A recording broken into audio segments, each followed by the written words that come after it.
Európában, hogy földrajzi és fizikai okok miatt Magyarország energiaellátásának biztonságát Oroszországból származó energiahordozók nélkül garantálni nem lehet. Hungarian Foreign Minister Péter Szijjártó confirmed its stand after one of his regular meetings with his Russian counterpart Sergei Lavrov in September. Some energy experts, as well as critics of Hungary's populist government, see the country's commitment to Russian energy more as politics than pipelines. Oroszország megtámadta Ukrajnát. Ez egy közös európai döntés, hogy ne finanszírozza az Európai Unió, illetve annak tagállamai Oroszország fegyverkezését. Hungary and Prime Minister Viktor Orbán have long argued that Russian energy imports are indispensable for the country's economy, and that switching to fossil fuels sourced from elsewhere would cause an immediate economic collapse. Ha leválasztják Magyarországot a kőolajról és a földgázról, az orosz kőolajról és földgázról, azonnal egy minutumon belül a magyar gazdasági teljesítmény 4%-kal leesik. Az katasztrófa. Az azt jelenti, hogy a magyar gazdaság. Hungarian Prime Minister, who has had longest friendliest ties to Kremlin than any EU leader, has opposed the bloc's efforts to sanction Moscow after its full-scale invasion of Ukraine in February 2022. As rest of the Europe has weaned off Russian energy, Hungary has increased its Russian imports. News from the UK now. Well, tensions are high in Manchester as local residents raise growing concerns over the safety and security following a deadly attack outside a synagogue. Well, the incident outside the Heaton Park Hebrew congregation on Thursday left 3 people dead, including the suspect. The community is shaken and questions are mounting over how such an attack could actually happen. Here's a detailed report. Local residents in Manchester have voiced growing concerns over safety and security following the attack outside a synagogue on Thursday. The attack outside Heaton Park Hebrew Congregation Synagogue on Middleton Road in Crumpsall killed 3, including the suspect. Police informed Al-Shami, a British citizen of Syrian descent, drove a car into worshippers, then attacked with a knife while wearing a fake suicide vest. He was shot dead at the scene. The attack has been declared a terrorist incident. 3 people injured in the attack remain hospitalized. One of them with a non-life-threatening gunshot wound that may have also been caused by police gunfire. Following the incident, the surrounding residential neighborhood was notably subdued despite the presence of police officers and patrol cars. A police cordon remained in place, and outside the barrier, residents laid flowers in memory of the victims. I just definitely think that what happened around the area is very tragic. I don't think anyone deserves what has happened. Family would want to keep their children out of the place, but it's just what's going on is the area itself is not getting. It's getting worse. You know, it's not very safe for people to go around. And it's always been like this, and you know, we don't know what happens in the future, so everyone has to stay safe out there, you know. Investigations is ongoing. Additional police officers have been deployed to protect the public, but people are still concerned over their safety.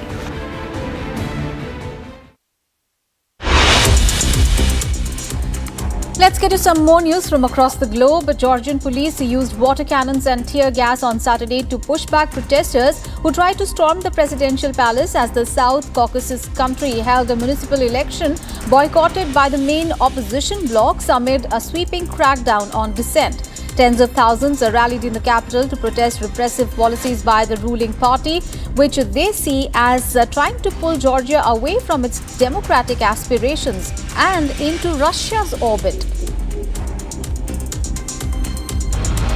Damaging floods swept through villages in southeastern Bulgaria and on the Black Sea coast, claiming the lives of 3 people and forcing hundreds to leave their homes. The infrastructure in parts of coastal region was heavily damaged, with floods sweeping cars and caravans into the sea and inundating houses, hotels and campsites.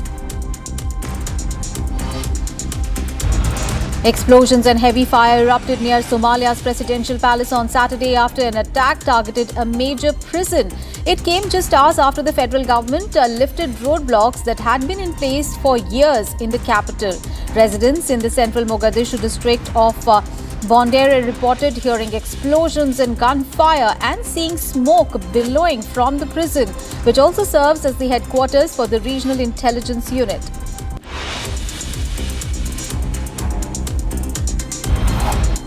Police in London arrested several demonstrators who gathered in the city centre on Saturday to oppose the war in Gaza. Police and the UK government had urged those planning the protest to postpone it after a terror attack on Manchester's Heaton Park Congregation Synagogue, the holiest day in the Jewish calendar, killing 2 worshippers earlier this week. Relatives of the hostages being held by Hamas in the Gaza called on Saturday for the Israeli public to stand firm against saboteurs who might try to scuttle a possible deal to return them. Hamas said that it was willing to release the hostages and hand over power to other Palestinians as part of a peace deal unveiled by US President Donald Trump earlier this week.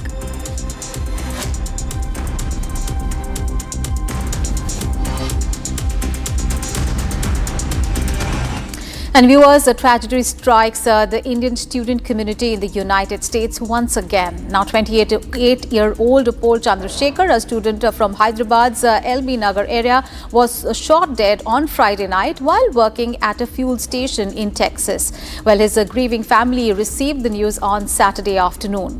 This shocking incident comes just weeks after the brutal beheading of another Indian origin man outside a laundromat, raising renewed fears over the safety of Indian nationals there.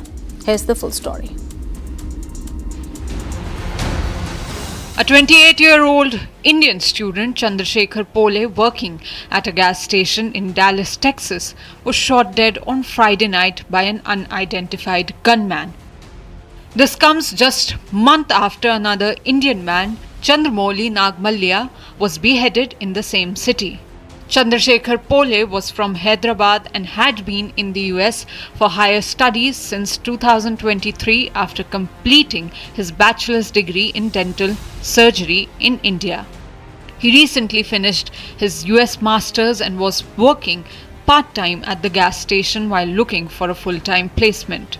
The student's family has sought the government's help in bringing back their son's body from the US. BRS MLA and former Telangana Minister T. Harish Rao echoed the family's demand. The incidents are happening, unexpectedly it is happening by day by day. It is the Indian students has not gotten security over there, and these incidents are happening. Before that also, that right now you said that guy has shot dead. Right now you are playing the video. So it is unexpectedly the citizens in US are attacking our Indian students. It is very painful to us, and I am objecting. And my request is to get back into soon to India. Requesting the state government and central government to get back my send back my brother to India. But we don't know whether what's in process and what is the process and when they will respond and when they will talk to the foreign embassy from our Indian embassy. I don't know the exact information, but we are expecting as soon as possible they will do it, because we sent all our brothers' information and documents to the government as well, central government and state government. Telangana Chief Minister Revanth Reddy conveyed his condolences to the bereaved family and assured all possible assistance to bring back his mortal remains back. Last month, Chandramouli Bob Nagmalya, a 50-year-old Indian origin motel manager, was beheaded in front of his wife and son in Dallas, Texas, following a dispute over washing machine. The suspect, identified as Jordanis Cobus Martinez, a co-worker with a criminal record, has been arrested and charged with capital murder. The incident took place early last month at downtown Suits Motel in Dallas. According to Dallas police, the attack followed a quarrel over a broken washing machine. Surveillance footage showed Cobus Martinez fetching a machete, chasing victim and launching a frenzied assault as Nagmalya's wife and son tried to stop him. Back-to-back 2 stories of Indian men murdered in Dallas, and yet no reaction from the US government.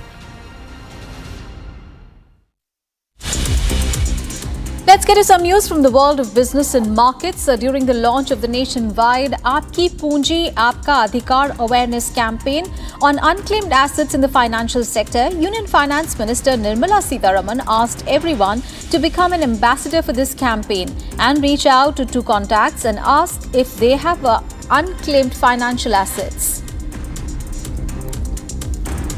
And therefore today, I would think every one of you who are in this audience, if you can become the ambassadors to propagate to some people who you know, हम जैसे बहुत सारे लोग, आप जैसे बहुत सारे लोग, इन जैसे बहुत सारे लोग को इससे बहुत लाभ मिलने का संभावना है। सो मैं आपसे, आप सबसे विनम्र पूर्वक ये आश्वासन और ये एक्सपेक्टेशन रख रही कि आप जरा इसका आपके इर्द गिर्द जो रहते हैं उनसे ये बात जरूर बताइए कि ऐसे प्राप्त कर सकते हैं जो आपके हक में। Anil Agarwal-led Vedanta Limited has pushed the deadline for its demerger to March end next year, as the approvals from the National Company Law Tribunal and the government authorities are still pending. The deadline was earlier extended from 31st of March this year to 30th of September this year. Omnichannel eyewear retailer Lenskart obtained SEBI approval to make its public market debut. This development comes 2 months after the company filed its DRHP in July this year. The IPO will comprise the fresh equity raise of 2,150 crore rupees, while existing shareholders plan to sell up to 13.2 crore shares through an offer for sale. The Securities and Exchange Board of India, or SEBI, has clarified that it is not considering any regulatory oversight of family offices, dismissing recent media reports suggesting otherwise. In an official statement, the market regulator termed such reports as factually incorrect and confirmed that no such proposal is currently under examination.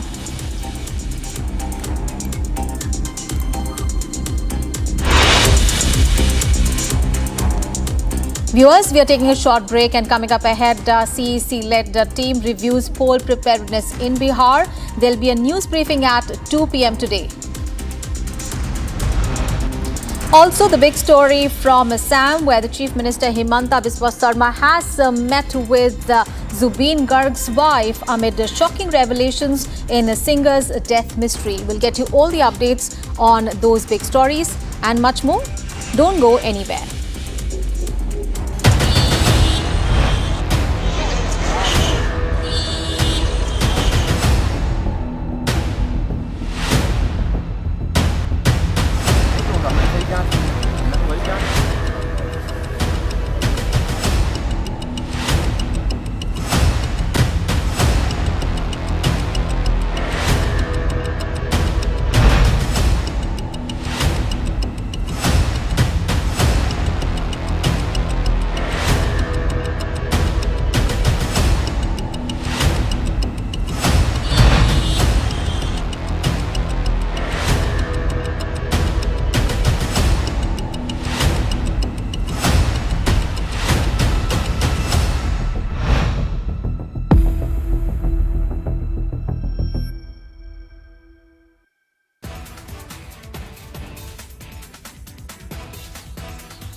साथियों, हम नागरिक देवो भवः, नागरिक देवो भवः के जिस मंत्र के साथ आगे बढ़ रहे हैं, नेक्स्ट जनरेशन जीएसटी रिफॉर्म में इसकी साफ झलक दिखाई देती है।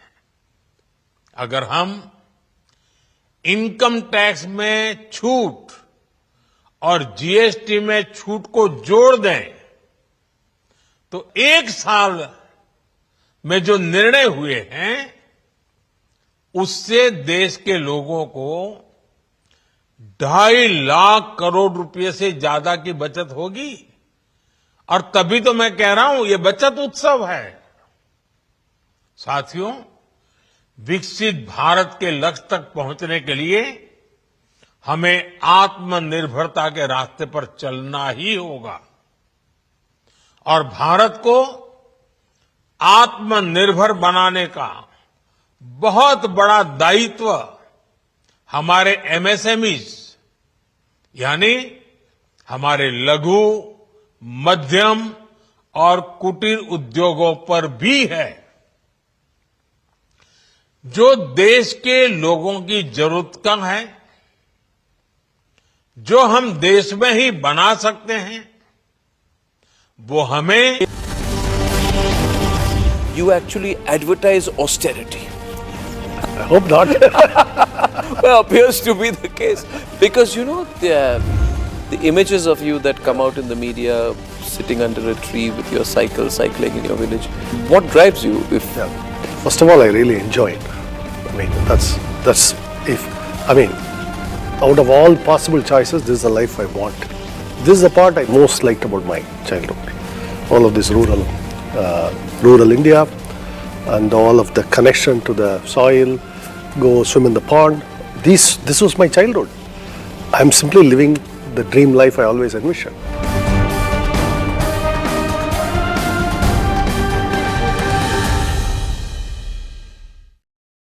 कल यानी नवरात्रि के प्रथम दिवस 22 सितंबर को सूर्योदय के साथ ही नेक्स्ट जनरेशन जीएसटी रिफॉर्म्स लागू हो जाएंगे।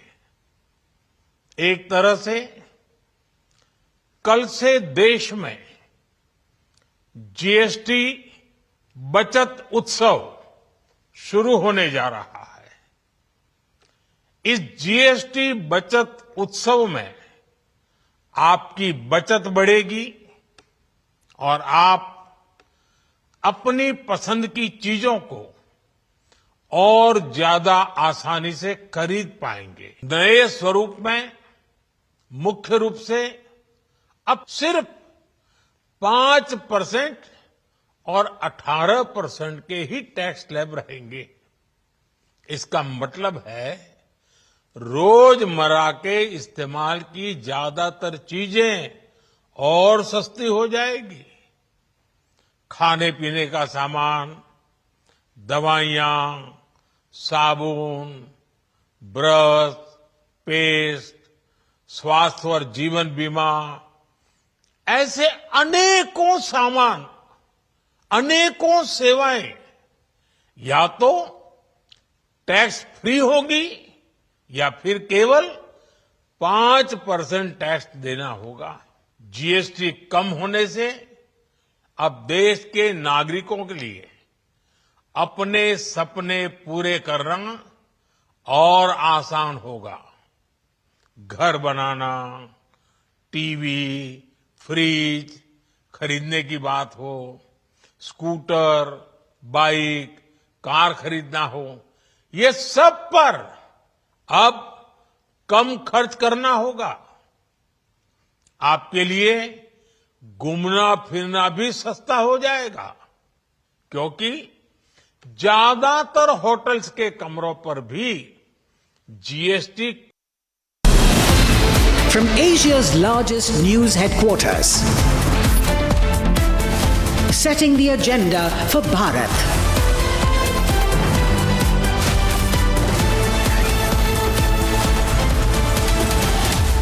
You're watching watching Republic.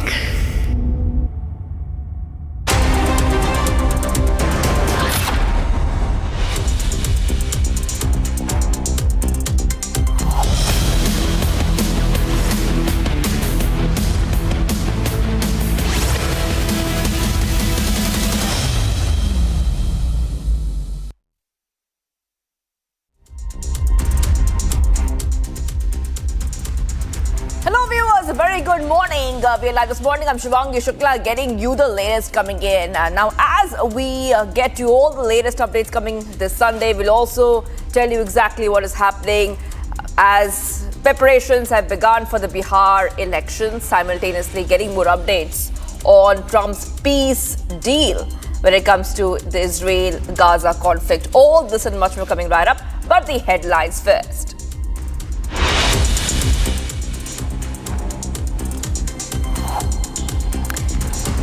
Stray dog menace leads to embarrassing situation for India. Foreign coach bitten by stray dog.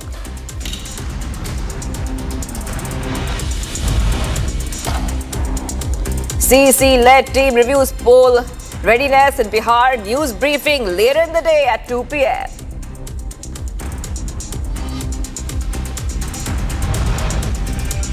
Assam CM Himanta meets Zubeen Garg's wife amid shocking revelations in singer's death mystery.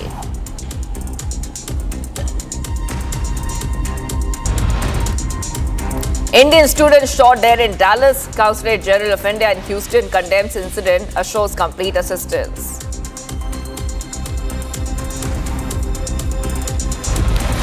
UK PM Keir Starmer to visit India next week, his first official visit to India.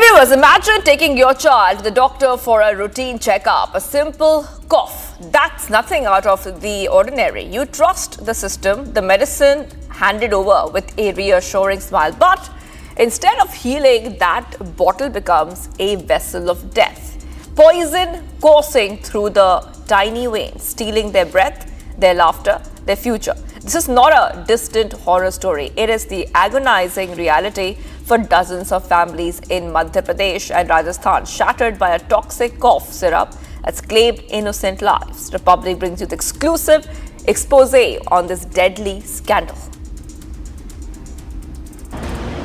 The families of 12 children are mourning unbearable losses. They took their children for medical checkups only to be killed by a poisonous cough syrup. 2 children dead in Rajasthan, 10 in Madhya Pradesh, while several others battle for life in critical care. Republic was the first to expose this syndicate of manufacturing and procurement of a poisonous drug. ये दवा इत्तेफाक का है, संयोग का है, जो भी कहें, आपके द्वारा ही सबसे ज़्यादा लिखी गई है। 5 पर्चे हमारे पास हैं। कोल्ड्रिफ सही है, ठीक है कि मेरे द्वारा लिखी गई, अब जब है तो है, उसमें कोई बात ही नहीं है। और आपकी क्लिनिक के बगल में ही आपका मेडिकल स्टोर है जिसकी प्रोप्राइटर आपकी पत्नी है, वहीं से सबसे ज़्यादा बिकी है। सामने से भी बिकी है। 3 मेडिकल स्टोर हैं, इसको मिला के 2 मेडिकल स्टोर हैं। हम लोग किसी को कभी कुछ नहीं बोलते कि कहाँ से लाएगा कहाँ से नहीं लाएगा, ठीक है। लेकिन आपका एक भतीजा है राजेश सोनी जो इस दवा का डिस्ट्रीब्यूटर है। वो तो अलग व्यक्ति है, मैं कैसे बोल दूंगा मेरा भतीजा है। आपका सगा भतीजा है हमारे पास। भतीजा नहीं है, लेकिन आपका रिलेटिव रिश्तेदार है। रिश्तेदार है। क्या ये संयोग है या फिर एक पूरा चेन चल रहा था? डीलर आपका, ये कहना गलत है। कैसे है? ये कहना गलत है। उसके पास में 50 कंपनी की एजेंसी है, तो सारी की सारी दवाई मेरे यहाँ थोड़ी आ जाएगी। At least 3 states now have suspended the license of this killer syrup Coldrif, placing a complete halt on its manufacturing.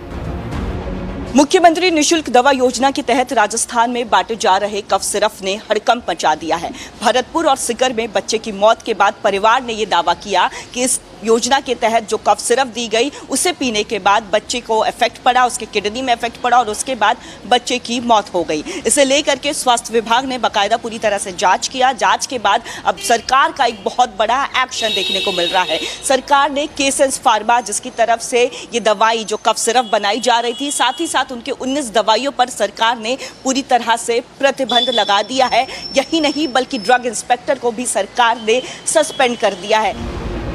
And a report examining the drug granularly has revealed shocking details. A toxicology report from Madhya Pradesh reveals a staggering 48% toxic composition in the Coldrif syrup, a number 480 times higher than safety standards. No accountability, no responsibility. A poison as concentrated as this was being sold to the common man for weeks without checks. In Rajasthan now, Jaipur-based Casens Pharma is facing the heat after a ban on their syrup sales. In Madhya Pradesh's Chhindwara, families are crying for justice. आपको लगता है कि आपके बेटे की मौत उस दवा से हुई? हाँ बिल्कुल जी। इसके लिए फिर आप कहाँ, यहाँ से छिंदवाड़ा से फिर क्या नागपुर तक गए थे दिखाने? यहाँ आराम नहीं लगा तो बच्चे को फिर छिंदवाड़ा में जीएम श्रीवास्तव सर को दिखाए। वहाँ रात भर एडमिट रखे। उनने सुबह पता चला कि इनकी यूरिन आना बंद हो गई 24 तारीख को, तो उनने नागपुर रेफर कर दिए सीधा। नागपुर में कितने दिन इलाज चला? 24 तारीख से लेके 1 तारीख तक बच्चे का इलाज चला। जब मौत हुई तो वहाँ के डॉक्टरों ने क्या बताया?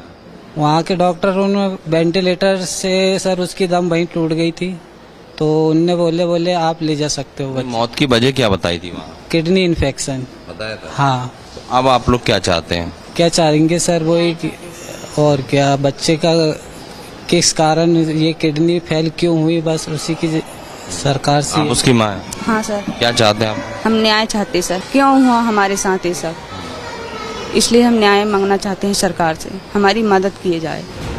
Amid these developments, the Union Health Ministry has issued a nationwide advisory warning doctors not to prescribe cough syrups to children under 5. Nationwide inspections have begun across 6 states, led by experts to check drug quality and plug regulatory loopholes. Big pharma firms, suspended officials, grieving parents, and poison served in a bottle. This crisis is now a litmus test for India's drug safety system. Is a mere 4 lakh rupees compensation enough for those in mourning? Viewers, the dynamic are changing, that is right. Now, this is happening in Pakistan, occupied Kashmir, as the embattled Shehbaz Sharif government bows to the fury of the streets. After a week of deadly protests claiming 12 lives, a secret midnight meeting saw Islamabad concede to the Awami Action Committee's 38 demands. Now, from admitting police brutality to slashing taxes and promising reforms, Republic brings you exclusive details of this fragile truce.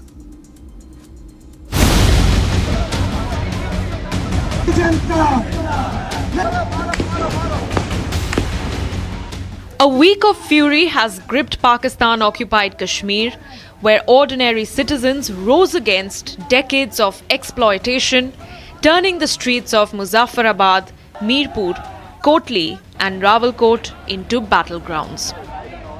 What began as a shutterdown strike over electricity bills and wheat prices erupted into all-out chaos.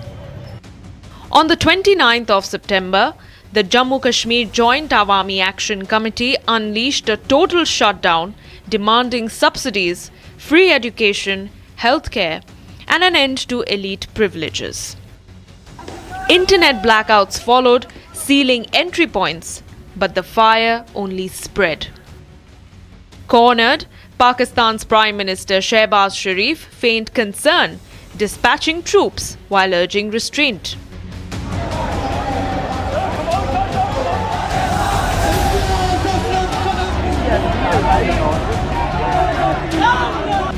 Late on the 3rd of October, a high-stakes meeting took place between the AAC and Islamabad. Republic has accessed explosive internal documents from a clandestine meeting in Muzaffarabad. 9 advisors of Shehbaz Sharif locked horns with 3 representatives of the Awami Action Committee. Out of 38 burning demands, the government caved on 21. Joint Awami action committee की एक पुरअमन lockdown की call थी, उसके ऊपर तमाम शहरियान मुजफ्फराबाद पुरअमन तरीके से नीलम पुल के ऊपर अपना एहतजाज रिकॉर्ड करा रहे थे, जबकि चंद लोग, चंद सहूलतकार, अदारों के सहूलतकार, अदारों के पे रोल पे अदारों का असला लिए इंतजामिया और पुलिस की मौजूदगी में, FCPC की मौजूदगी में वो वहाँ पे आए और उन्होंने हमारे पंडाल के ऊपर डायरेक्ट फायरिंग की, जिसके एविडेंस हमारे पास मौजूद हैं। हम उसकी वजह से हमारा एक नौजवान शहीद हो गया, 20 जो है वो डायरेक्ट फायरिंग से जख्मी हो गए। हम किसी भी सूरत इस कत्ल को माफ नहीं करेंगे। And not just that, it was an admission of police brutality with assurances of a judicial inquiry. After 5 days of intensified protest by the Pakistan-occupied Jammu and Kashmir residents against the Shehbaz Sharif government, the government has finally come down on the knees and have accepted 25 demands of the protesters. The government has also agreed to accept that the killings of the civilians of Pakistan-occupied Jammu and Kashmir that have taken place during the protest by the people were an act of terror, and FIRs will be registered against those force persons that were responsible for their death. Apart from that, 10 lakh compensation will also be given to the people who have lost their life. Coming to the main agendas, the government has decided to constitute a committee of the legal experts that includes the legal experts from the government of Pakistan, legal experts from the government of Pakistan occupied Jammu and Kashmir, and 2 legal experts from the Azad Jammu and Kashmir Awami Action Committee. They will deliberate upon the decisions that how these 12 seats be scrapped, and also various projects that the people of POJK were demanding have also been agreed upon primarily and principally by the Shehbaz Sharif government. But questions linger. Will promises hold, or is this a stalling tactic? From wheel jam strikes to a fragile truce, Pakistan-occupied Kashmir's week of rage has exposed cracks in Pakistan's facade of control. But with 17 demands still hanging, the embers could reignite. The UP administration has unleashed the bulldozer brigade on Bareilly's riot-torn streets. A week after the communal clashes, now 3 massive machines roared into action on Saturday afternoon, raising illegal encroachments linked to arrested cleric Maulana Taqi Raza, the man accused of igniting the violence. As security blankets the streets and normalcy teeters on the brink, the fragile accusations which are coming in are flying very high between the BJP and the opposition.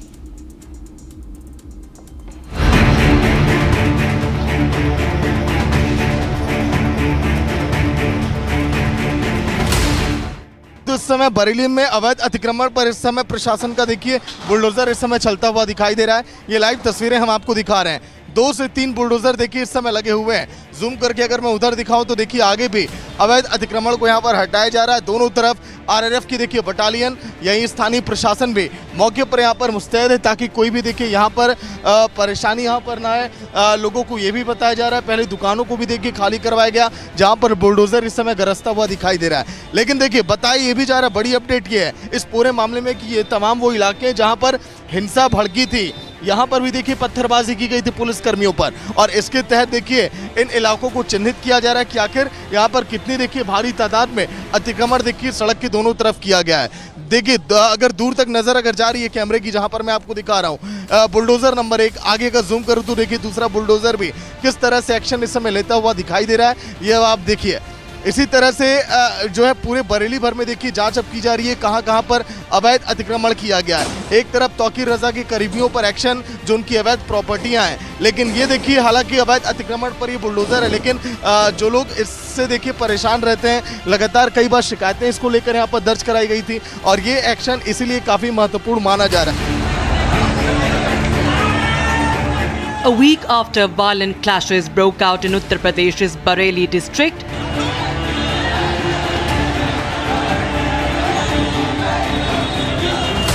The Yogi government has stepped up action against arrested cleric Maulana Keir Raza and his close associates.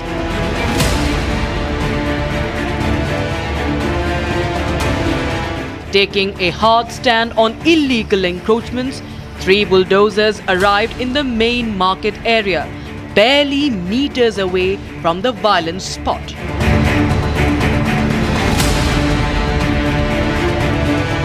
दिक्कत होगी काफी लोगों को इसीलिए bulldozer निगम को कुछ परेशानी होगी कोई बस उन्हें कोई वो होगी वो हटा रहे हैं भाई सही है सही कहा चाचा ने निगम को कोई परेशानी होगी तो ये आप लोग भी शिकायत की होंगे ना कि आप लोग को गलियों में दिक्कत गई होंगी गलियों में हाँ लोगों ने शिकायत तो करी होगी जब ये माहौल है और नगर निगम जो काम कर रहा है साफ सफाई के हिसाब से ही कर रहे हैं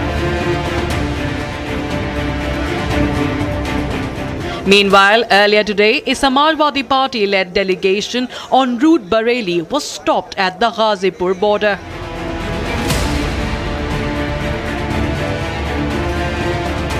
The UP government claims that while normalcy returns, there is no need for opposition leaders to fan the fire.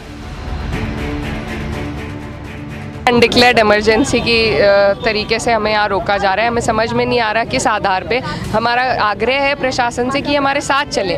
हम कुछ छुपाना नहीं चाहते, कोई एजेंडा नहीं है, ना हम कोई चोर चक्के अपराधी हैं। जनप्रतिनिधि हैं, इलेक्टेड रिप्रेजेंटेटिव हैं। किस आधार पे हमें रोका जा रहा है हमें समझ में नहीं आ रहा। Uttar Pradesh's leader of opposition, Mata Prasad Pandey, issued fresh attacks over allegedly being placed under house arrest by the administration.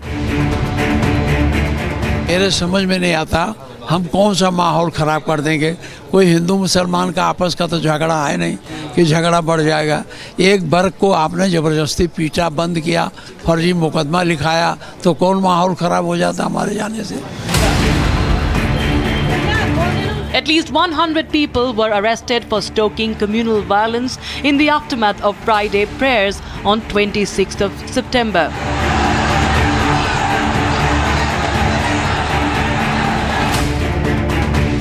Amid chaos over the religious poster row, the UP police took into custody Maulana Keir Raza, accused of instigating riots. And while the crackdown on rioters continued, the Yogi government stepped up security and bulldozer action. The state has made its position clear that any attempt to stoke unrest will be dealt with a tough hand. As the face-off continues and Bareilly attempts to piece together normalcy, the question is, who conspired the chaos?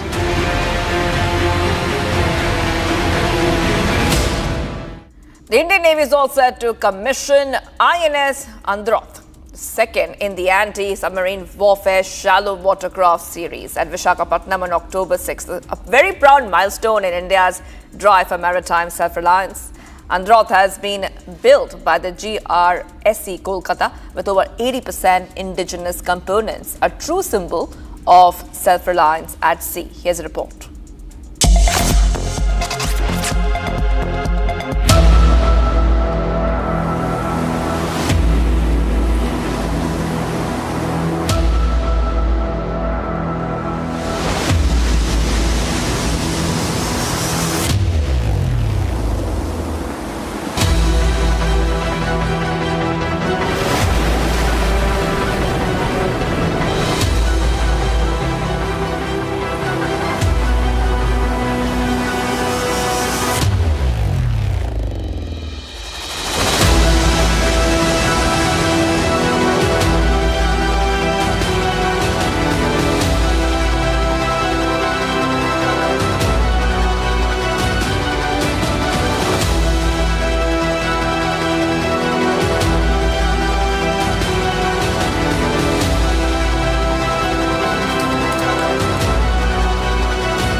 Chandrasekhar, 28 years of age, a student from LB Nagar area of Hyderabad, was shot dead Friday night while working at a fuel station in Denton, Texas.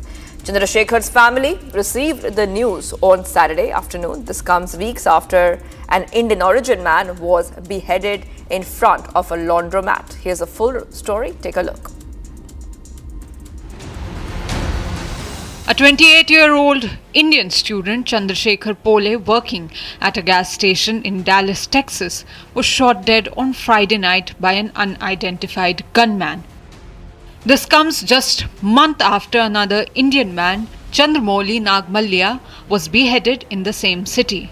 Chandrasekhar Pole was from Hyderabad and had been in the US for higher studies since 2023 after completing his bachelor's degree in dental surgery in India. He recently finished his US masters and was working part-time at the gas station while looking for a full-time placement. The student's family has sought the government's help in bringing back their son's body from the US. BRS MLA and former Telangana Minister T. Harish Rao echoed the family's demand. The incidents are happening, unexpectedly it is happening by day by day. It is the Indian students has not gotten security over there, and these incidents are happening. Before that also, that right now you said that guy has shot dead. Right now you are playing the video. So it is unexpectedly the citizens in US are attacking our Indian students. It is very painful to us, and I am objecting. And my request is to get back into soon to India. Requesting the state government and central government to get back my send back my brother to India.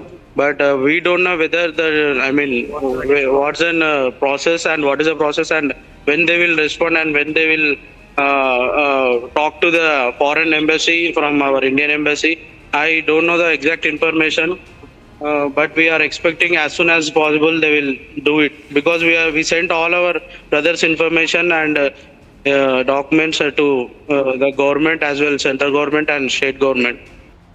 Telangana Chief Minister Revanth Reddy conveyed his condolences to the bereaved family and assured all possible assistance to bring back his mortal remains back. Last month, Chandramouli Bob Nagmalya, a 50-year-old Indian origin motel manager, was beheaded in front of his wife and son in Dallas, Texas, following a dispute over washing machine. The suspect, identified as Jordanis Cobus Martinez, a co-worker with a criminal record, has been arrested and charged with capital murder. The incident took place early last month at downtown Suits Motel in Dallas. According to Dallas police, the attack followed a quarrel over a broken washing machine. Surveillance footage showed Cobus Martinez fetching a machete, chasing victim and launching a frenzied assault as Nagmalya's wife and son tried to stop him. Back-to-back 2 stories of Indian men murdered in Dallas, and yet no reaction from the US government.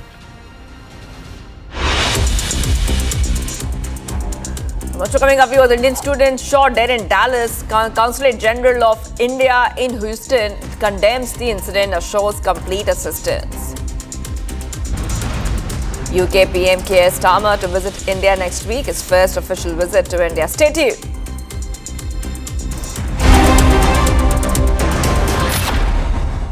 MDH की हल्दी मिर्ची धनिया करे कमाल, ये रंग दे, ये खुशबू दे, ये तीखा, ये कम पड़े, क्या निराला MDH masala.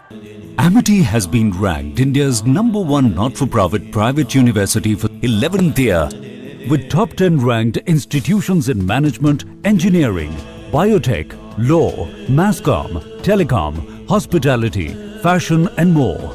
Yet another top ranking for Amity University. थोड़े में ज्यादा स्वाद, यही तो है इसकी खास बात. वाओ मामा, क्या स्वाद है. अरे मेरे राजा, इसको घर पे लगाओगे तो शादी का तो पता नहीं, पर घर पक्का नहीं टूटेगा. रुंगटा नहीं तो घर स्ट्रॉन्ग नहीं. रुंगटा स्टील TMT बार एकदम सॉलिड. पहाड़ों में हाइकिंग शिप भी बन सकती है.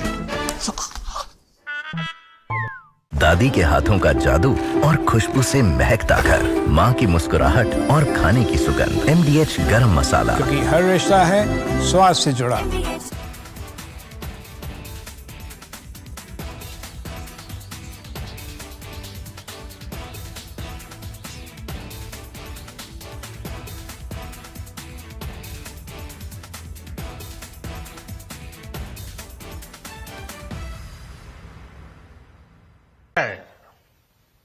साथियों, विकसित भारत के लक्ष्य तक पहुंचने के लिए हमें आत्मनिर्भरता के रास्ते पर चलना ही होगा और भारत को आत्मनिर्भर बनाने का बहुत बड़ा दायित्व हमारे MSMEs यानी हमारे लघु, मध्यम और कुटीर उद्योगों पर भी है,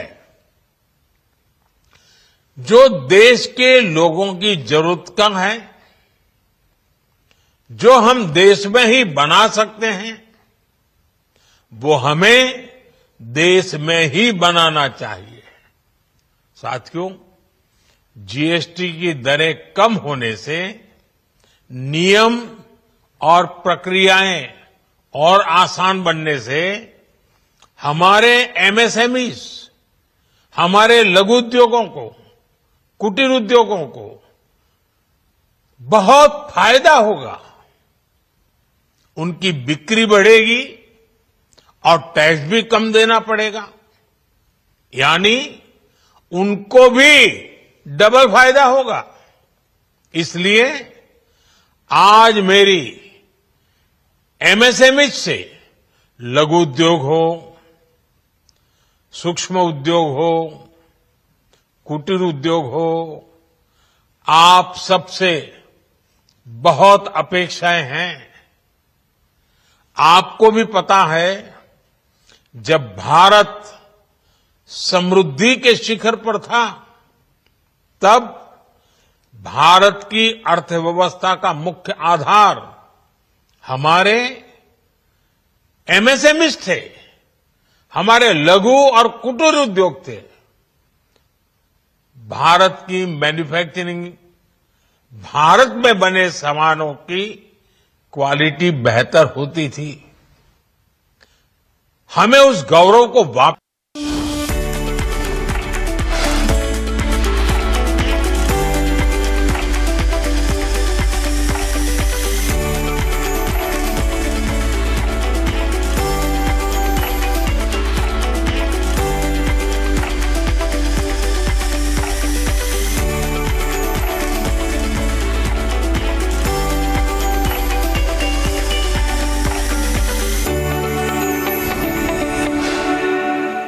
थोड़े में ज्यादा स्वाद, यही तो है इसकी खास बात। वाओ मम्मा, क्या स्वाद है। अरे मेरे राजा, त्योहार की खुशियाँ होंगी double. Hyundai super delight days में आपकी मनपसंद कार्स पर मिल रही है कमाल के डील्स। वैसे लोगे तो आप हुंडई, चाहे दिल की सुनो या डील्स की।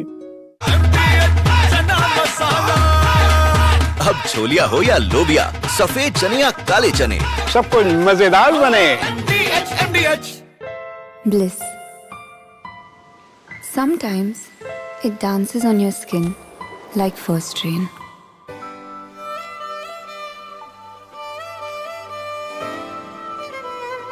Weaves the magic of warmth into a cold day.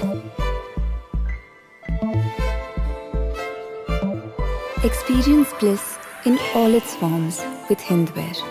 Hindware, designed for bliss. Pure suji pasta, उबालो, मिलाओ और खाओ, 8 मिनट में तैयार। क्या टेस्ट है, सबका राजा R pure masala.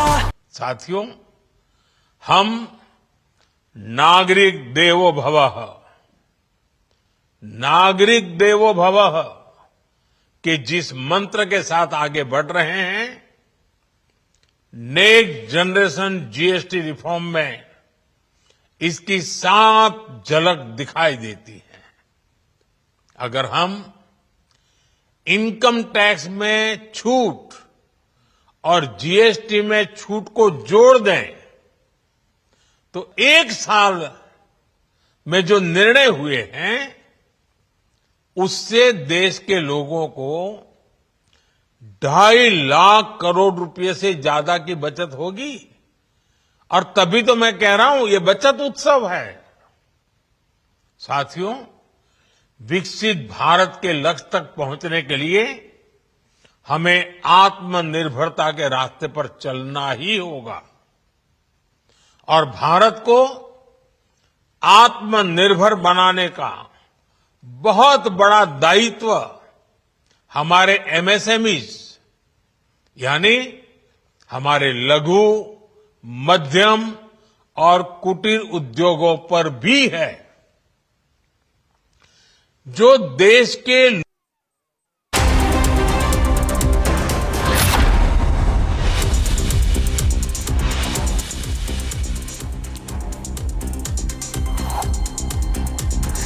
Viewers, top headlines. Stray dog menace leads to embarrassing situation for India. Foreign coach bidden by stray dog. CEC-led team review poll readiness in Bihar. News briefing at 2 p.m. in the afternoon. Assam CM Himanta meets Zubeen Garg's wife amid shocking revelations in singer's death mystery. Indian students shot dead in Dallas.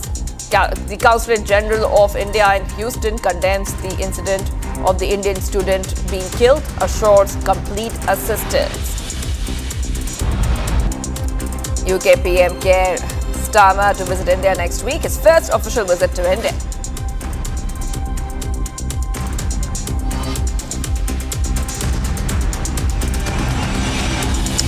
Viewers, as the European Union pushes to fully sever its reliance on Russian energy, Hungary's populist government stands firm. But some energy experts see the country's commitment to Russian energy more as politics than pipelines. Here's the report. As European Union has weaned off Russian energy, but Hungary has maintained and even increased its Russian imports, insisting no viable alternative exists. Oroszország megbízható partnerünk, és ma az a helyzet Közép-Európában, hogy földrajzi és fizikai okok miatt Magyarország energiaellátásának biztonságát Oroszországból származó energiahordozók nélkül garantálni nem lehet. Hungarian Foreign Minister Peter Szijjártó confirmed its stand after one of his regular meetings with his Russian counterpart Sergei Lavrov in September. Some energy experts, as well as critics of Hungary's populist government, see the country's commitment to Russian energy more as politics than pipelines. Oroszország megtámadta Ukrajnát. Ez egy közös európai döntés, hogy ne finanszírozza az Európai Unió, illetve annak tagállamai Oroszország fegyverkezését. Hungary and Prime Minister Viktor Orbán have long argued that Russian energy imports are indispensable for the country's economy, and that switching to fossil fuels sourced from elsewhere would cause an immediate economic collapse. Ha leválasztják Magyarországot a kőolajról és a földgázról, az orosz kőolajról és földgázról, azonnal egy minutumon belül a magyar gazdasági teljesítmény 4%-kal leesik. Az katasztrófa. Az azt jelenti, hogy a magyar gazdaság. Hungarian Prime Minister, who has had longest friendliest ties to Kremlin than any EU leader, has opposed the bloc's efforts to sanction Moscow after its full-scale invasion of Ukraine in February 2022. As rest of the Europe has weaned off Russian energy, Hungary has increased its Russian imports. Local residents in Manchester have voiced growing concerns over safety and security following the attacks outside a synagogue on Thursday. The attack outside Heaton Park Hebrew Congregation Synagogue has now killed 3, including the suspect, and local residents have now expressed concerns. Here's more on this story. Local residents in Manchester have voiced growing concerns over safety and security following the attack outside a synagogue on Thursday. The attack outside Heaton Park Hebrew Congregation Synagogue on Middleton Road in Krumsal killed 3, including the suspect. Police informed Al-Shami, a British citizen of Syrian descent, drove a car into worshippers, then attacked with a knife while wearing a fake suicide vest. He was shot dead at the scene. The attack has been declared a terrorist incident. 3 people injured in the attack remain hospitalized. One of them with a non-life-threatening gunshot wound that may have also been caused by police gunfire. Following the incident, the surrounding residential neighborhood was notably subdued despite the presence of police officers and patrol cars. A police cordon remained in place, and outside the barrier, residents laid flowers in memory of the victims. I just definitely think that what happened around the area is very tragic. I don't think anyone deserves what has happened. Family would want to keep the children out of the place, but it's just what's going on is the area itself is not getting, it's getting worse, you know. It's not very safe for people to go around. And it's always been like this, and you know, we don't know what happens in the future, so everyone has to stay safe out there, you know. Investigations is ongoing. Additional police officers have been deployed to protect the public. But people are still concerned over their safety. And viewers, getting you some breaking news coming in right now from Madhya Pradesh. The death toll in Chhindwara has now risen and to 14. Very unfortunate. An FIR has been also filed against Dr. Praveen Soni. Sources have told Republic TV that the doctor is in custody right now. Breaking news coming in. Death toll has risen to 14, viewers. And this is coming in as, remember that there's a lot of pressure already to make sure that these kind of syrups, which are poisonous, literally poison, they should not be circulated anymore. So the ban has already been put up on these syrups. Another child from Chhindwara district has died of kidney failure during treatment, and the number of deaths has now risen to 14, all suspected to be the consumption of the poisonous cough syrup, Coldrif. We'll of course get our viewers more updates on exactly what is happening, but already we had reported that multiple children have lost their lives both in Rajasthan and Madhya Pradesh. And we're also coming to know that there are more updates that sources have told Republic TV that Dr. Praveen Soni has been arrested in this case. So FIR has been filed against Dr. Praveen Soni. FIR against the Sri Sun Pharma company. Directors associated with company as well. There are FIRs against them. I really want to go across to Satyavijay is joining us. Satyavijay, FIR has been filed. Dr. Praveen Soni has been arrested. Source-based information coming in. FIR against the Sri Sun Pharma company and directors associated with the company.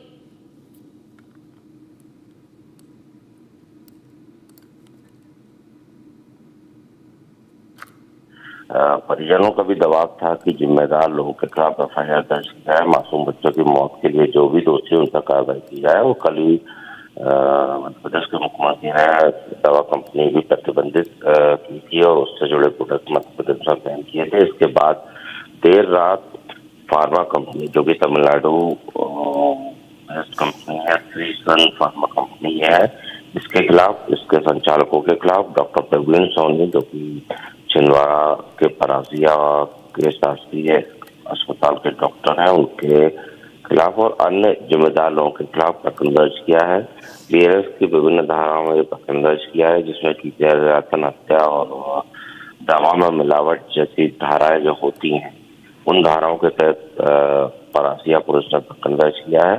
अब देखना यह है कि प्रशासन एक doctor की शिकायत पर यह प्रकरण दर्ज किया गया, फरियादी डॉक्टर बनाया, उसके बाद पुलिस ने केस दर्ज किया। तो अब आगे एक्शन क्या होता है, किसकी गिरफ्तारी होती है, चूंकि परासिया से ही डॉक्टर प्रवीण सोनी को तो गिरफ्तार कर लिया है, जिन्होंने अधिकांश पर्चे लिखे थे जिसमें कि प्रतिबंधित दवा जो है जिसको प्रतिबंधित किया है कोल्ड्रिफ को लिखी गई थी। लेकिन अब मैन्युफैक्चरिंग कंपनी और उससे जुड़े जो लोग हैं उनके खिलाफ किस तरह का एक्शन होता है, तमिलनाडु पुलिस से मध्य प्रदेश पुलिस क्या कोऑर्डिनेशन करती है, कब उनकी लिस्टिंग होती है, ये आदमी देखना होगा।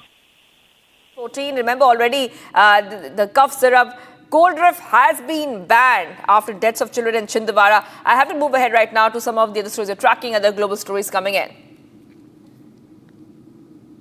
The UK Prime Minister Keir Starmer is also to make his first official visit to India on October 8th and 9th, 2025. The visit comes following an invitation from Prime Minister Narendra Modi. All eyes are on the high-stakes diplomatic engagement aimed at strengthening ties between New Delhi and London. Here's a detailed report. Take a look. After a special invitation by Prime Minister Narendra Modi, the United Kingdom's Prime Minister Keir Starmer will visit India on October 8th and 9th. This will be the first ever official visit by UK Prime Minister to India. During the two-day visit, both leaders are expected to review the progress under India-UK Comprehensive Strategic Partnership. It will be a 10-year plan covering trade and investment, technology and innovation, defense and security, climate and energy, health, education and people-to-people ties. On October 9th, both leaders will engage with industrial leaders. They will explore opportunities presented by India-UK Comprehensive Economic and Trade Agreement (CETA). Starmer and PM Modi will also be attending the 6th edition of the Global FinTech Fest in Mumbai to deliver keynote addresses. Starmer's visit follows Modi's trip to UK in July this year, where both nations signed a defense industrial roadmap to promote co-development and co-production of key defense products. And this visit will only add up to the growing India and UK relations. A high-stakes twist in the Gaza war. In a turn, Hamas has blinked first, accepting key elements of Donald Trump's 20-point peace plan. And within hours, a dramatic shift. US President has ordered Israel to halt bombing. It's a major development on the ground and a political storm that's just beginning to brew. Here's a full story. Take a look. US President Donald Trump has ordered Israel to halt bombings in Gaza. This after Hamas accepted key elements of his peace plan. The plan including the release of all hostages from the October 2023 attacks. Hamas's response, however, fell short of Israel's full demands, and it has left major issues unresolved and requiring further negotiations. Israel has accepted the plan in its entirety and is now preparing to implement the first stage. It is focused on hostage releases while coordinating closely with the United States. International mediators, including Egypt and Qatar, have welcomed the development. European capitals have voiced cautious optimism over a potential ceasefire, while Prime Minister Narendra Modi also welcomed the decisive progress. Hamas said yes to negotiation. It didn't say yes to the plan. That means there's going to be negotiation. Of course, Trump took that as a yes, saying everything must end now, and finally forced Netanyahu to go to ceasefire. Hostage families are watching closely. The father of Nimrod Cohen warns that while Hamas agreed to negotiations, there are still risks of sabotage from both sides. Netanyahu tried to run every trick possible. Even though he agreed to the plan, he still was working on a way to sabotage it. So now Trump actually put the brake, and there's a ceasefire right now for immediate negotiation for the first step, which is releasing the hostages. In Gaza, Palestinians have cautiously welcomed the move. They have called for immediate practical steps to end the 2-year-long conflict and return displaced families to their homes. كل الشعب مبسوط بالنسبة لمقترحات حماس، وبنطلب من جميع الدول العربية والدول الأوروبية تقف صفنا عشان ننهي الحرب ونخلص من موضوع الحرب، لأنه هذا الحرب دمار على الكل، علينا وعلى إسرائيل. فنطالب بجميع الدول العربية والأوروبية بوقف إطلاق النار نهائي وانسحاب إسرائيل كاملا من قطاع غزة. وإحنا كلنا مبسوطين في موضوع رد حماس بالنسبة على المقترح تبعه. أتمنى من حماس تخلص الحرب هذه، لأنه إحنا فعلا تعبنا والشعب كله تعب. وللأمانة جد يعني الحرب ما خلتش منا شيء. يعني أنا بالنسبة لي بيتي مالي اتدمرت في كل شيء. نتمنى حماس توافق اليوم قبل بكرة. نتمنى من قيادة حماس كمان تخلص، لأنه الوضع صار مأساوي في قطاع غزة. نتمنى من الدول العربية يضغطوا إنهم يخلصوا الحرب.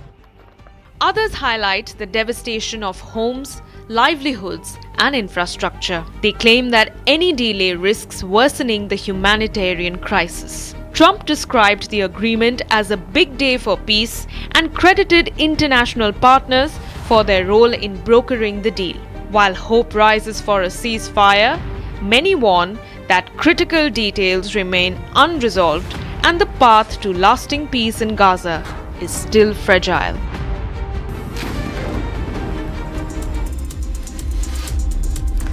And viewers, tens of thousands of people are taking to the streets across Europe to protest Israel's war in Gaza. Now, from Barcelona to Rome, Madrid to London, demonstrations are spreading in response to rising civilian casualties and humanitarian crisis. Here's a full report on exactly what is happening. Take a look.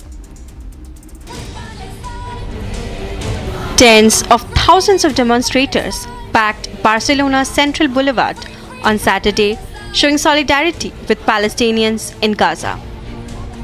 People of all ages carried Palestinian flags and banners, while families joined the march in one of Spain's largest recent protests. Protests are also spreading across southern Europe, including calls in Madrid, Lisbon, and Rome, following the interception of a humanitarian aid flotilla by Israel. Among the 450 activists removed from the flotilla were over 40 Spaniards, including a former Barcelona mayor. In Rome, workers and students staged a general strike on Friday, blocking main roads and highways. Italy's largest unions called the strike to demand a ceasefire and humanitarian access to Gaza following the detention of flotilla activists. In London, police arrested several demonstrators who gathered despite government appeals to postpone the protest after a recent terror attack on a synagogue. While largely peaceful, some chants sparked controversy, highlighting the tension between calls for Palestinian rights and fears of inciting violence. Across Europe, protesters hope these demonstrators will inspire leaders to take a firmer stance and raise awareness of Gaza's humanitarian crisis. The war in Gaza began after Hamas's attack on southern Israel in October 2023. Israel's military response has left tens of thousands dead and hundreds of thousands injured till now. In a stirring tribute to India's unsung sentinels, a tricolour now soars high over the Himalayan frontiers. Lieutenant General Anindya Sengupta, GOC in charge, Central Command, has now dedicated a majestic 90-foot national flag in a remote border village in Himachal Pradesh's Spiti Valley. Here is a report. Take a look.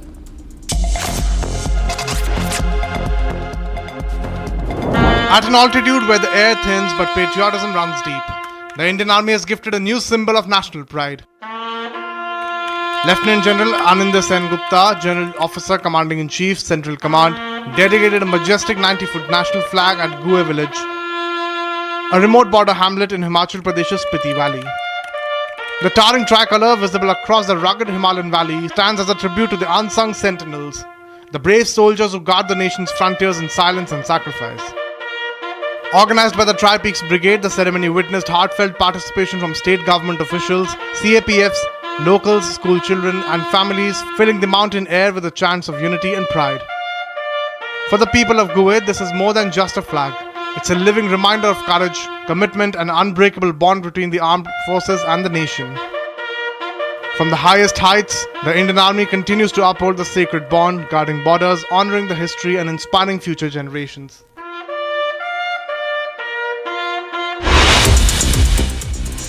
And viewers, getting you some more updates coming in. Georgian police used water cannons and tear gas on Saturday to push back protesters who tried to storm the presidential palace as the South Caucasus country held a municipal election boycotted by the main opposition blocs amid a sweeping crackdown on dissent.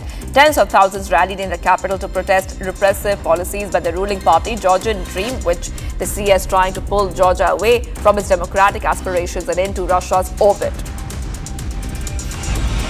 Damaging floods swept through villages in southeastern Bulgaria and on the Black Sea coast, claiming the lives of 3 people and forcing hundreds to leave their homes. Infrastructure in parts of the coastal region was heavily damaged, with floods sweeping cars and caravans into the sea and inundating houses, hotels and campsites. Explosions and heavy gunfire erupted near Somalia's presidential palace on Saturday after an attack targeted a major prison. Came just hours after the federal government lifted roadblocks that had been in a place for years in the capital. Residents in the central Mogadishu district they have reported hearing a lot of explosions and gunfire and seeing smoke billowing from the prison, which also serves as the headquarters for the Regional Intelligence Unit. Police in London arrested several demonstrators who gathered in the city centre to oppose the war in Gaza. Police and the UK government have urged those planning to protest postpone it, and a terror attack on Manchester's Heron Park Congregation Synagogue on Yom Kippur, the holiest day in the Jewish calendar, killed 2 worshippers earlier this week.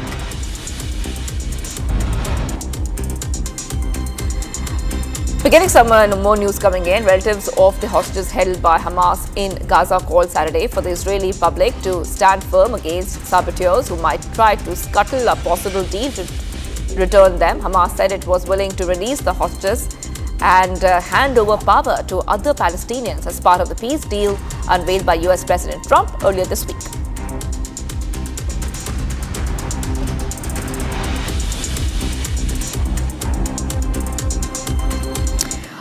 Chandrasekhar, 28 years of age, a student from LB Nagar area of Hyderabad, was shot dead Friday night while working at a fuel station in Denton, Texas. Chandrasekhar's family received the news on Saturday afternoon. This comes weeks after an Indian origin man was beheaded in front of a laundromat. Here's a full story. Take a look. A 28-year-old Indian student, Chandrasekhar Pole, working at a gas station in Dallas, Texas, was shot dead on Friday night by an unidentified gunman. This comes just a month after another Indian man, Chandramouli Nagmalya, was beheaded in the same city. Chandrasekhar Pole was from Hyderabad and had been in the US for higher studies since 2023 after completing his bachelor's degree in dental surgery in India. He recently finished his US Masters and was working part-time at the gas station while looking for a full-time placement. The student's family has sought the government's help in bringing back their son's body from the US. BRS MLA and former Telangana Minister T. Harish Rao echoed the family's demand. The incidents are happening, unexpectedly it is happening by day by day. It is the Indian students has not gotten security over there, and these incidents are happening. Before that also, that right now you said that guy has shot dead. Right now you are playing the video. So it is unexpectedly the citizens in US are attacking our Indian students. It is very painful to us, and I am objecting. And my request is to get back into soon to India.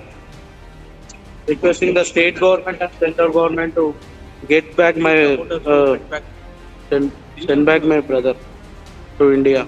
But we don't know whether what's the process and what is the process and when they will respond and when they will talk to the foreign embassy from our Indian embassy. I don't know the exact information, but we are expecting as soon as possible they will do it, because we sent all our brothers' information and documents to the government as well, central government and state government. Telangana Chief Minister Revanth Reddy conveyed his condolences to the bereaved family and assured all possible assistance to bring back his mortal remains back. Last month, Chandramouli Bob Nagmalya, a 50-year-old Indian origin motel manager, was beheaded in front of his wife and son in Dallas, Texas, following a dispute over washing machine. The suspect, identified as Jordanis Kobus Martinez, a co-worker with a criminal record, has been arrested and charged with capital murder. The incident took place early last month at downtown Suits Motel in Dallas. According to Dallas police, the attack followed a quarrel over a broken washing machine. Surveillance footage showed Kobus Martinez fetching a machete, chasing victim and launching a frenzied assault as Nagmalya's wife and son tried to stop him. Back-to-back 2 stories of Indian men murdered in Dallas, and yet no reaction from the US government.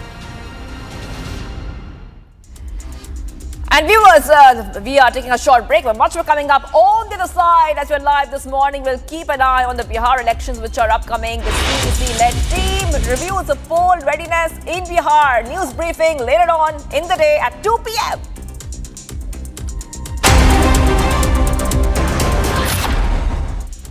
ये है secret recipe MDH का जीरा sip jal jeera masala. Sip sip जीरा sip MDH का जल जीरा sip MDH का जल जीरा SIP. Amity has been ranked India's #1 not-for-profit private university for 11th year, with top 10 ranked institutions in management, engineering, biotech, law, masscom, telecom, hospitality, fashion and more. Yet another top ranking for Amity University. थोड़े में ज्यादा स्वाद, यही तो है इसकी खास बात। वाओ मामा, क्या स्वाद है? अरे मेरे राजा, सबका राजा और मसाला। इसको घर पे लगाओगे तो शादी का तो पता नहीं, और घर पक्का नहीं टूटेगा। रुंगटा नहीं तो घर स्ट्रॉन्ग नहीं। रुंगटा स्टील TMT बार एकदम सॉलिड। पहाड़ों में एक हाइकिंग शिप भी बन सकती है।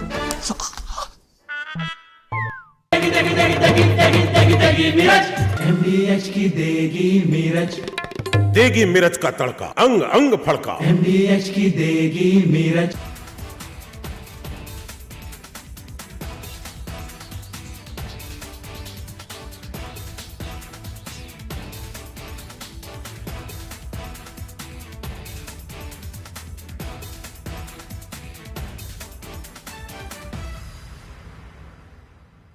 कल यानी नवरात्रि के प्रथम दिवस 22 सितंबर को सूर्योदय के साथ ही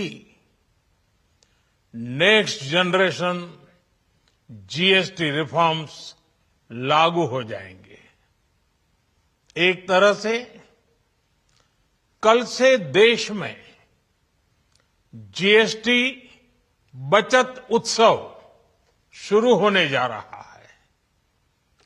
इस GST बचत उत्सव में आपकी बचत बढ़ेगी और आप अपनी पसंद की चीजों को और ज्यादा आसानी से खरीद पाएंगे। नए स्वरूप में मुख्य रूप से अब सिर्फ 5% और 18% के ही टैक्स स्लैब रहेंगे। Tell me about Aratai. Because some people are saying here that here is a person, Sridhar Vembu. He's our very own Elon Musk. Please don't mind the comparison. No, I think that's not. There was a 10 to 100-fold increase in the number of downloads of your social media app. Why is there so much increase? Approaching like a 1,000-fold increase now. 1,000-fold increase now. Are you ready for it? Yes, we have. The last 1 week, our engineers have been working flat out. And Really? we have. What is Aratai? I mean, for those who are not yet totally familiar. You are actually saying it, pronouncing it exactly. Aratai. Yeah, Aratai. Aratai. Aratai.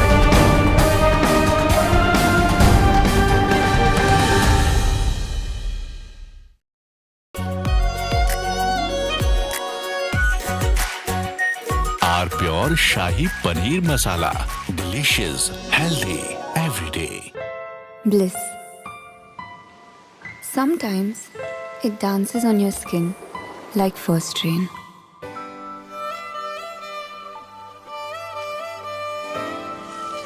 It teases, it soothes, and sometimes speaks without words. Experience bliss in all its forms with Hindware. Hindware, designed for bliss. आधे bowl दही में 4 चम्मच MDH चटनी पुदीना मसाला डाला, stir करो, पुदीना चटनी तैयार। MDH चटनी पुदीना मसाला। साथियों, विकसित भारत के लक्ष्य तक पहुंचने के लिए हमें आत्मनिर्भरता के रास्ते पर चलना ही होगा और भारत को आत्मनिर्भर बनाने का बहुत बड़ा दायित्व हमारे MSMEs यानी हमारे लघु, मध्यम और कुटीर उद्योगों पर भी है, जो देश के लोगों की जरूरत कम है, जो हम देश में ही बना सकते हैं, वो हमें देश में ही बनाना चाहिए। साथियों, GST की दरें कम होने से नियम और प्रक्रियाएं और आसान बनने से हमारे MSMEs, हमारे लघु उद्योगों को, कुटीर उद्योगों को बहुत फायदा होगा। From Asia's largest news headquarters, setting the agenda for Bharat.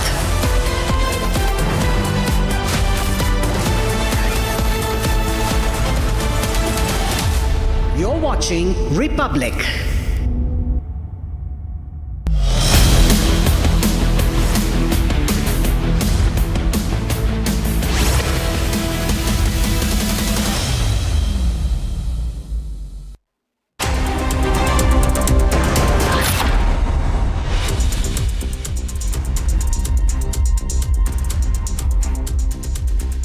Good morning, viewers. You're watching live this morning. I'm Aishwarya Kapoor, and we'll get you all the biggest news stories from India and across the world. Of course, the top story that we continue to track through the day today is the impact of the killer cough syrups in the country. A number of children have been dead, and 3 states have banned the Coldrif cough syrup. And there are more updates as well, because arrests have also been happening. We'll get you all the updates. Here are the headlines that we are tracking at this hour.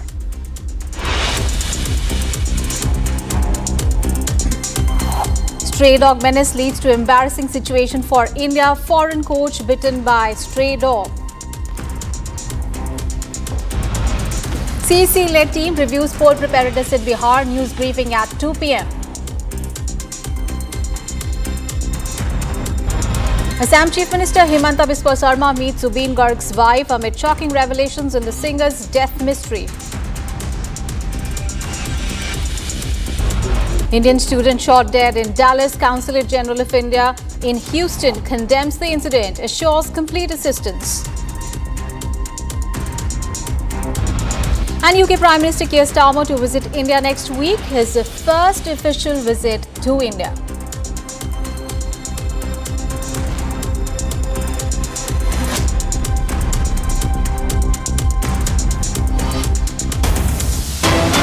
Viewers, we have breaking news coming in right now. Israeli Prime Minister Benjamin Netanyahu says that he has sent a delegation to Egypt to finalize technical details of the hostage releases. Netanyahu further said, and I quote him now in the second phase, Hamas will be disarmed and the Gaza Strip will be demilitarized. This will happen either through diplomatic means, according to Donald Trump's plan, or militarily by us. That is the statement by Netanyahu, the Israeli Prime Minister. And remember, this coming in after Hamas agreed to Donald Trump's peace plan, and they said that they have agreed to release the hostages. And this, as there is a hope for Gaza's peace plan. All right, first let's listen in to what Benjamin Netanyahu said. הנחיתי את צוות המשא ומתן בראשות השר דרמר לצאת למצרים כדי לסגור את הפרטים הטכניים של שחרור חטופינו. הכוונה שלנו והכוונה של ידידינו האמריקנים היא לתחום את המשא ומתן הזה בימים בודדים. ושמעתם את הנשיא טראמפ הערב. הוא אמר בבירור, לא נסבול לו תרגילי דחייה, משיכת זמן או התחמקות מצד החמאס. עכשיו, בשלב השני, החמאס יפורק מנשקו והרצועה תפורז. זה יקרה או בדרך מדינית, לפי תוכנית טראמפ, או בדרך צבאית, על ידינו. היו כאלה שביטלו את האפשרות שנצליח להביא לשחרור כל חטופינו, בלי נסיגה מלאה מהרצועה. הם אמרו לי, It's too good to be true. זה טוב מדי להיות אמיתי. אז אני אומר לכם, It's true. זה אמיתי. ובעזרת השם, זה גם יקרה בקרוב מאוד. All right, that is statement coming in from Benjamin Netanyahu after Hamas agreed to release of the hostages, and we have to wait and watch how that release of hostages takes place. And Benjamin Netanyahu has expressed optimism over the entire process.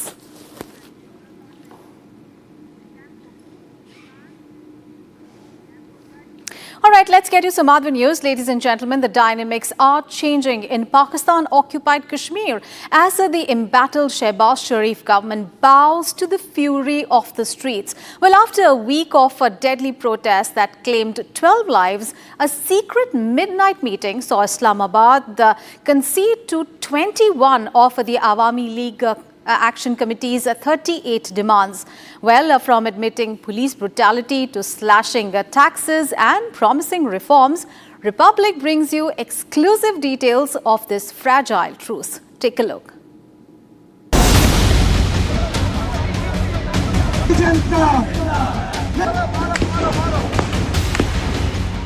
A week of fury has gripped Pakistan-occupied Kashmir, where ordinary citizens rose against decades of exploitation, turning the streets of Muzaffarabad, Mirpur, Kotli and Rawalkot into battlegrounds. What began as a shut-down strike over electricity bills and wheat prices erupted into all-out chaos. On the 29th of September, the Jammu Kashmir Joint Awami Action Committee unleashed a total shutdown, demanding subsidies, free education, healthcare, and an end to elite privileges. Internet blackouts followed, sealing entry points, but the fire only spread. Cornered, Pakistan's Prime Minister Shehbaz Sharif feigned concern, dispatching troops while urging restraint.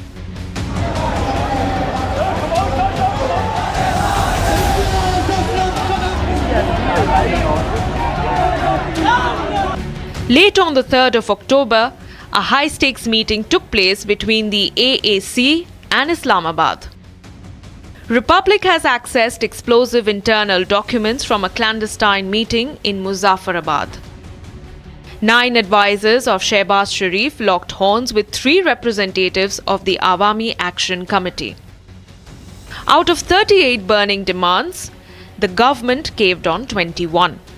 Joint Awami action committee की एक पुरअमन lockdown की call थी, उसके ऊपर तमाम शहरियान मुजफ्फराबाद पुरअमन तरीके से नीलम पुल के ऊपर अपना एहतजाज रिकॉर्ड करा रहे थे, जबकि चंद लोग, चंद सहूलतकार, अदारों के सहूलतकार, अदारों के पेरोल पे अदारों का असला लिए इंतजामिया और पुलिस की मौजूदगी में, FCPC की मौजूदगी में वो वहाँ पे आए और उन्होंने हमारे पंडाल के ऊपर डायरेक्ट फायरिंग की, जिसके एविडेंस हमारे पास मौजूद हैं। हम उसकी वजह से हमारा एक नौजवान शहीद हो गया, 20 जो है वो डायरेक्ट फायरिंग से जख्मी हो गए। हम किसी भी सूरत इस कत्ल को माफ नहीं करेंगे। And not just that, it was an admission of police brutality with assurances of a judicial inquiry.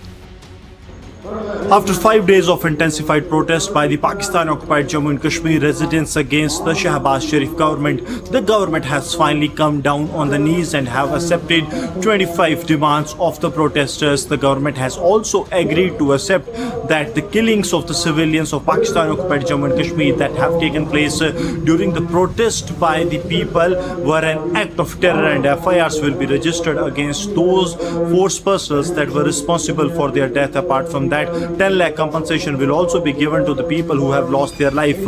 Coming to the main agendas, the government has decided to constitute a committee of the legal experts that includes the legal experts from the government of Pakistan, legal experts from the government of Pakistan occupied Jammu and Kashmir, and 2 legal experts from the Azad Jammu and Kashmir Awami Action Committee.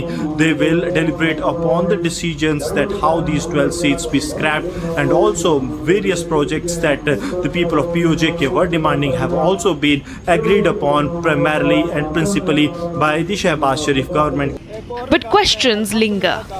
Will promises hold, or is this a stalling tactic?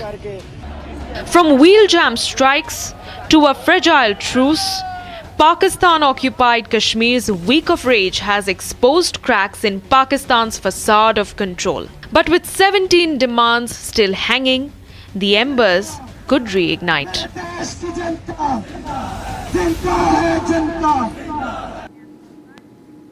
And big story from Uttar Pradesh now. Well, the administration there has unleashed the bulldozer brigade on Bareilly's riot-torn streets a week after communal clashes. Well, the massive machines roared into action on Saturday afternoon, raising illegal encroachments linked to arrested cleric Maulana Taqir Raza, the main accused of igniting the violence. Well, as the security blankets the streets and normalcy teeters on the brink, fresh accusations are flying high between the BJP and the opposition.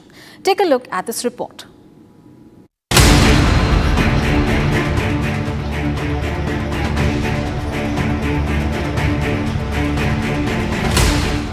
तो इस समय बरेली में अवैध अतिक्रमण पर इस समय प्रशासन का देखिए बुलडोजर इस समय चलता हुआ दिखाई दे रहा है। ये लाइव तस्वीरें हम आपको दिखा रहे हैं। 2 से 3 बुलडोजर देखिए इस समय लगे हुए हैं।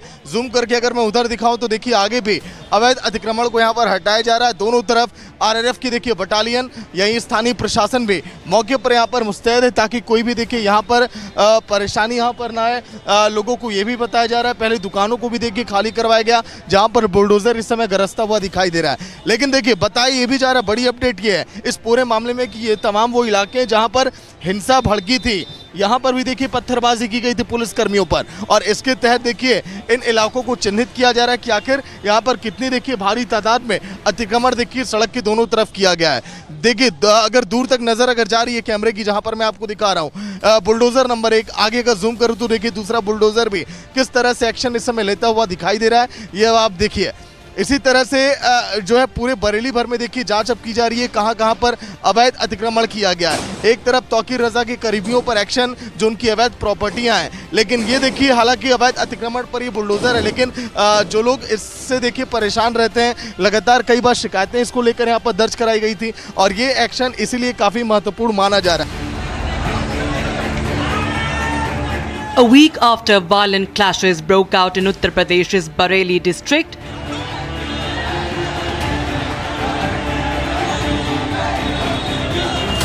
the Yogi government has stepped up action against arrested cleric Maulana Taqir Raza and his close associates.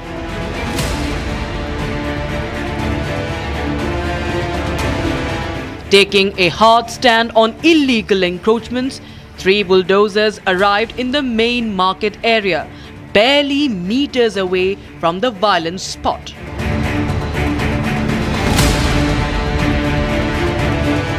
दिक्कत होगी निगम लोगों को, इसीलिए बुलडोजर निगम को कुछ परेशानी होगी, कोई बस उन्हें कोई वो होगी वो हटा रहे हैं। भाई सही है, सही कहा चाचा ने, निगम को कोई परेशानी होगी तो ये तो आप लोग भी शिकायत किए होंगे ना कि आप लोग को गलियों में दिक्कत गई होंगी गलियों में। हाँ, लोगों ने शिकायत तो करी होगी, जब ये माहौल है और नगर निगम जो काम कर रहा है साफ सफाई के हिसाब से ही कर रहे हैं। Meanwhile, earlier today, a Samajwadi Party-led delegation en route Bareilly was stopped at the Ghazipur border.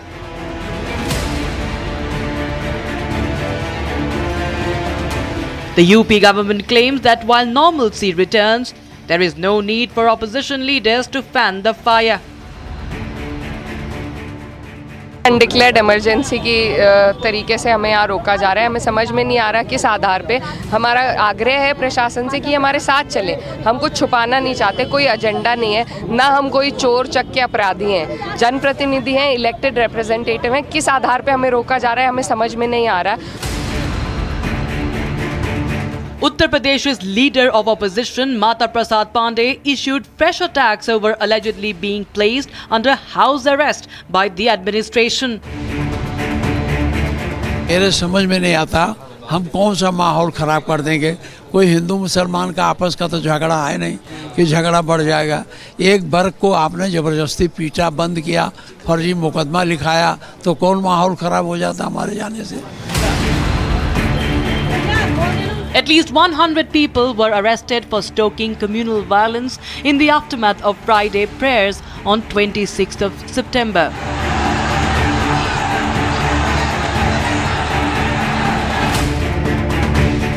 Amid chaos over the religious poster row, the UP police took into custody Maulana Tauqir Raza, accused of instigating riots. And while the crackdown on rioters continued, the Yogi government stepped up security and bulldozer action. The state has made its position clear that any attempt to stoke unrest will be dealt with a tough hand. As the face-off continues and Bareilly attempts to piece together normalcy, the question is, who conspired the chaos?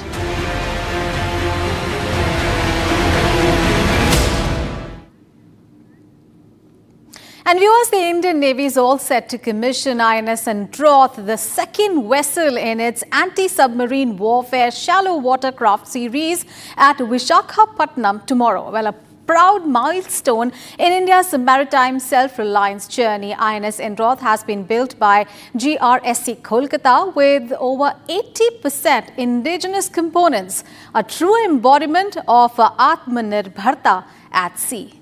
Here's a report.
And big story from US. Well, poor Chandrasekhar, a student from LB Nagar area in Hyderabad, was shot dead on Friday night while working at a fuel station in Texas. And now Chandrasekhar's family received the news on Saturday afternoon. Well, this comes weeks after an Indian origin man was beheaded in front of a laundromat there. Here's the full story. A 28-year-old Indian student, Chandrasekhar Pole, working at a gas station in Dallas, Texas, was shot dead on Friday night by an unidentified gunman. This comes just a month after another Indian man, Chandramouli Nagmalya, was beheaded in the same city. Chandrasekhar Pole was from Hyderabad and had been in the US for higher studies since 2023 after completing his bachelor's degree in dental surgery in India. He recently finished his US masters and was working part-time at the gas station while looking for a full-time placement. The student's family has sought the government's help in bringing back their son's body from the US. BRS MLA and former Telangana Minister T. Harish Rao echoed the family's demand. The incidents are happening. Unexpectedly, it is happening by day by day. It is the Indian students has not gotten security over there, and these incidents are happening. Before that, also that right now you said that guy has shot dead. Right now you are playing the video. So it is unexpectedly the citizens in US are attacking our Indian students. It is very painful to us, and I am objecting. And my request is to get back into soon to India, requesting the state government and central government to get back my send back my brother to India. But we don't know whether what's the process and what is the process and when they will respond and when they will talk to the foreign embassy from our Indian embassy. I don't know the exact information, but we are expecting as soon as possible they will do it, because we sent all our brothers' information and documents to the government as well, central government and state government. Telangana Chief Minister Revanth Reddy conveyed his condolences to the bereaved family and assured all possible assistance to bring back his mortal remains back. Last month, Chandramouli Bob Nagmalya, a 50-year-old Indian origin motel manager, was beheaded in front of his wife and son in Dallas, Texas, following a dispute over washing machine.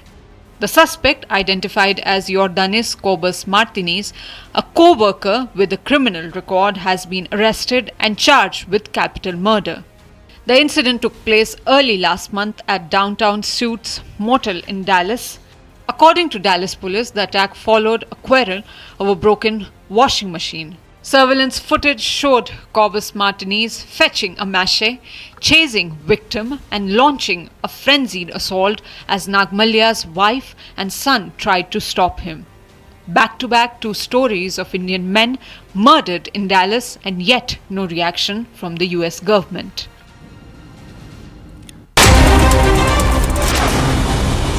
Let's get you some news from across the nation. Madhya Pradesh, Tamil Nadu and Kerala, 3 states have banned the sale and distribution of Coldrif cough syrup after laboratory tests found on the medicine to be substandard and adulterated, containing 48.6% diethylene glycol, a toxic chemical that can cause severe harm or even death.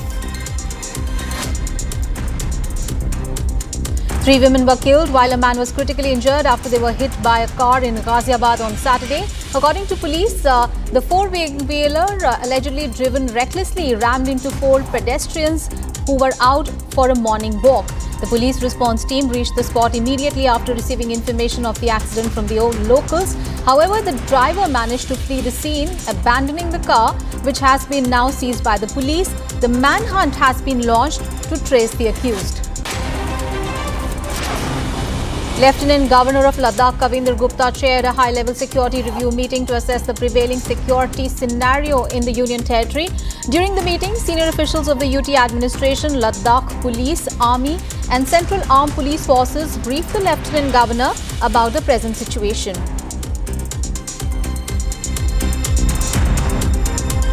The BJP's Manifesto Committee announced that the party would launch a Sujhav Yatra. The Yatra would be launched between 5th and 20th of October and cover all the 38 districts in Bihar. During the Yatra, workers and leaders of the party would meet students, farmers and women, among others, and seek their opinions ahead of the assembly election.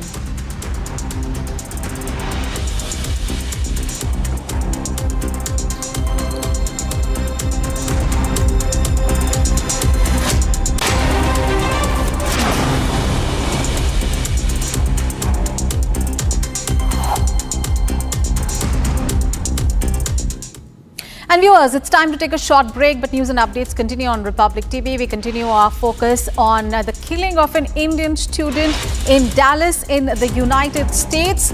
Now, the Consulate General of India in Houston has condemned the incident and has assured complete assistance. We are also the other big story that we are tracking for you. UK Prime Minister Keir Starmer to visit India next week. This is his first official visit to India. Those big stories, viewers, and much more is coming up after a short break. Don't go anywhere. We'll be right back.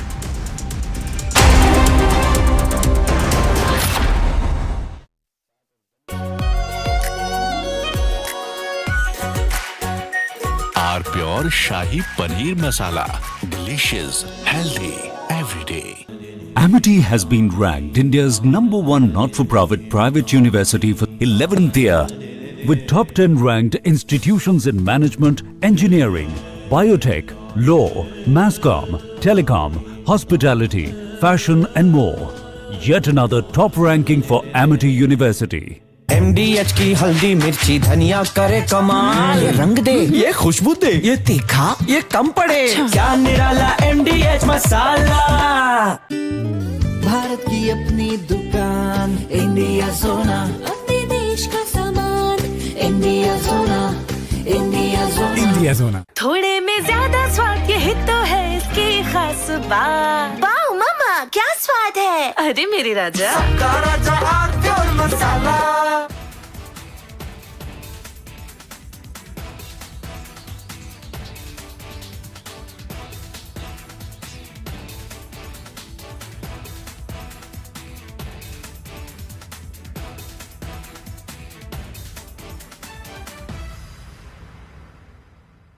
साथियों, हम नागरिक देवो भवः, नागरिक देवो भवः के जिस मंत्र के साथ आगे बढ़ रहे हैं, नेक्स्ट जनरेशन जीएसटी रिफॉर्म में इसकी साफ झलक दिखाई देती है। अगर हम इनकम टैक्स में छूट और जीएसटी में छूट को जोड़ दें तो एक साल में जो निर्णय हुए हैं उससे देश के लोगों को 2.5 लाख करोड़ रुपए से ज्यादा की बचत होगी। और तभी तो मैं कह रहा हूं ये बचत उत्सव है। साथियों, विकसित भारत के लक्ष्य तक पहुंचने के लिए हमें आत्मनिर्भरता के रास्ते पर चलना ही होगा और भारत को आत्मनिर्भर बनाने का बहुत बड़ा दायित्व हमारे एमएसएमईज यानी हमारे लघु, मध्यम और कुटीर उद्योगों पर भी है, जो देश के लोगों की जरूरत कम है, जो हम देश में ही बना सकते हैं, वो हमें देश में ही बनाना चाहिए। साथियों, जीएसटी की दरें कम होने से नियम और प्रक्रियाएं और आसान बनने से हमारे एमएसएमईज, हमारे लघु उद्योगों को, कुटीर उद्योगों को बहुत फायदा होगा।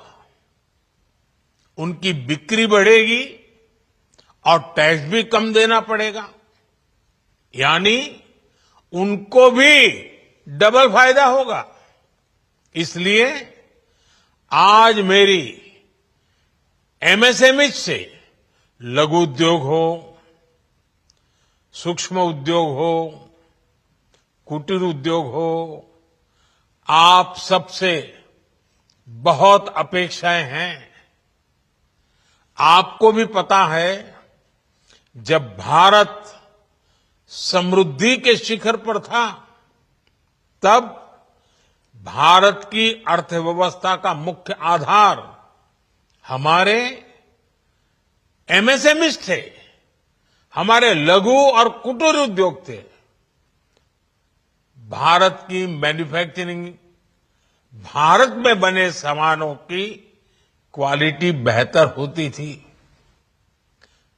हमें उस गौरव को वापस पाना है। हमारे लघु उद्योग जो बनाए वो दुनिया में हर कसौटी पर बेस्ट हो, उत्तम।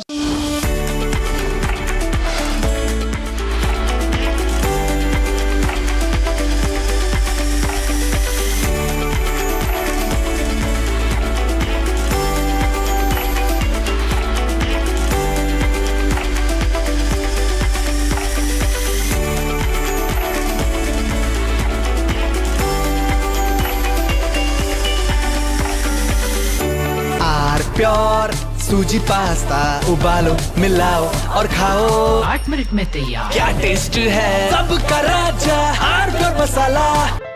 Bliss. Sometimes it dances on your skin like first rain.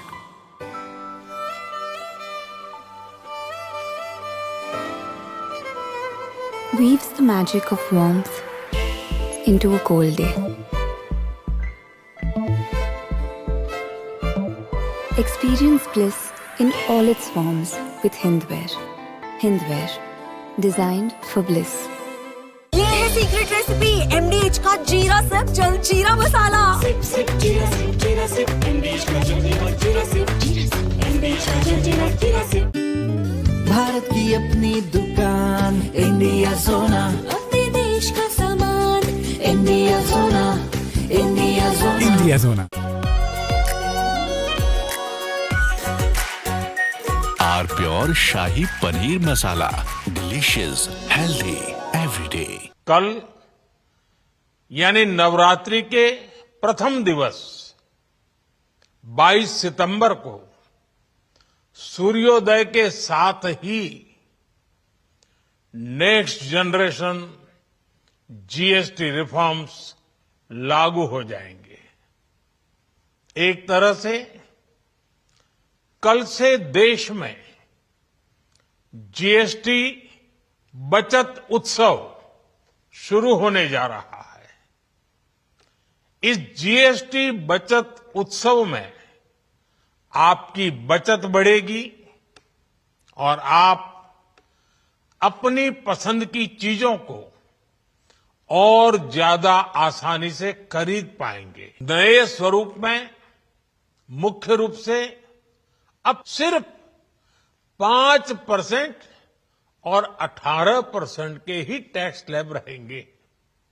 इसका मतलब है रोजमर्रा के इस्तेमाल की ज्यादातर चीजें और सस्ती हो जाएगी।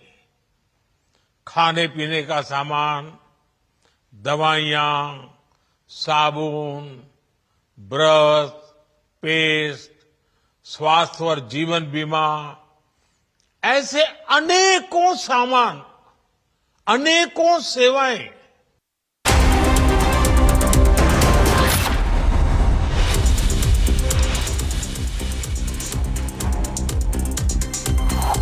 Stray dog menace leads to embarrassing situation for India. Foreign coach bitten by stray dog.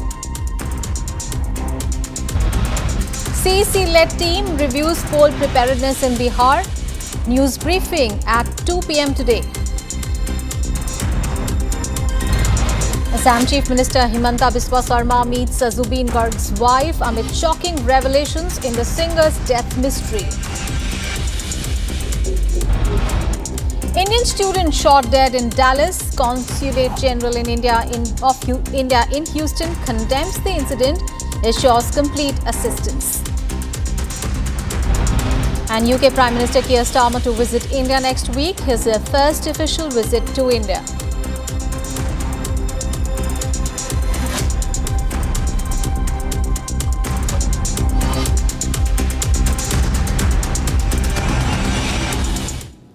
Viewers, the top international focus as the European Union moves to cut all ties with the Russian energy. Hungary's populist government is holding its ground.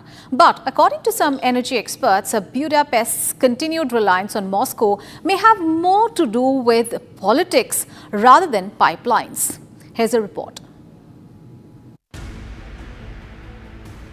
As European Union has weaned off Russian energy, but Hungary has maintained and even increased its Russian imports, insisting no viable alternative exists.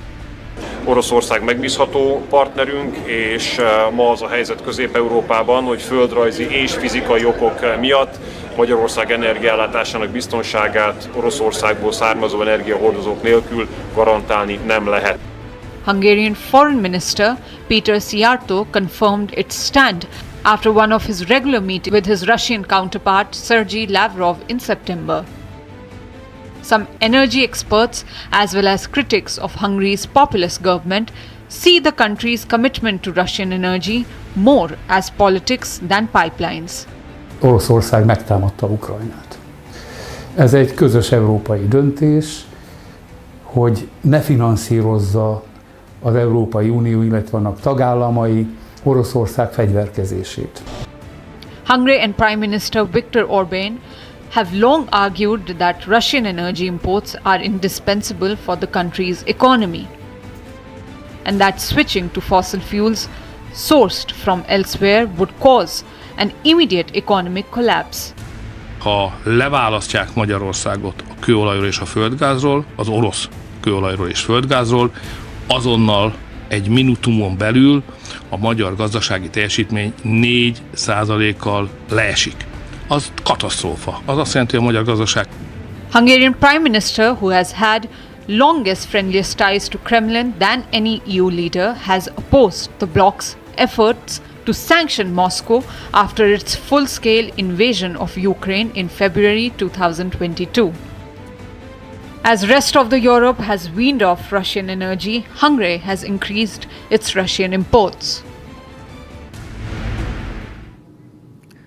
News from the UK now. Well, in Manchester, concerns over safety and security are mounting after a deadly attack outside a synagogue on Thursday. The incident at the Heaton Park Hebrew congregation claimed 3 lives, including that of the suspect. Shocked and shaken, local residents are voicing fears over rising tensions. Here's a report. Local residents in Manchester have voiced growing concerns over safety and security following the attack outside a synagogue on Thursday.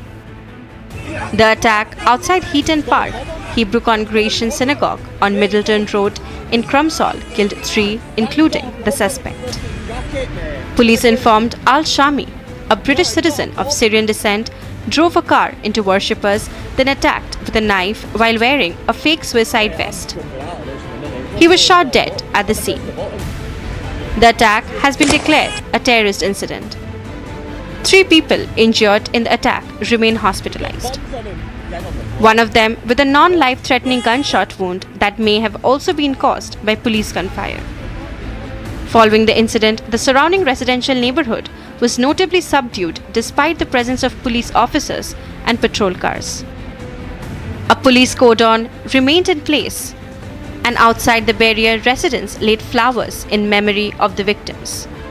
I just definitely think that what happened around the area is very tragic. I don't think anyone deserves what has happened. Family would want to keep their children out of the place, but it's just what's going on is the area itself is not getting. It's getting worse. You know, it's not very safe for people to go around, and it's always been like this. And you know, we don't know what happens in the future, so everyone has to stay safe out there. You know. Investigations is ongoing. Additional police officers have been deployed to protect the public, but people are still concerned over their safety. And the United Kingdom's Prime Minister Keir Starmer is set to make his first official visit to India on 8th and 9th of October this year. The visit comes following an invitation from Prime Minister Narendra Modi. All eyes are on this high-stakes diplomatic engagement, which is aimed at strengthening ties between New Delhi and London. Here's a report. After a special invitation by Prime Minister Narendra Modi, the United Kingdom's Prime Minister Keir Starmer will visit India on October 8th and 9th. This will be the first ever official visit by UK Prime Minister to India. During the 2-day visit, both leaders are expected to review the progress under India-UK Comprehensive Strategic Partnership. It will be a 10-year plan covering trade and investment, technology and innovation, defense and security, climate and energy, health, education and people-to-people ties. On October 9th, both leaders will engage with industrial leaders.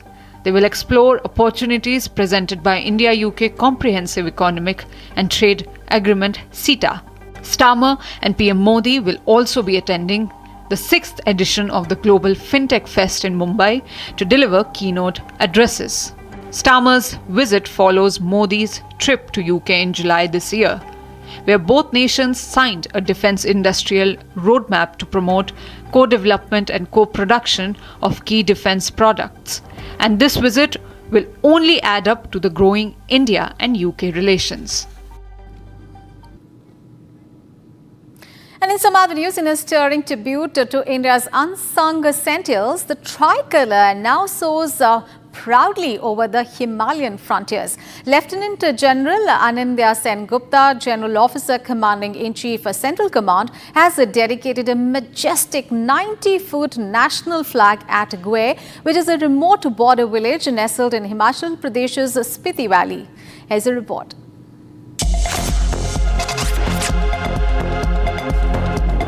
At an altitude where the air thins but patriotism runs deep, the Indian Army has gifted a new symbol of national pride.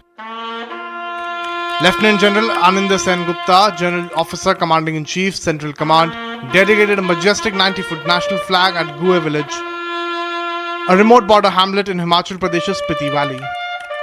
The towering tricolour, visible across the rugged Himalayan valley, stands as a tribute to the unsung sentinels, the brave soldiers who guard the nation's frontiers in silence and sacrifice. Organized by the Tri-Peaks Brigade, the ceremony witnessed heartfelt participation from state government officials, CAPFs, locals, school children and families, filling the mountain air with the chants of unity and pride. For the people of Gue, this is more than just a flag. It's a living reminder of courage, commitment and unbreakable bond between the armed forces and the nation. From the highest heights, the Indian Army continues to uphold the sacred bond, guarding borders, honoring the history and inspiring future generations.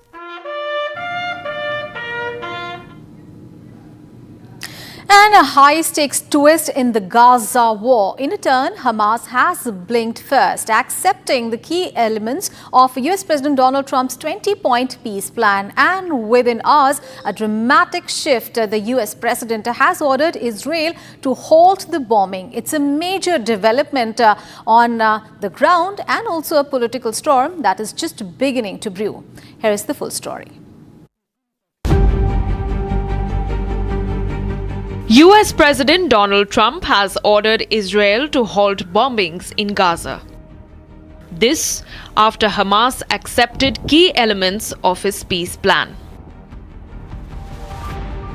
The plan including the release of all hostages from the October 2023 attacks. Hamas's response, however, fell short of Israel's full demands, and it has left major issues unresolved and requiring further negotiations. Israel has accepted the plan in its entirety and is now preparing to implement the first stage. It is focused on hostage releases while coordinating closely with the United States. International mediators, including Egypt and Qatar, have welcomed the development. European capitals have voiced cautious optimism over a potential ceasefire, while Prime Minister Narendra Modi also welcomed the decisive progress. Hamas said yes to negotiation. It didn't say yes to the plan. That means it's going to be negotiation. Of course, Trump took that as a yes, saying everything must end now, and finally forced Netanyahu to go to ceasefire. Hostage families are watching closely. The father of Nimrod Cohen warns that while Hamas agreed to negotiations, there are still risks of sabotage from both sides. Netanyahu tried to run every trick possible. Even though we agreed to the plan, he still was working on a way to sabotage it. So now Trump actually put the brake, and there's a ceasefire right now for immediate negotiation for the first step, which is releasing the hostages. In Gaza, Palestinians have cautiously welcomed the move. They have called for immediate practical steps to end the 2-year-long conflict and return displaced families to their homes. كل الشعب مبسوط بالنسبة لمقترحات حماس، وبنطلب من جميع الدول العربية والدول الأوروبية تقف في صفنا عشان ننهي الحرب ونخلص من موضوع الحرب، لأنه هذا الحرب دمار على الكل، علينا وعلى إسرائيل. فنطالب بجميع الدول العربية والأوروبية بوقف إطلاق النار نهائي وانسحاب إسرائيل كاملا من قطاع غزة.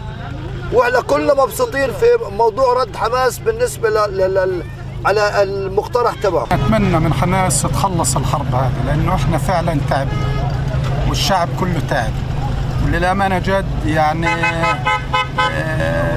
الحرب ما خلتش منا شيء. يعني أنا بالنسبة لي بيتي مالي اتدمرت في كل شيء. نتمنى حماس توافق اليوم قبل بكرة. نتمنى من قيادة حماس كمان تخلص لأنه الوضع صار مأساوي في قطاع غزة. نتمنى من الدول العربية يضغطوا إنهم يخلصوا الحرب. Others highlight the devastation of homes, livelihoods, and infrastructure. They claim that any delay risks worsening the humanitarian crisis. Trump described the agreement as a big day for peace and credited international partners for their role in brokering the deal. While hope rises for a ceasefire, many warn that critical details remain unresolved and the path to lasting peace in Gaza is still fragile. Meanwhile, tens of thousands are taking to the streets across Europe to protest Israel's war in Gaza. From Barcelona to Rome, from Madrid to London, demonstrations are spreading, driven by growing concerns over rising civilian casualties and the worsening humanitarian crisis there. Take a look. Tens of thousands of demonstrators packed Barcelona's Central Boulevard on Saturday, showing solidarity with Palestinians in Gaza. People of all ages carried Palestinian flags and banners, while families joined the march in one of Spain's largest recent protests. Protests are also spreading across southern Europe, including calls in Madrid, Lisbon, and Rome, following the interception of a humanitarian aid flotilla by Israel. Among the 450 activists removed from the flotilla were over 40 Spaniards, including a former Barcelona mayor. In Rome, workers and students staged a general strike on Friday, blocking main roads and highways. Italy's largest unions called the strike to demand a ceasefire and humanitarian access to Gaza following the detention of flotilla activists. In London, police arrested several demonstrators who gathered despite government appeals to postpone the protest after a recent terror attack on a synagogue. While largely peaceful, some chants sparked controversy, highlighting the tension between calls for Palestinian rights and fears of inciting violence. Across Europe, protesters hope these demonstrators will inspire leaders to take a firmer stance and raise awareness of Gaza's humanitarian crisis. The war in Gaza began after Hamas's attack on southern Israel in October 2023. Israel's military response has left tens of thousands dead and hundreds of thousands injured till now. And viewers, let's take a look now at what else is making headlines across the globe. Here is our international wrap.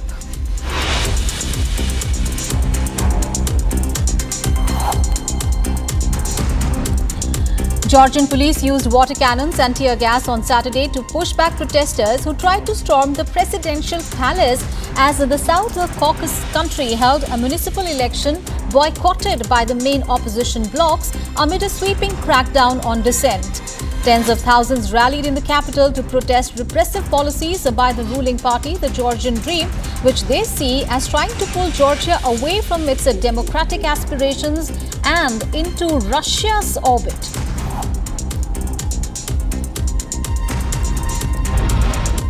Damaging floods swept through villages in southeastern Bulgaria and on the Black Sea coast, claiming the lives of 3 people and forcing hundreds of people to leave their homes.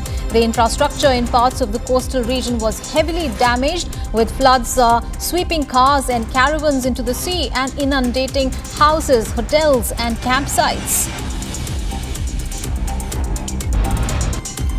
Explosions and heavy gunfire erupted near Somalia's presidential palace on Saturday after an attack targeted a major prison. It came just hours after the federal government lifted roadblocks that had been in place for years in the capital. Residents in the central Mogadishu district of Bondere reported hearing explosions and gunfire and seeing smoke billowing from the prison, which also serves as the headquarters for the Regional Intelligence Unit. Police in London arrested several demonstrators who gathered in the city centre on Saturday to oppose the war in Gaza. Police and the UK government had urged those planning the protest to postpone it after a terror attack on Manchester's Heaton Park Congregation Synagogue on Yom Kippur, which is the holiest day in the Jewish calendar, and that killed 2 worshippers earlier this week. Relatives of the hostages being held by Hamas in Gaza called on Saturday for the Israeli public to stand firm against saboteurs who might try to scuttle a possible deal to return them. Hamas said that it was willing to release the hostages and hand over power to other Palestinians as part of a peace deal unveiled by US President Donald Trump earlier this week.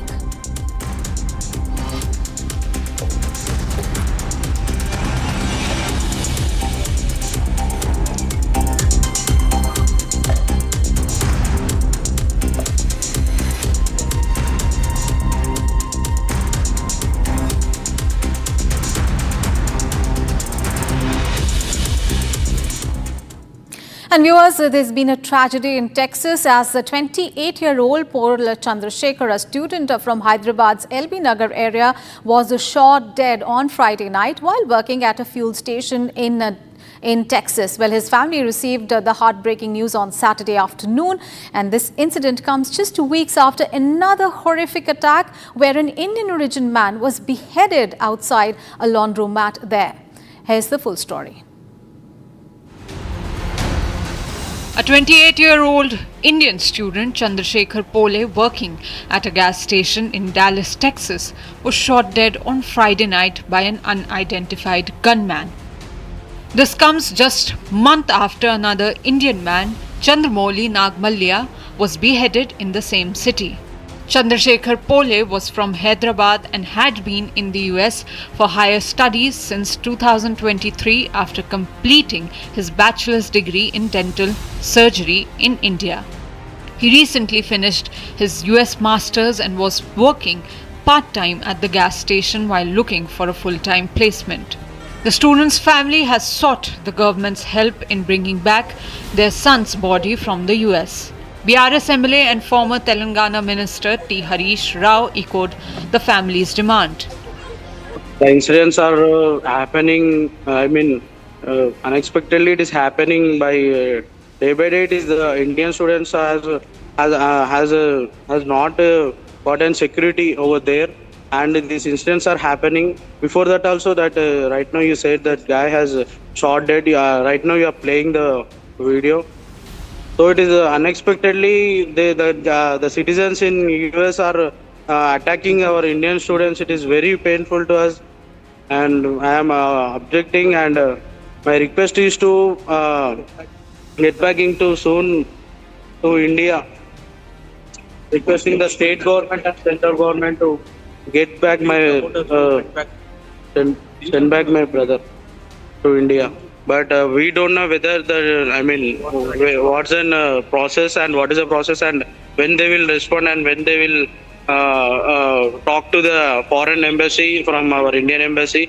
I don't know the exact information, but we are expecting as soon as possible they will do it, because we sent all our brothers' information and documents to the government as well, central government and state government.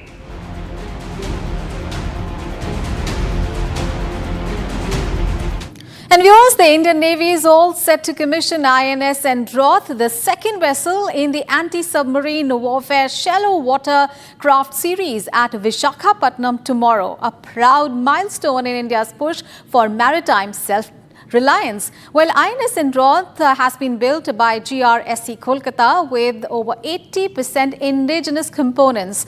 Indeed, a true symbol of Atmanirbharta at sea. Here's a report.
Viewers, we are taking a short break, and coming up ahead, we'll get you all the updates on the upcoming Bihar Assembly elections. Well, CEC-led team has reviewed poll preparedness in the state, and there is going to be a news briefing at 2 p.m. today. Also coming up ahead, all the details on Zubeen Garg's death mystery. Well, Assam Chief Minister Himanta Biswa Sarma has met with Zubeen Garg's wife amid the shocking revelations that have emerged in the singer's death mystery. We'll get you all the big stories and much more after a short break. Viewers, don't go anywhere.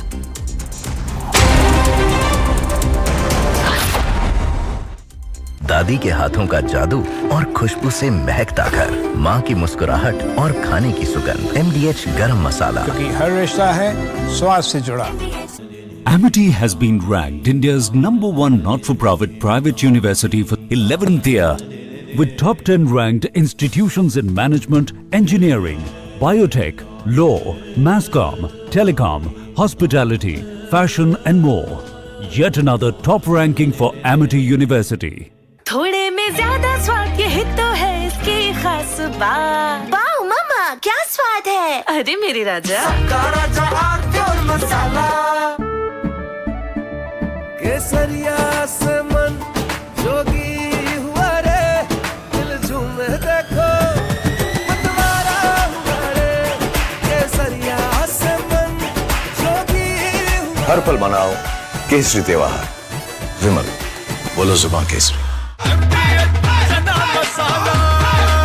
अब छोलिया हो या लोबिया, सफेद चने या काले चने, सब कुछ मजेदार बने। MDH।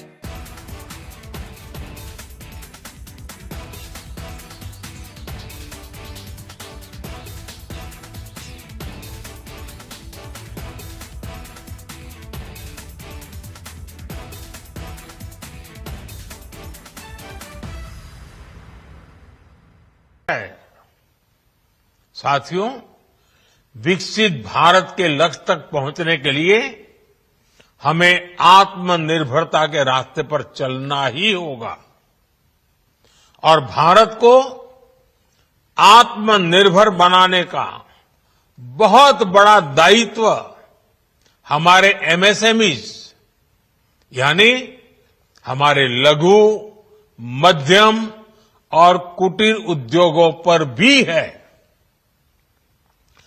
जो देश के लोगों की जरूरत का है, जो हम देश में ही बना सकते हैं, वो हमें देश में ही बनाना चाहिए।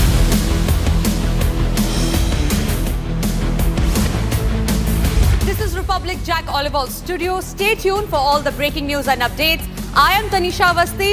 Let's get started.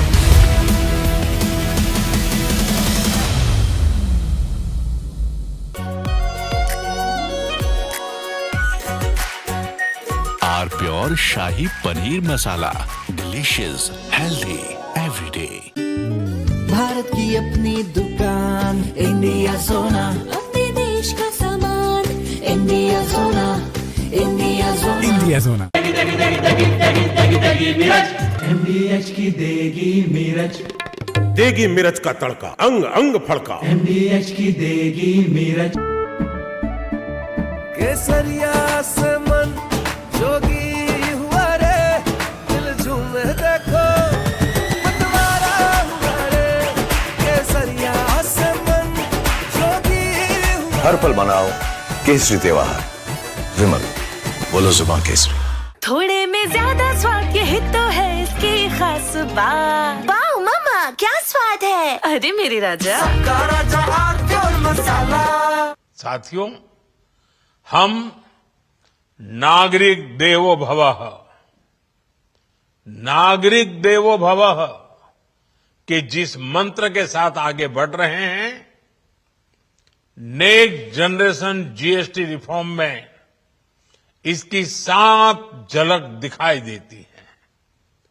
अगर हम इनकम टैक्स में छूट और GST में छूट को जोड़ दें तो एक साल में जो निर्णय हुए हैं उससे देश के लोगों को 2.5 लाख करोड़ रुपए से ज्यादा की बचत होगी और तभी तो मैं कह रहा हूं ये बचत उत्सव है। साथियों, विकसित भारत के लक्ष्य तक पहुंचने के लिए हमें आत्मनिर्भरता के रास्ते पर चलना ही होगा और भारत को आत्मनिर्भर बनाने का बहुत बड़ा दायित्व हमारे एमएसएमईज यानी हमारे लघु, मध्यम और कुटीर उद्योगों पर भी है, जो देश के लोगों की जरूरत का है, जो हम देश में ही बना सकते हैं, वो हमें देश में ही बनाना चाहिए। साथियों, जीएसटी की दरें कम होने से नियम और प्रक्रियाएं और आसान बनने से हमारे एमएसएमईज, हमारे लघु उद्योगों को, कुटीर उद्योगों को बहुत फायदा होगा। उनकी बिक्री बढ़ेगी और टैक्स भी कम देना पड़ेगा, यानी उनको भी डबल फायदा होगा। इसलिए From Asia's largest news headquarters, setting the agenda for Bharat.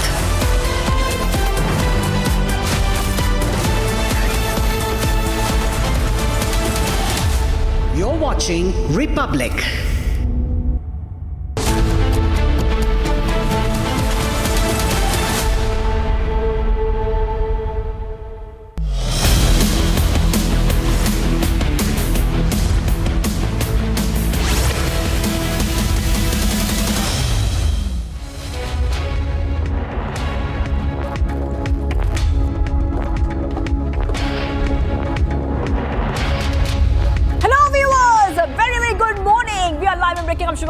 Getting you the latest coming in, and the top stories coming in from Madhya Pradesh. Death toll has risen.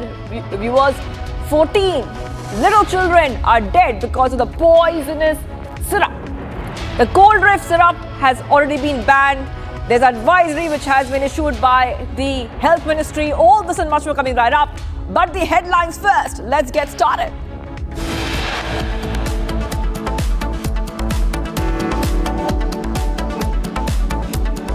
Top headlines coming in. Cough syrup linked kidney failure deaths among children rises to 14 in Madhya Pradesh. CEC led team reviews port preparedness in Bihar. News briefing at 2 p.m. Assam CM Himanta meets Zubeen Gul's wife amid shocking revelation and singer's death mystery. Indian student shot dead in Dallas. Consulate General of India in Houston condemns incident. Assures complete assistance. UK PM Keir Starmer to visit India next week. His first official visit to India.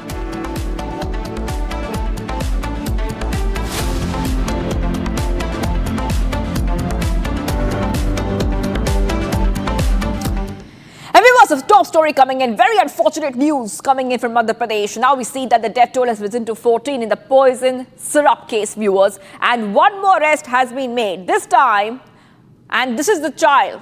The 14 children have been killed. And very unfortunate that we have to put these pictures out, viewers, because innocent lives are being taken because of the poison syrup. Meanwhile, the police have arrested the pediatrician Dr. Praveen Soni. The police detained him near the Rajpal Chowk following an investigation into the prescription of the alleged toxic syrup to minors. The arrest follows a formal complaint lodged by the BMO Dr. Ankit and in fact, based on his report, a criminal case was registered under several stringent sections of the BNS and the Drugs and Cosmetics Act 1940. In addition to the arrested doctor, the pharmaceutical company manufacturing Coldrif syrup has already been banned, viewers. Tamil Nadu-based firm Shrisan Pharma Company has been located in Kanchipuram, was named in the FIR after a lab report indicated that the syrup's quality and composition was substandard.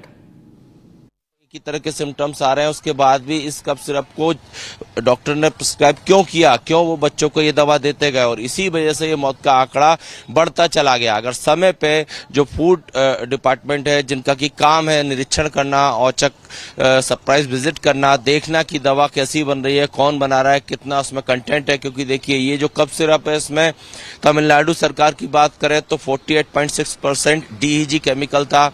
Madhya Pradesh ने भी एक report तैयार की है, उसमें आया कि 46% DEG chemical है, और मानक पैमाने की बात करें तो इस सिरप में 0.1 से ज्यादा DEG केमिकल नहीं होना चाहिए, मतलब 480 गुना ज्यादा कफ सिरप में जहर था। इसी जहर की वजह से बच्चों की मौत हुई, और इसके जिम्मेदारों के खिलाफ, जो भी इसके लिए जिम्मेदार है उनके खिलाफ अब ठोस कार्रवाई होना ही चाहिए। सरकार ये दावा कर रही है कि वो सख्त कार्रवाई करेगी, लेकिन अभी सिर्फ एक डॉक्टर जो है प्रवीण सोनी, उन्हें ही गिरफ्तार किया है। All right, viewers, so deadly cough syrup has killed 14 innocent lives. Very, very unfortunate, viewers, extremely unfortunate. Dr. Praveen is a pediatrician. He has been arrested.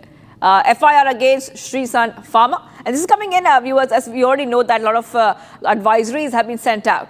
We're getting some more breaking updates coming in. Breaking news coming in. Union Health Secretary to hold a key meet on this. That is right. Union Health Secretary to hold video conference with all the states and UTs, principal secretaries, health secretaries and drug controllers on rational use of cough syrups and the quality of the drugs. States to discuss, I repeat, states to discuss the rational use of cough syrups. Already the Union Health Ministry has given a lot of advisories on cough syrups. Many advisories have been sent out. Now we understand there will be a meeting later on in the day where the states will discuss the rational use of cough syrups, and this is a meeting which will be held with states and the UTs, the Health Secretary, Union Health Secretary, to review the cough syrup quality.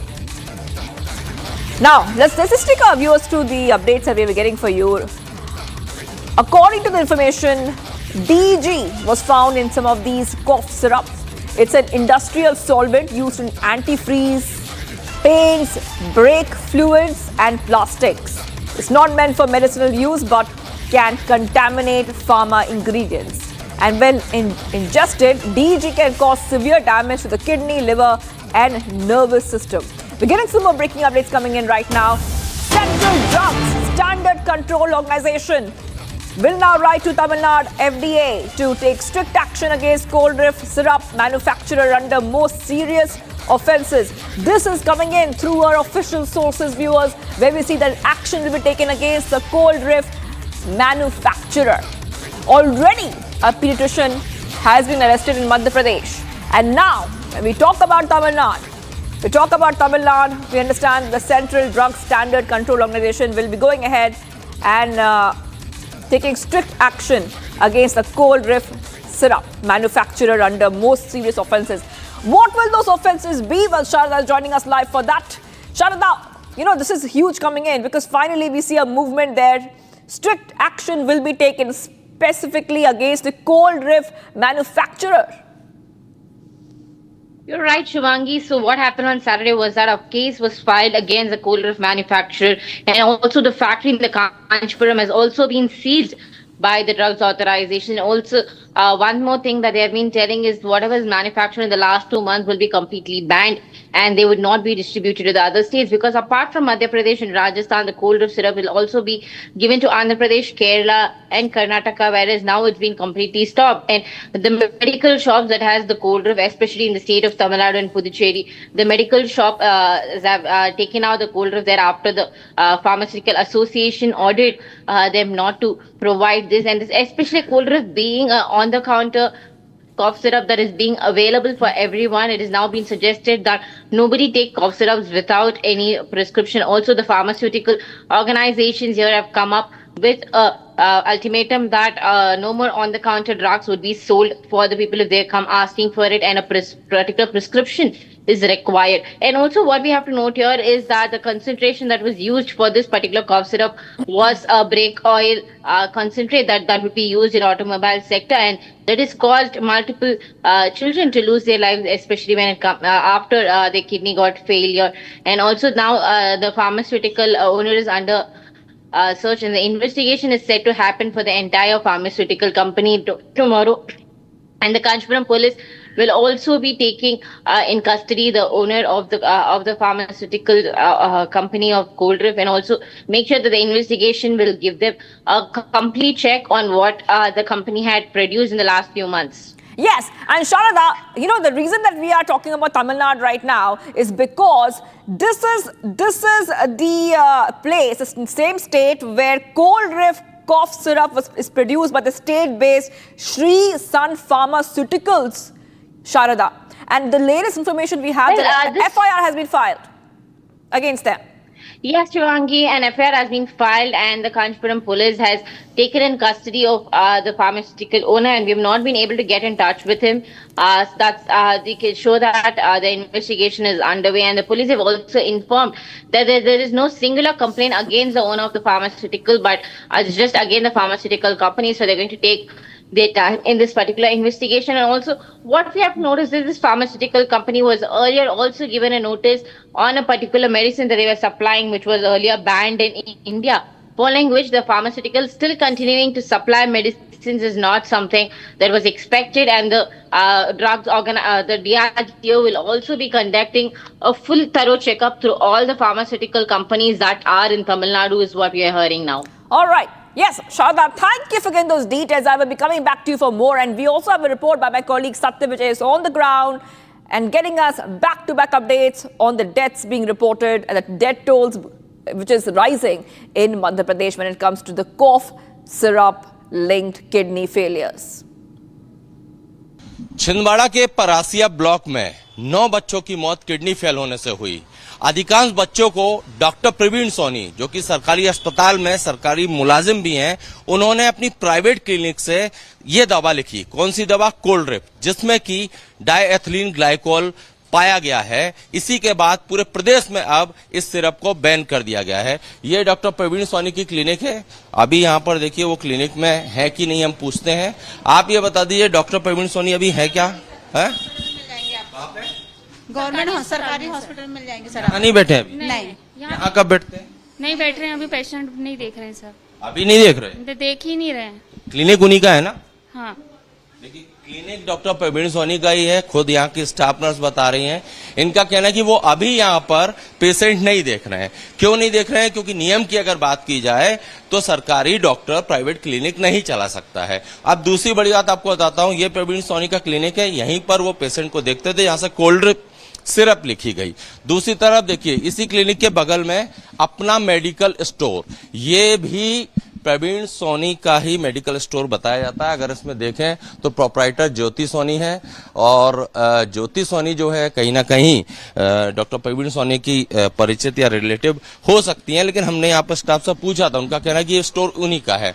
और सबसे बड़ी बात ये, जो Coldrif cough syrup है जो प्रतिबंधित की गई है, वो अगर परासिया ब्लॉक में भी बात करें तो बहुत दूसरे मेडिकल स्टोरों में ज्यादा नहीं मिलती। इनकी क्लिनिक के आसपास जो मेडिकल स्टोर हैं वहीं पर ये दवा सबसे ज्यादा पाई जाती है। ऐसे में अब सवाल ये उठता है, एसडीएम से जब हमने पूछा, उनका कहना था कि जांच की जा रही है डॉक्टर के खिलाफ, लेकिन अभी तक कोई एक्शन यहाँ नहीं लिया गया है। यहाँ पर आपने देखा ये क्लिनिक है, यहाँ पर स्टाफ है, पेशेंट भी कुछ आए हैं, लेकिन डॉक्टर यहाँ नहीं। आप दिखाने आए?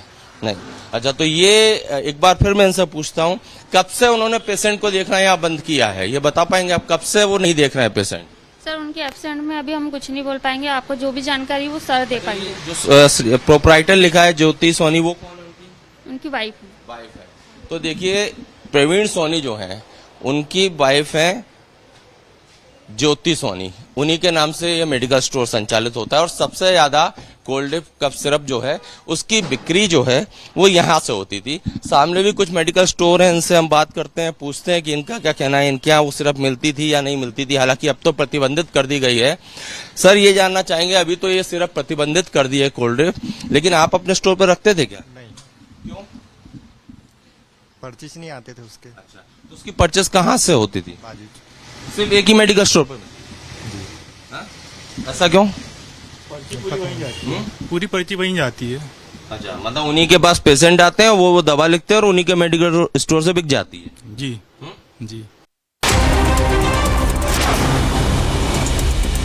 I'm getting you some more updates coming in right now, viewers, on Republic TV, and this is coming in as Madhya Pradesh, Tamil Nadu, and Kerala have banned the sale of distribution of Coldrif cough syrup after lab tests found on the medicine to be substandard and adulterated, containing 48.6% of DEG, a toxic chemical that can cause severe harm or even death.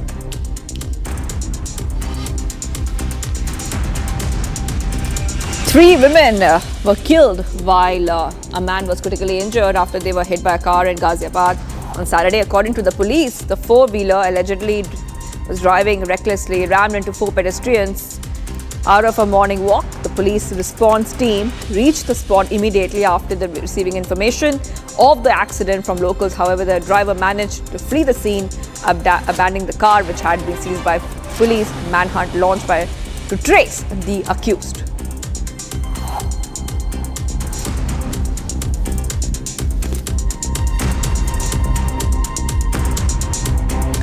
And we must move ahead right now, and we understand that the latest coming in from the world of defense. Now, the Indian Army has introduced Rudra, a cutting-edge initiative emphasizing synergized combat application and seamless inter-arm integration to tackle evolving battlefield challenges. Focused on leveraging emerging technologies and fostering operational synergy, Rudra aims to enhance the Army's preparedness for future warfare. Take a look.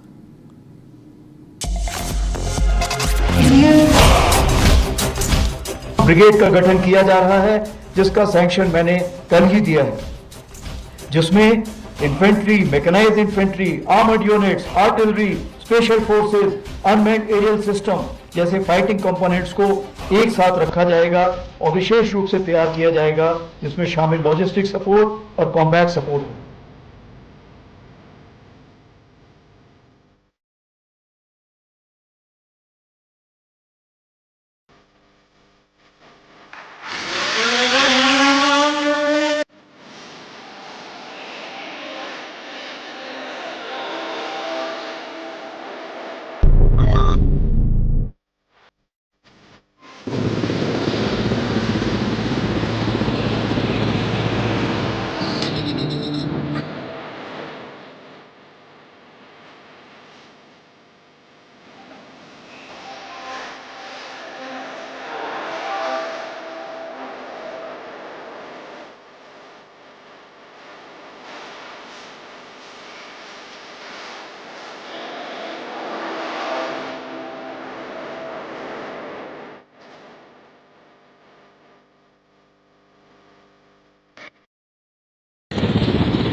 Viewers, the Kenyan sprint coach Dennis and another Japanese assistant coach Mieko, both of them who were in New Delhi for the ongoing 12th World Para-Athletics Championship, were bitten by stray dogs at the warm-up track of the Jawaharlal Nehru Stadium.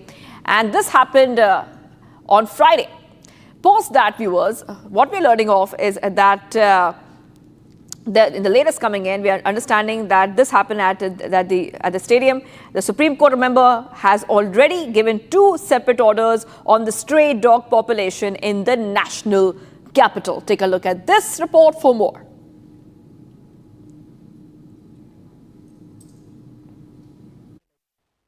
I'm feeling pain on my leg, and then I'm feeling some headache. So I don't know why, because I've never felt that. I've been taking water since morning because I was doing a warm-up with my girl who was going for 200 meters first round.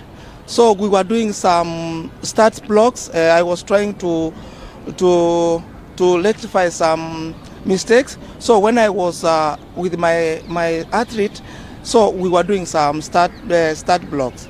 And then after I've clapped for her to go, and then I felt something like something has touched my leg. I thought it was my physiotherapist, so I had to call, Somba, what's happening? So when I turned like this, I got this was a dog, and it was I was already biting me, so I didn't know. All right, let's go to Shambhavi, who's joining us live right now. Shambhavi, I'm coming across to you. In the national capital, we saw that two foreign coaches were bitten by stray dogs at the stadium, Jawaharlal Nehru Stadium. Now, there has been a little bit of outrage we saw earlier, especially with the Supreme Court orders which had come in, and then we saw a lot of protests. Then the Supreme Court had to revise its order. But once again, concerns being raised about stray dogs who are on the streets and attacking citizens, and in this case, they are foreign coaches. Well, this definitely has raised major concerns about the safety of the athletes and the teams from foreign now after two incidents. One from the Kenya coach and the other from the Japan's coach. And as you can hear when he's talking, he said that he initially mistook the touch as his physiotherapist touch, but then later realized that he was actually being bitten by a dog. So this has definitely raised very serious concerns about safety. Although the organizing committee has reiterated its commitment to provide an uncompromised, safe environment for all the athletes and their team.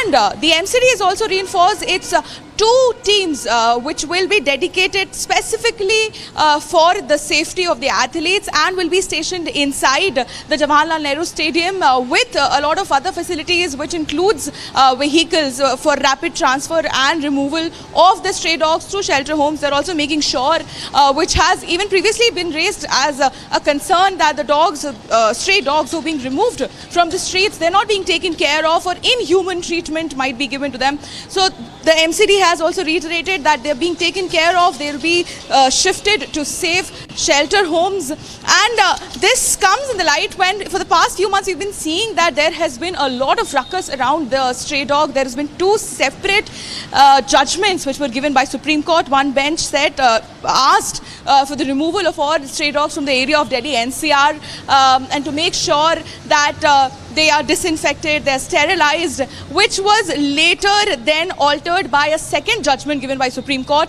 where they said that only those dogs who are likely to have rabies or do have rabies currently will be taken from the streets, will be sterilized, will be disinfected, and will be kept in the shelter homes. So a lot of controversy has been revolving around this, and now this comes definitely as a big question mark when not just the citizens of India but our guests who have come to participate in the World Para Athletics Championship were bitten. Back to you. Right.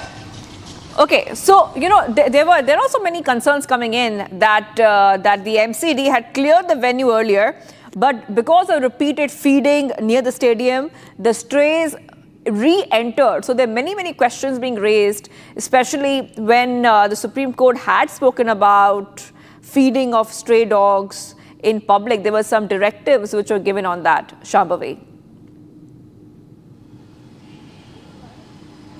Right, that is why the MCD has now reinforced two dedicated vehicles, two dedicated dog catching teams which will be inside the Jawaharlal Nehru Stadium 24/7 to make sure that a clean, that a safe environment is being provided to all the athletes who have come here, and they will be equipped with each and everything which will be required to carry out this process as smoothly as possible, while making sure that the dogs are being treated nicely. But this definitely, as you very rightly said, that this definitely raises a lot of question on the judgment that was again altered after a lot of controversy which followed it. The dog lovers, the animal lovers, they were very agitated by the decision of the Supreme Court when the Supreme Court asked for all the stray dogs to be removed from the Delhi NCR, keeping these such incidents in mind, such incidents which were growing day by day, but was then again altered after the growing agitation of the animal lovers.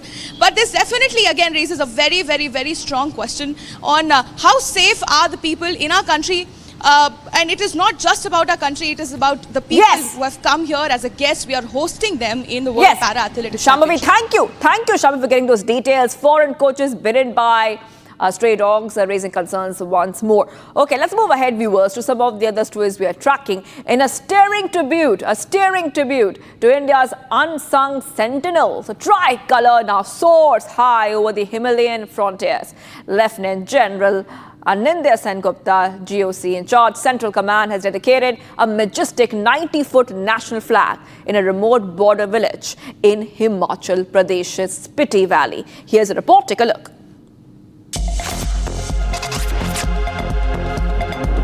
At an altitude where the air thins but patriotism runs deep, the Indian Army has gifted a new symbol of national pride. Lieutenant General Anindya Sengupta, General Officer Commanding-in-Chief, Central Command, dedicated a majestic 90-foot national flag at Gue village, a remote border hamlet in Himachal Pradesh's Spiti Valley. The towering tricolour, visible across the rugged Himalayan valley, stands as a tribute to the unsung sentinels, the brave soldiers who guard the nation's frontiers in silence and sacrifice. Organized by the Tri-Peaks Brigade, the ceremony witnessed heartfelt participation from state government officials, CAPFs, locals, school children, and families, filling the mountain air with the chants of unity and pride. For the people of Gue, this is more than just a flag. It's a living reminder of courage, commitment, and unbreakable bond between the armed forces and the nation. From the highest heights, the Indian Army continues to uphold the sacred bond, guarding borders, honoring the history, and inspiring future generations.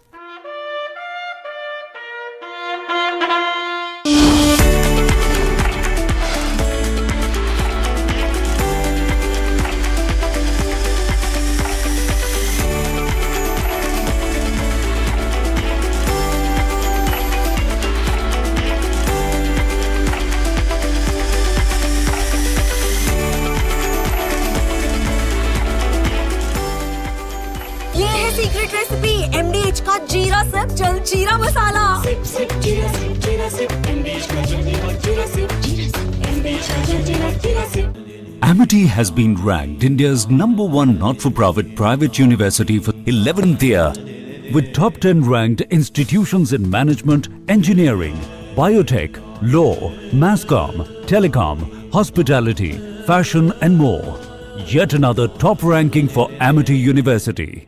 थोड़े में ज्यादा स्वाद यही तो है इसकी खास बात. वाओ मामा क्या स्वाद है. अरे मेरी राजा सबका राजा प्योर मसाला.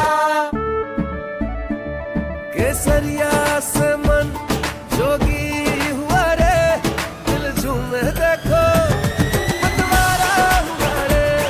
केसरिया से मन जोगी हुआ. हर पल मनाओ केसरी त्योहार. विमल बोलो जुबान केसरी.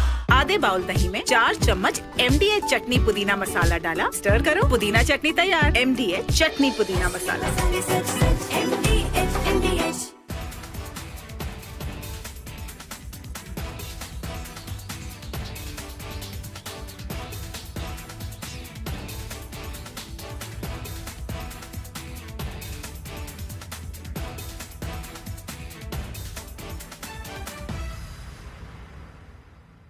कल यानी नवरात्रि के प्रथम दिवस 22 सितंबर को सूर्योदय के साथ ही नेक्स्ट जनरेशन GST रिफॉर्म्स लागू हो जाएंगे. एक तरह से कल से देश में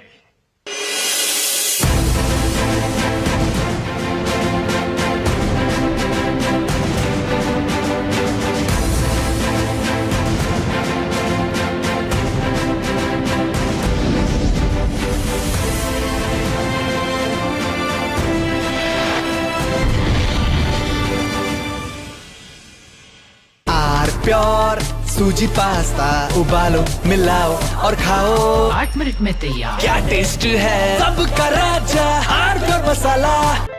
Bliss. Sometimes it dances on your skin like first rain.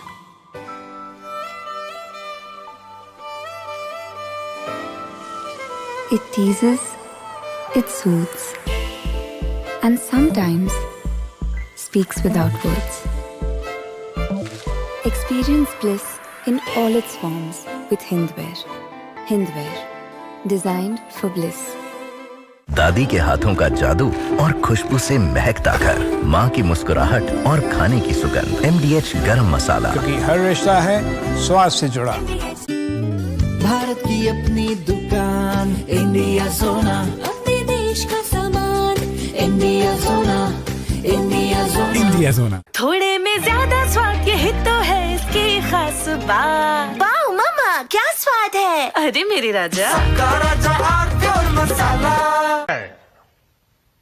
साथियों, विकसित भारत के लक्ष्य तक पहुंचने के लिए हमें आत्मनिर्भरता के रास्ते पर चलना ही होगा और भारत को आत्मनिर्भर बनाने का बहुत बड़ा दायित्व हमारे MSMEs यानी हमारे लघु, मध्यम और कुटीर उद्योगों पर भी है, जो देश के लोगों की जरूरत कम है, जो हम देश में ही बना सकते हैं, वो हमें देश में ही बनाना चाहिए। साथियों, GST की दरें कम होने से नियम और प्रक्रिया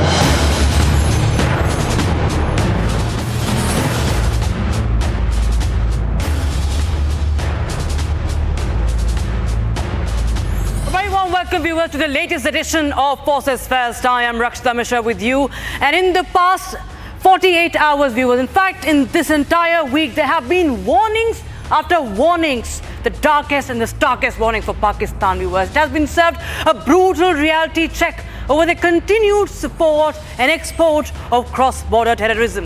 The strategic messaging by the High Command of Indian military, not even the Indian military but also the political leadership of the country, has reinforced the need to maintain a resolute stance on our new war doctrine. In Rajasthan's Anupgarh viewers, in the latest, India's Army Chief General Upendra Dwivedi has signalled a decisive response to Islamabad over its petty attempts at provocation. Words that echo the new normal for a new India in dealing with the terror state of Pakistan. It was one blistering ultimatum to Pakistan like never before.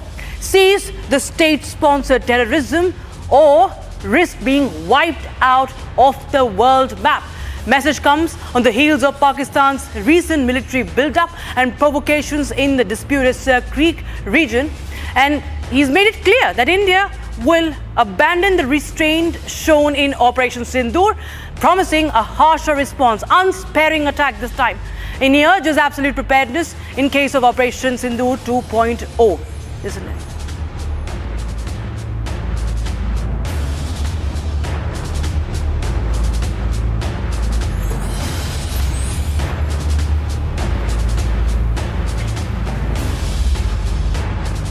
Now target हम लोगों ने नियुक्त किए थे और इस target में ये हमने यकीन किया था कि इसमें कोई इनोसेंट नहीं खत्म होना चाहिए और कोई मिलिट्री टारगेट को भी हम नहीं उस टाइम डिस्ट्रॉय करना चाहते थे। हम टेररिस्ट टारगेट को डिस्ट्रॉय करना चाहते थे, टेररिस्ट टारगेट में जो ट्रेनिंग देते उनको डिस्ट्रॉय करना चाहते थे और जो उनको इंडोक्ट्रिनेशन करते थे या उनको तरबियत देते थे, जिनको हम बोलते हैं कि उनके आका, उनको डिस्ट्रॉय करना चाहते थे। और यही चीज हमने 9 टारगेट में की, जिसमें 7 टारगेट में आर्मी ने किया था, 2 एयरफोर्स ने किया था। और इस बार हमने हर टारगेट को डिस्ट्रॉय करने का प्रूफ भी दिखाया दुनिया को। ये तो पाकिस्तान छुपा ले जाता था, बट इस बार हमने दिखाया कि ये देखिए यहाँ पे हमने ये डिस्ट्रॉय किया, ये डिस्ट्रॉय किया। और सारी जो खबर है, तकरीबन 35 से 40 तो पहले नाम आए थे, लेकिन आपको पता है कि जब वो उनका 14 अगस्त को उन्होंने गलती से एक लिस्ट जाहिर कर दी थी जिसमें 100 से भी ज्यादा नाम थे जो कि वहां पर लोग खत्म हुए। और ये मैं फौजियों की बात कर रहा हूँ जो वहां पे खत्म हुए थे। टेररिस्ट जो हैं वो तो बहुत ही ज्यादा थे, ठीक है, तो टेररिस्ट को तो वो गिनते ही नहीं है, ठीक है। तो ये मैं आपको बताना चाहता हूं कि इस बार भारत देश पूरी तैयारी के साथ है और इस बार वो संयम नहीं रखेगा जो सिंदूर 1.0 में हमने संयम रखा था। इस बार हम आगे की कार्रवाई करेंगे और कुछ ऐसी कार्रवाई करेंगे कि हो सकता है पाकिस्तान को सोचना पड़े कि उसे इतिहास में भूगोल में रहना है कि नहीं रहना। अगर उसे भूगोल में अपनी जगह बनानी है तो उसके लिए उसे जो स्टेट स्पॉन्सर टेररिज्म जिसको हम बोलते हैं, यानी कि उसका देश जो टेररिज्म को स्पॉन्सर कर रहा है उसे रोकना पड़ेगा। ठीक है, तो आप अपनी पूरी तैयारी करके रखिए और अगर परवरदिगार चाहेंगे, भगवान चाहेंगे, वाहेगुरु चाहेंगे तो बहुत जल्दी ही आपको मौका मिलेगा। उसके लिए ऑल द बेस्ट। जय Hind. Now, this warning by Army Chief General Dwivedi closely echoed Defence Minister Rajnath Singh's remarks from the day prior. Issuing a scathing rebuke from a military base in Gujarat's Bhuj, the minister blasted Pakistan's reckless military build-up along the contested 96-kilometer Sir Creek estuary that straddles this Gujarat and Sindh border. He warned that any misstep in this resource-rich zone, which is a gateway to Karachi, would trigger a crushing Indian response. One that could, as he said, erase Pakistan's history and geography. He called out Islamabad's provocations as a shameless ploy to distract from its crumbling economy and internal chaos. An unmistakable message. Sir Creek, viewers, is a red line, and Pakistan's futile aggressions will face a devastating retaliation.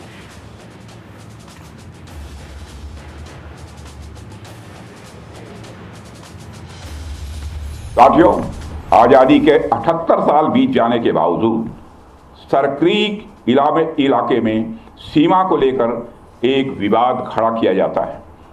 Bharat ने कई बार बातचीत के रास्ते इसका समाधान करने का प्रयास किया है, मगर पाकिस्तान की नीयत में खोट है, उसकी नीयत साफ नहीं है। जिस तरह से हाल में पाकिस्तान की फौज ने सरक्रीक के सटे इलाकों में अपना मिलिट्री इंफ्रास्ट्रक्चर बढ़ाया है, वह उसकी नीयत बताता है। साथियों, भारत की सीमाओं की रक्षा भारतीय सेनाएं और बॉर्डर सिक्योरिटी फोर्स मिलकर मुस्तैदी से कर रही हैं। अगर सरक्रीक इलाके में पाकिस्तान की ओर से कोई भी हिमाकत की गई तो उसे ऐसा करारा जवाब मिलेगा कि इतिहास और भूगोल दोनों बदल जाएंगे मेरे साथियों। और 1965 की जंग में भारत की सेना ने लाहौर तक पहुंचने का सामर्थ्य भी दिखाया। आज 2025 में पाकिस्तान को याद रखना चाहिए कि कराची का एक रास्ता क्रीक से ही होकर गुजरता है। Viewers, we'll just show you on the map what really is this creek. It's a 96-kilometer tidal estuary that's been a flashpoint since the 1965 war between India and Pakistan, where the Pakistani forces attempted to seize control of the Run of Kutch. And the core of the dispute is the border demarcation, the boundary demarcation. India adheres to the Thalweg principle that advocates for the midline of the navigable channels as the international border, while Pakistan stubbornly claims the entire creek up to the eastern bank. Now, strategically, Sir Creek, viewers, is India's gateway to maintaining dominance in the Arabian Sea and securing its economic lifeline. We'll tell you about the importance. The creek's proximity to major Indian ports like Kandla, like Mundra, they're all crucial hubs for trade and for energy, viewers. Remember. So we are just going to tell you in points what is the importance, the economic importance and the strategic importance of this Sir Creek, viewers. Now, what Pakistan could do to exploit and disrupt maritime traffic if it targets from Sir Creek. There are hybrid threats. It's shallow. You can see the strategic significance is the maritime security, as I just said, control over strategic Arabian Sea access. India's control over the ports, as I just mentioned, like Kandra and Mundra. Flip to the next point, viewers. Economic interests and it protects India's exclusive economic zone, Indian Navy stealth operations countering Pakistan naval hub near Karachi, and that's why the warning on Karachi came in. Now, the counter-terrorism significance, it thwarts Pakistan's hybrid threats like smuggling, ISI-backed smuggling and drone infiltration. Also, it also has, of course, immense strategic importance because these routes have been used time and again by the Pakistani terrorist viewers. That's why it becomes very, very important. And we will be now joined by our defense expert, Major General K.K. Sinha, on the broadcast for more on this. General Sinha, very warm welcome to you on Republic TV, sir. This Sir Creek has been a headache since the colonial era. It's a colonial era mess that continues, of course, to bother us. And we've seen that now in the latest, Rajnath Singh, it was a warning that we've never seen before. He, in as many words as he could, be clear that a road to Karachi goes through Sir Creek, and Pakistan must remember that. And the army chief also doubles down, saying that any misadventure will be met with a befitting reply. So help our viewers understand the significance of how Pakistan has attempted in the past to, attempt misadventures via Sir Creek, and why it's really, really important this time. Good morning and Jai Hind. The Sir Creek and Siachen, these are the two, disputed area, you can say. India doesn't, actually consider disputed because this is our area, especially Sir Creek. Actually, a wrong thing to, pronounce it as a Sir Creek. It is actually name is the Ban Ganga. That was the first mistake which we did it. Ban Ganga is the main name. Sir Creek is the something colonial legacy we are carrying on. This is 96 kilometer, the line actually from the mouth, when you say right up to where the creek starts. So when I call it Creek Ban Ganga. In this 96 kilometer, there are two nalas which are the main issues from the Indian and the BSF point of view, Indian Army and BSF point of view. There is also, something to do with our coastal defenses, with Navy and the Coast Guard. So it is a mixture of all forces operating over there. So we just can't, confine to the Army and the BSF issue. Army and BSF issue, because it comes up every time. There are two nalas which is coming to the Sir Creek. One is Harami Nala, it is called in India, in Pakistani use it. And is Bando Dhora. Bando Dhora, where, the main, issue is there. That is the Chinese has, by the money of Chinese, and Chinese were there. They created a band over there, and the military infrastructure is coming over there. See, you asked me to give it a perspective what happened in 65. This was the main area where Pakistani tried to take over this area because it is a direct threat to their Karachi port, which is very, very important. If we do anything, ground actions, then straightway we can reach Karachi. The shortest route to Karachi is through this, when we say Creek Ban Ganga, we can straightway go there. But more important, in 1965, we had a upper hand. We were able to repel everything. In 1999, we have actually, during the Kargil war, we had actually down there one of the aircraft. There was some tussle over there, but we left it. Every time we tried to, solve the dispute by, dialogue. If we would have gone the way we have gone into Siachen Glacier, because these are the two areas, Sir Creek and Siachen Glacier, we would have been, better off. And now I think, we are looking forward to something. That's why you see, if the chief says, "Aap apni tayari kijiye," you start your preparations. God willing, will get the opportunity. You will see, operation, when say Operation Sindoor 2.0, which is now we are looking forward, it is going to come very, very fast. And I think we must be mentally prepared what we are talking and what we are going to do it. You have to take this area because strategic importance has gone in a manifold. Hydrocarbon in a big way has come. And Americans want to get into this. The Chinese want to get into this. Chinese have got, band made over there. Infrastructures are coming up. The India, somehow we have, not able to do it other than what we did it during the Operation Sindoor. Our flotilla, which was there for a very long period of time, we were, telling them we are going to even go for Karachi. We have this in our mind. We should have gone there, but somehow we have left it. But now the time has come that we have to do something, because otherwise you will miss the opportunity. Right, sir. Absolutely, very rightly pointed out and explained to our viewers. Major General K.K. Sinha, always pleasure having you. Thank you so much for joining us.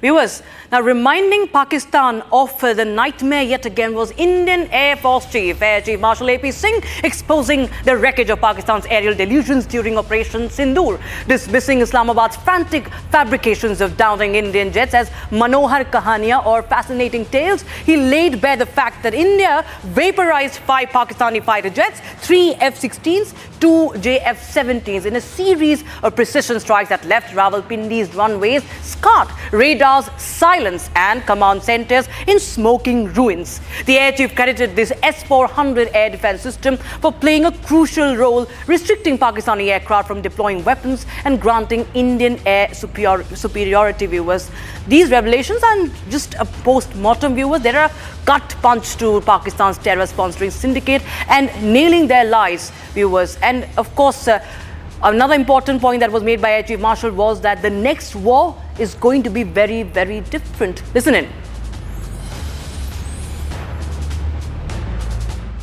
As far as Pakistan losses are concerned, I think it was very clear. It was clearly spelled out in the initial debriefs also that we have struck a large number of their airfields, and we struck a large number of their installations. And what we have gathered from whatever int reports we have got is that on ground, because of our strikes, there have been radars at least 4 places, command and control centers at 2 places, runway, of course, damaged at 2 places. Then 3 of their hangars in 3 different stations have been damaged.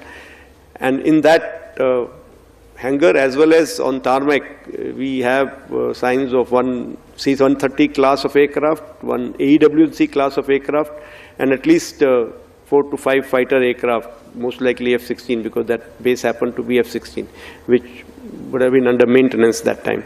Along with that, one SAM system, which has been destroyed. And so these are the strikes that, the destruction that has taken place on ground by our strikes. And of course, operational readiness is pertinent at the moment to be prepared for the next conflict, for the next war. So he was speaking also, the Air Chief Marshal, on India's fighter jet dilemma, the requirements for the squadrons. He emphasized that India will procure its next generation stealth fighter depending on its strategic requirements, be it the Rafale or the Su-57, saying that while the Rafale remains a strong contender due to its proven suitability under the earlier MMRCA evaluation and the ease of integration, the Air Force remains open to all options, including aircraft like the Rashid the Sukhoi 57. Emphasizing the need for a fighter in that class, he noted that the final choice would depend on which platform best meets the operational requirements and offers technology transfer, indigenous production and strategic autonomy. As far as Su-57, S-57, correct? Su-57. So that is concerned, I just want to say is that we have to weigh all the options. And we in Defense Ministry and in Indian Air Force, we have a very set process of induction of any weapon system. And that process will be followed. So what comes will depend on what meets the requirement and what is the best for us. And I'm sure whatever decisions collectively is taken will be best for the Indian Defence Forces. We had already done our own homework in terms of the earlier MMRCA contract, in that we have found Rafale to be the best aircraft suited for us in those numbers, in those amongst those candidates. And means any aircraft of that class is what is required immediately. Now, whether it is Rafale or something else, it really doesn't matter. But yes, Rafale is easy to absorb. So whichever design house is ready to come with the proposal to make in India, to give us technology, give us more freedom, I think that design house should be chosen. Shifting focus to Ladakh, viewers. Ladakh's protest turned ugly very fast. It was unprecedented. Crowds in Leh threw stones at the police, at the CRPF, leaving more than 70 hurt and 4 dead, and a curfew that shut down the internet for days. And all because locals want protection under the 6th schedule, a part of India's constitution that lets tribal groups control their own land, forests and projects to stop big dams, mines, army bases from wrecking their glaciers and environment. But viewers, it's of course important to understand that anarchy will not provide any sort of solution. At a time, especially when China is breathing down India's neck and the government is investing heavily in building the strategic infrastructure, internal unrest in Ladakh is the last thing the country can afford. The 6th schedule, applicable in certain northeastern states, protects the land, jobs and culture of indigenous communities. And for Ladakhis whose population is small and it's mostly tribal and vulnerable to demographic change, these guarantees are seen as essential, quite understandably. The centre, of course, the talks that have been going on and have been long drawn have fueled the frustration, but of course, the angle of anarchy and infiltration of foreign forces that have been discovered in the investigation are also cause of worry. We have defence expert Major Samar Palto joining us on the broadcast. Thank you so much, sir. Major Tour, well, we have to understand that Ladakh is very strategically important. You know, it has LAC, it has the LOC, and China is always having an eye. There have been regions that have been the flashpoints between India and China for the longest time. And now China and Pakistan both are watching on very closely the unrest. Can India afford the sort of instability and the distrust? Can New Delhi really afford that with Ladakhis, sir? See, Rakshita, as we see it, initially everybody used to see Leh Ladakh as a Buddhist-dominated majority. But you see, over the years, how ISI has infiltrated into Kashmir and its propaganda machinery, and it's fueling terrorism through its money. And as a result, today, if you see the demographic transition in Leh Ladakh, it is the Muslim majority now. Buddhists are not considered a majority in Ladakh anymore, number one. Number two, now if we see an involvement of a deep state, so why are we not discussing regarding Becky Norman?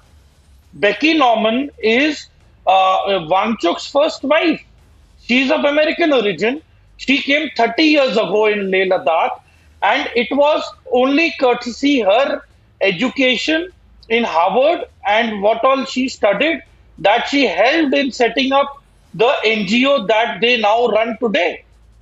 That is the school for international training for the students. So that is what the investigation agencies are going into depth. And see, when you are, and then he had an inner circle led by a gentleman named Jagmat Paljor. So anybody who wanted to approach, Sonam Wangchuk had to come across this gentleman named Jagmat Paljor, and the individuals were asked, whether are you influential? Are you connected? What do you have anything to offer to us? If the person was capable enough and had some influence, they would let him through to Sonam Wangchuk, else they were not even entertained. And this is, exactly what has been coming out, that his, Paidal Yatra from Leh to Delhi, in that wherever they took halts, Sonam Wangchuk was the one who used to take halts in, very good hotels with attached bathroom and hot running water and, warm food. And the followers used to, pitch their tents and sleep outside in the, difficult weather and situations. Right. And, they used to travel on regular intervals in vehicles. And when they were about to approach a populated area, they used to get off the vehicles and start walking. So this has been a farce. And other than that, there are evidences that he's incited violence. Yes. He has given Major Tour, there have been tensions. I'm sorry to interrupt you there, Major Tour, but I want to understand from you, the demand for statehood and schedule, the 6th schedule, what implications it could have if granted. Are there roadblocks? Are there concerns for security, concerns for army, concerns for the centre? If this state that is very strategically placed if the demands are granted, will there be an issue? Will it have any implications? See, it's like, the sixth schedule, if we approve it, it is like putting all eggs in one basket. I mean, the Home Ministry wouldn't have much role left when it comes to the development. If probably the government wants to come up with a certain project or a building for the benefit of the Ladakhi people, but if whoever is heading the committee for development in Ladakh puts his foot down that no, this project will not happen here, then we are held as hostage. We will not be able to develop the state, and it is because of Article 370, it is because of Article 35, it is because of Schedule 6 that there has not been a speedy development in these regions. And why do you want to dominate as a certain individual? I mean, if you really were a good leader, you would have pacified the crowds not to get violent. You would not have given dark and very black examples of Bangladesh, Sri Lanka, and Nepal to the youth of Ladakh. Right, sir. You would have catered for employment. You would have catered for schemes which would, enhance employment in the region. Right. So you see, it is reading between the lines, and 6 satellite phones have been found.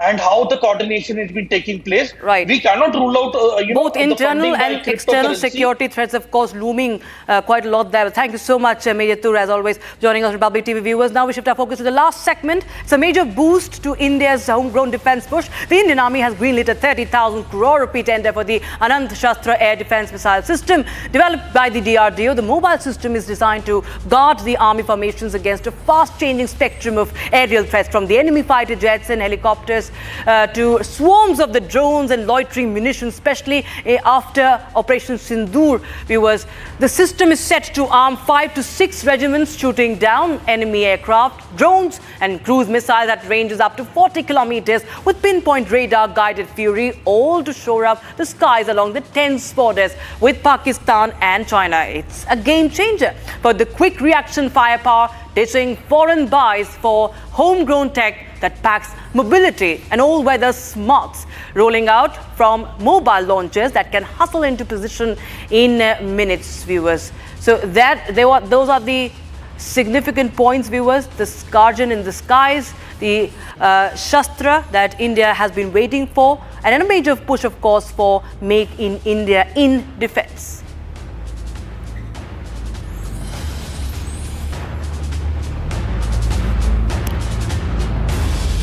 And that's all we could pack in, viewers, in this edition of Forces First. We'll be back with more news and keeping a close eye on all the news from the borders and, of course, beyond. Thank you so much for watching, and Jai Hind.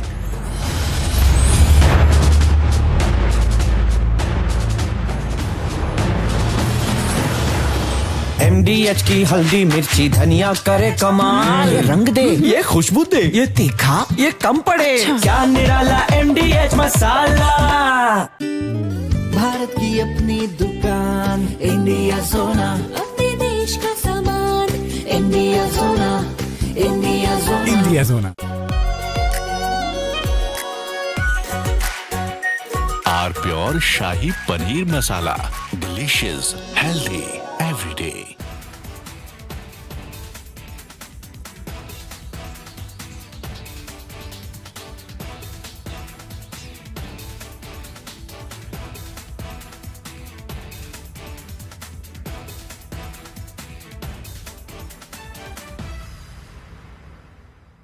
आधे bowl दही में 4 चम्मच MDH चटनी पुदीना मसाला डाला, stir करो, पुदीना चटनी तैयार। MDH चटनी पुदीना मसाला। साथियों, हम नागरिक देवो भवः, नागरिक देवो भवः के जिस मंत्र के साथ आगे बढ़ रहे हैं, नेक्स्ट जनरेशन GST रिफॉर्म में इसकी साफ झलक दिखाई देती है। अगर हम इनकम टैक्स में छूट और GST में छूट को जोड़ दें, तो 1 साल में जो निर्णय हुए हैं, उससे देश के लोगों को 2.5 लाख करोड़ रुपए से ज्यादा की बचत होगी। और तभी तो मैं कह रहा हूं ये बचत उत्सव है। साथियों, विकसित भारत के लक्ष्य तक पहुंचने के लिए हमें आत्मनिर्भरता के रास्ते पर चलना ही होगा और भारत को आत्मनिर्भर बनाने का बहुत बड़ा दायित्व हम।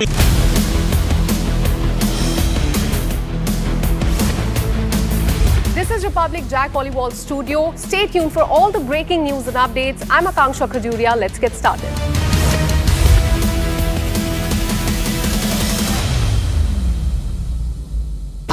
प्योर सूजी पास्ता उबालो मिलाओ और खाओ 8 मिनट में तैयार। क्या टेस्ट है सबका राजा प्योर मसाला। केसरिया से मन जोगी हुआ रे, दिल झूमे देखो मतवारा हुआ रे।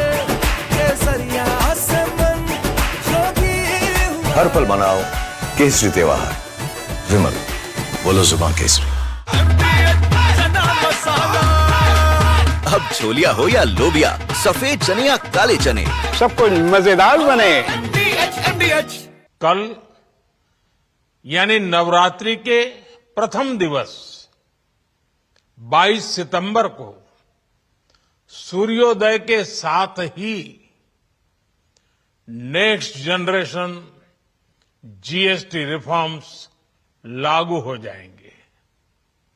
एक तरह से कल से देश में जीएसटी बचत उत्सव शुरू होने जा रहा है। इस जीएसटी बचत उत्सव में आपकी बचत बढ़ेगी और आप अपनी पसंद की चीजों को और ज्यादा आसानी से खरीद पाएंगे। नए स्वरूप में मुख्य रूप से अब सिर्फ 5% और 18% के ही टैक्स स्लैब रहेंगे।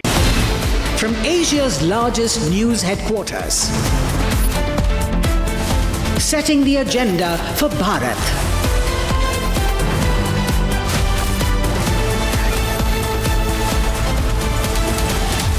You're watching Republic.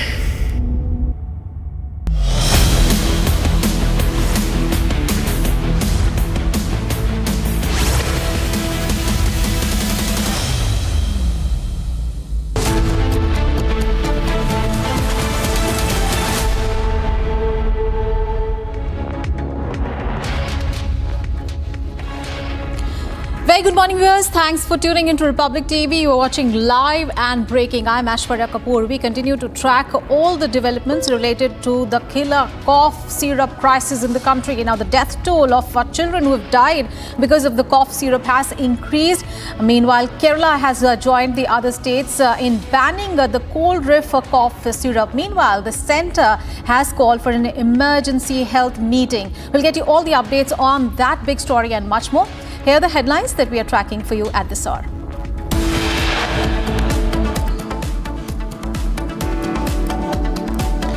Killer cough syrup claims 14 lives in Madhya Pradesh's Chhindwara.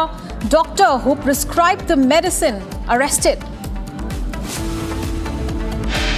After uproar over killer cough syrup, Union Health Ministry convenes emergency meeting with states over drug controllers. CEC Gyanesh Kumar led the team reviews poll preparedness in Bihar to hold news briefing at 2 p.m. today.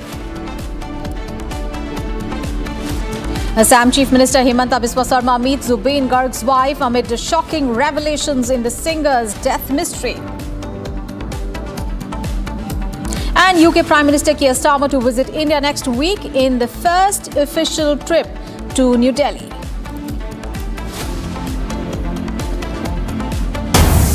All right, viewers, we have big breaking news coming in from Karnataka, where Special Duty Officer to the Energy Minister Jyoti Prakash, along with his driver Naveen, were caught red-handed by the Lokayukta officials while accepting a 1 lakh rupees bribe for issuing an NOC related to a project. serving also as an assistant engineer at KPTCL. Jyoti Prakash was arrested during the sting operation, and both Jyoti Prakash and his driver Naveen are now in police custody, even as investigations are continuing in the case. So we continue to track this big development from Karnataka, where officer on special duty to Karnataka minister was caught in a bribery case. And this is how Lokayukta caught him. Now, Jyoti Prakash, who is an executive engineer with the KPTCL and also OST to the energy minister, along with his driver Naveen, were arrested for allegedly demanding and accepting a bribe of 1 lakh rupees. We'll get you all the updates on that big story. We are going to be joined in by our reporter, but the statement issued by the Lokayukta says that Jyoti Prakash, executive engineer with the KPTCL, and his and OST to the energy minister, along with his car driver Naveen, were arrested for allegedly demanding and accepting bribe. Nagendra, all right, my colleague is now joining us for more details. Nagendra, what are the details emerging in the case? We understand that this was a case of sting operation. Give us more updates on how this sting operation was carried out, and we understand that both Jyoti Prakash and his driver have been arrested in the case. देखिए, लोकायुक्त को बहुत सारा पहला एक हफ्ता पहला एक complaint आया था। ऐसा ईंधन सचिव का ड्राइवर ने ऐसा पैसा मांग रहा है बोल के एक उसका अगेंस्ट एक कंप्लेंट आया था। वो कंप्लेंट के बारे में उन्होंने बहुत सारा फॉलो भी किया था, प्लानिंग किया था। आज उन्होंने 1 लाख रुपए लेने के समय में रेड हैंड से उन्होंने मिल चुका है। वो अभी लोकायुक्त ने उसको अभी गिरफ्तार किया है, उसको इंक्वायरी को डाला है। देखिए, अभी उनका पैसा के लिए पहला भी ऐसा ही किया बोल के उसका ऊपर बहुत सारा कंप्लेंट भी आया था।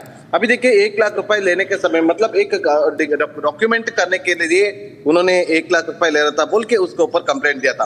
देखिए, आज उसका पास जाके उसका गाड़ी पे 1 लाख रुपए देने के समय में खुद लोकायुक्त ऑफिसर रेड हैंड से उसको पकड़ा है। अभी उसको गिरफ्तार करके उसको इंक्वायरी को चालू रखा है। All right. Thank you so much for all those updates there, Nagendra. Thank you so much. And viewers, let's move on in the bulletin now. All right. Yet another case of stray dog menace has raised serious questions over the safety and preparedness at one of India's premier sports venues. Well, in a shocking incident at the Jawaharlal Nehru Stadium, which is currently hosting the World Para Athletics Championships, foreign coaches and a security guard was attacked and bitten by stray dogs inside the stadium. So this happened at the Jawaharlal Nehru Stadium. And this is not an isolated case. In fact, this is the 5th such incident reported during the championship, sending alarm bells ringing among the organizers, athletes and officials alike. Now, the victims include coaches from Kenya and Japan who were reportedly attacked during their routine morning training schedules. Let's listen in.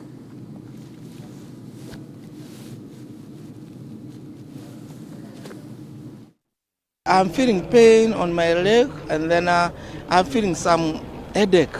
So I don't know why, because I've never felt that. I've been taking water since morning because I was doing a warm-up with my girl who was going for 200 meters first round. So we were doing some start blocks. I was trying to rectify some mistakes. So when I was with my athlete, so we were doing some start blocks. And then after I've clapped for her to go, and then I felt something like something has touched my leg. I thought it was my physiotherapist, so I had to call, Somba, what's happening? So when I turned like this, I got this was a dog, and it was already biting me, so I didn't know. All right, Shambhavi, my colleague, is now joining us for more details on that story. Shambhavi, I would like to know from you, first of all, how is the condition of the coaches of Kenya and Japan who were bitten, and also the security guard, first? And second, what are the other now measures that are being undertaken to ensure that such an incident is not reported in the future?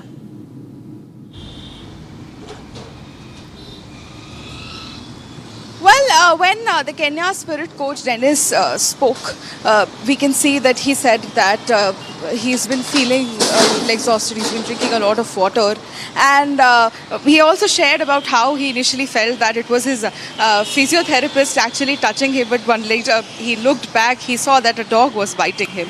And given the measures, the MCD has definitely reinstated 2 units which are specifically dedicated to be in the Jawaharlal Nehru Stadium 24/7 to make sure that a safe environment is provided to all the athletes present there. And they are equipped with every possible measure. They have been given vehicles for rapid transfer of dogs to the shelter homes, and even the organizing committee of the World Para Athletics Championship, they have reiterated their stance, their commitment towards providing a safe environment for all the athletes, because this was definitely a very concern-raising incident which happened amid a lot of controversy surrounding the stray dogs, given the 2 separate judgments by the Supreme Court in the past few months. So definitely after the MCD reinstating their 2 units, completely dedicated units, and even the organizing committee reiterating their commitment to make sure that a safe environment is provided, things are looking a little better, but it definitely raises a lot of concern given the situation of the stray dogs. All right, Shambhavi, stay with us. So we'll just come back to you and we'll get more updates from you. Meanwhile, in response to the recent string of stray dog attacks during the World Para-Athletics Championships, the Municipal Corporation of Delhi has now reinforced its efforts by deploying 2 dedicated dog catching teams permanently stationed within the Jawaharlal Nehru Stadium premises. And these teams are supported by vehicles for the swift capture and relocation of the stray animals to designated shelter homes. Foreigner या बाहर के लोग हमारे दिल्ली में आए हैं और उनके साथ इस प्रकार का हादसा हो जाए, डॉगी काट ले, तो शर्मनाक तो है। लेकिन अगर एमसीडी की तैयारी की बात करो तो एमसीडी ने परसों भी, एक दिन पहले भी डॉग वहाँ से आसपास से उठाए हैं, उस दिन भी उठाए हैं, आज भी उठाए हैं। लेकिन जो गेट खुला रह गया होगा या नीचे से निकल गए दरवाजे के, तो वो नहीं होना चाहिए था, वो हो गया। उसके लिए हम खेद करते हैं, लेकिन कोशिश यही है कि भविष्य में इस प्रकार की घटना ना हो। All right, let's go back to Shambhavi, who's joining us from the national capital. Shambhavi, you mentioned about the measures now that the MCD is taking to ensure that no such incident happens in the future. But the big question is that of course, the MCD knew about this. This is a reputed, games being held in the national capital. They could have probably just taken preventive measures and ensured that the stray dogs do not enter at least the premises of the stadium. Then this could have definitely been avoided. Definitely. This was a very easily avoided incident, and it of course puts a lot of question mark on our preparedness for hosting something as large as World Para Athletics Championship, where even safety of our citizens is one thing, but the guests who are coming from all over the world, we are welcoming them. If their security should be our topmost priority, and even in the recent statement of the organizing committee of the World Para Athletics Championship, they have again said that our priority is the safety of all the athletes, their team members. But this is very concerning. This incident is very concerning, given that when a step was taken by one bench of the Supreme Court, where they asked that all the stray dogs should be removed from the Delhi NCR area, given that such incidents were on the rise and are continue to be on the rise, it raised a lot of controversy. The animal lovers, the dog lovers, they were protests left, right and center. But now such thing has happened,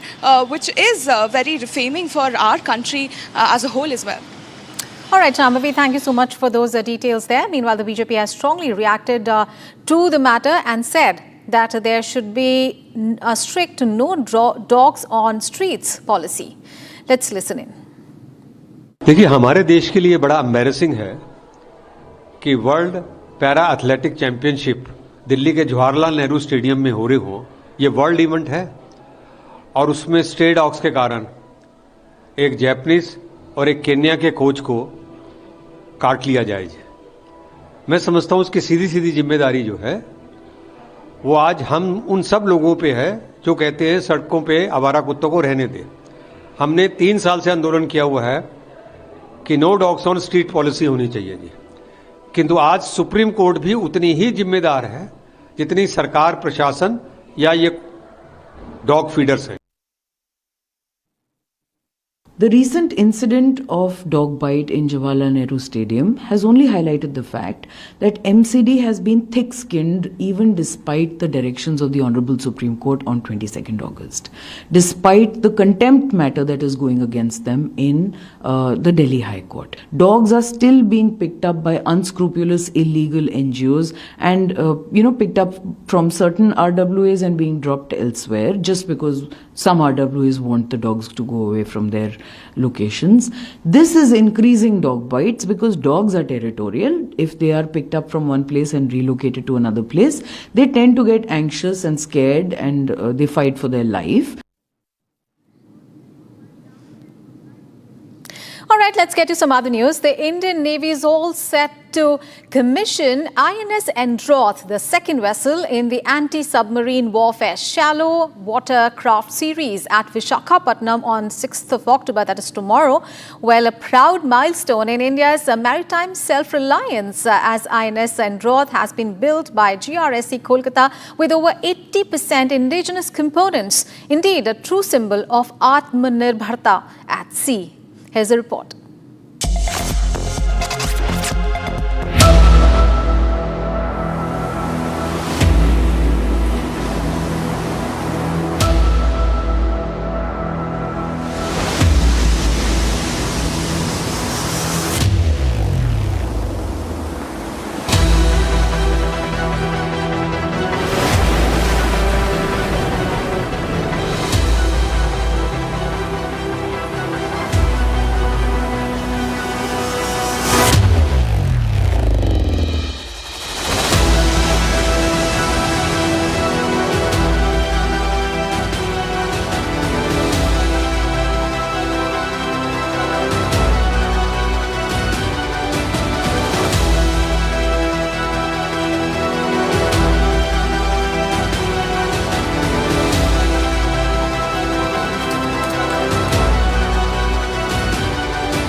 Breaking news coming in. The investigation into the recent violence in Bareilly has now intensified, with the police placing around 350 mobile phones under surveillance, primarily belonging to the accused individuals who have been absconding since the incident. Authorities are also probing multiple social media accounts which are suspected to be linked to the violence as parts of efforts to identify the instigators and gather digital evidence.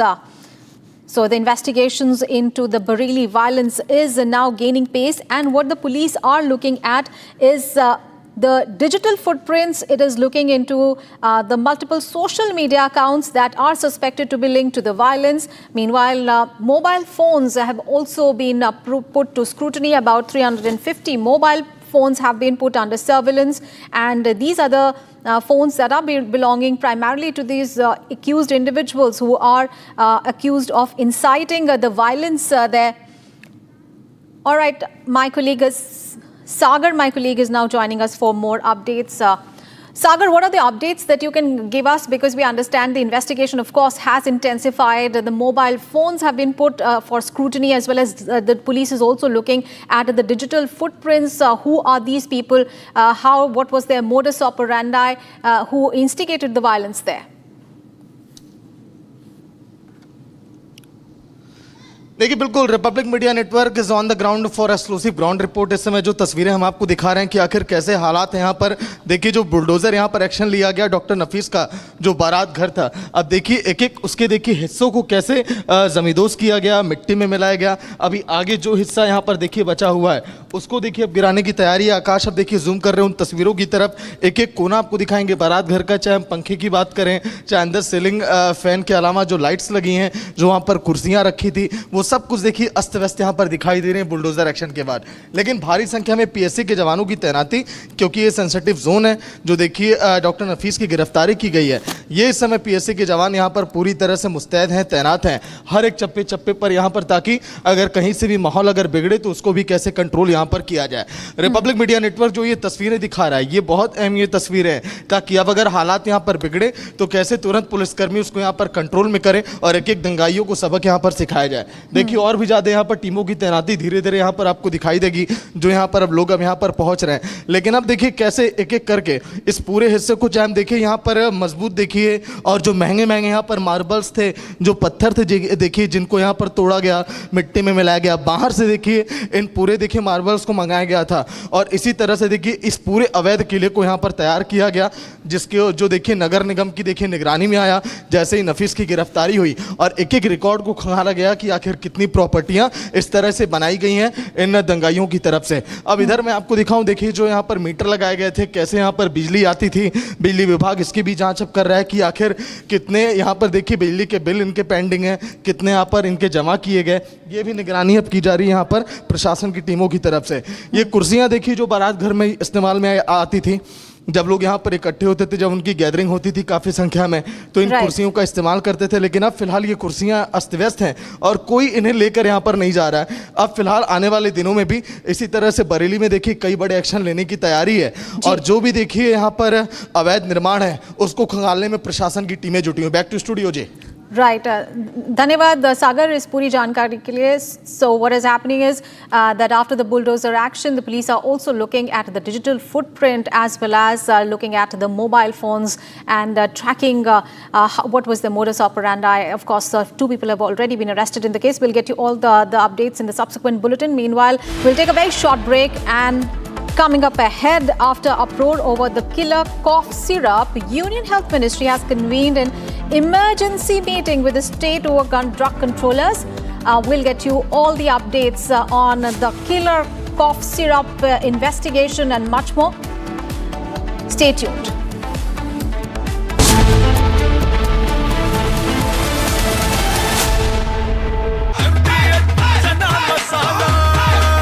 अब छोलिया हो या लोबिया, सफेद चने या काले चने, सब कुछ मजेदार बने। Bliss. Sometimes it dances on your skin like first rain.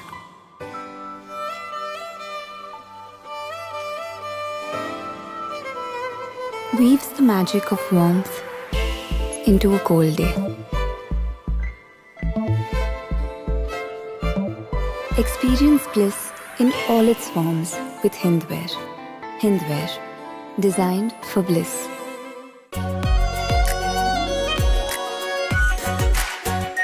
Are pure shahi paneer masala, delicious, healthy everyday. इसको घर पे लगाओगे तो शादी का तो पता नहीं, पर घर पक्का नहीं टूटेगा। रुंगटा नहीं तो घर स्ट्रॉन्ग नहीं। रुंगटा स्टील TMT बार एकदम सॉलिड। पहाड़ों में एक हाइकिंग स्टिक भी बन सकती है।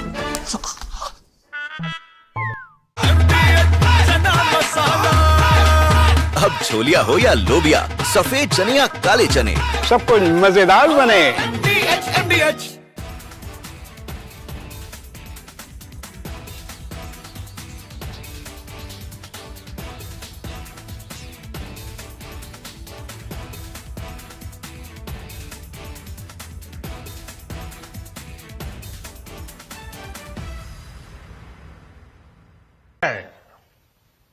साथियों, विकसित भारत के लक्ष्य तक पहुंचने के लिए हमें आत्मनिर्भरता के रास्ते पर चलना ही होगा और भारत को आत्मनिर्भर बनाने का बहुत बड़ा दायित्व हमारे MSMEs यानी हमारे लघु, मध्यम और कुटीर उद्योगों पर भी है,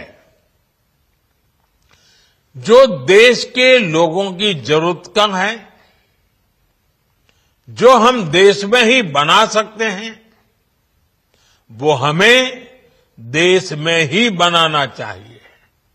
साथियों, GST की दरें कम होने से नियम और प्रक्रियाएं और आसान बनने से हमारे एमएसएमईज, हमारे लघु उद्योगों को, कुटीर उद्योगों को बहुत फायदा होगा। उनकी बिक्री बढ़ेगी और टैक्स भी कम देना पड़ेगा, यानी उनको भी डबल फायदा होगा।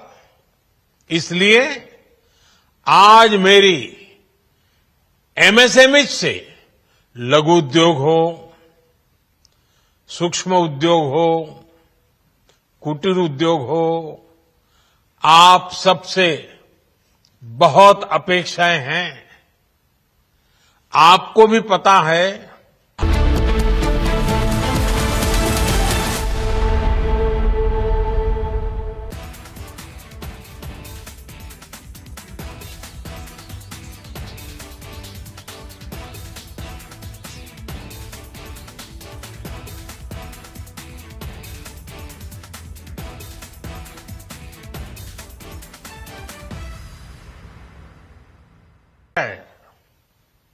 साथियों, विकसित भारत के लक्ष्य तक पहुंचने के लिए हमें आत्मनिर्भरता के रास्ते पर चलना ही होगा और भारत को आत्मनिर्भर बनाने का बहुत बड़ा दायित्व हमारे एमएसएमईज यानी हमारे लघु, मध्यम और कुटीर उद्योगों पर भी है।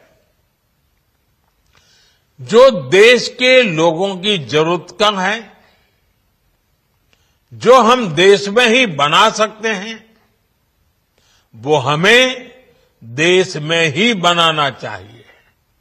साथियों, जीएसटी की दरें कम होने से नियम और प्रक्रियाएं और आसान बनने से हमारे एमएसएमईज, हमारे लघु उद्योगों को, कुटीर उद्योगों को बहुत फायदा होगा।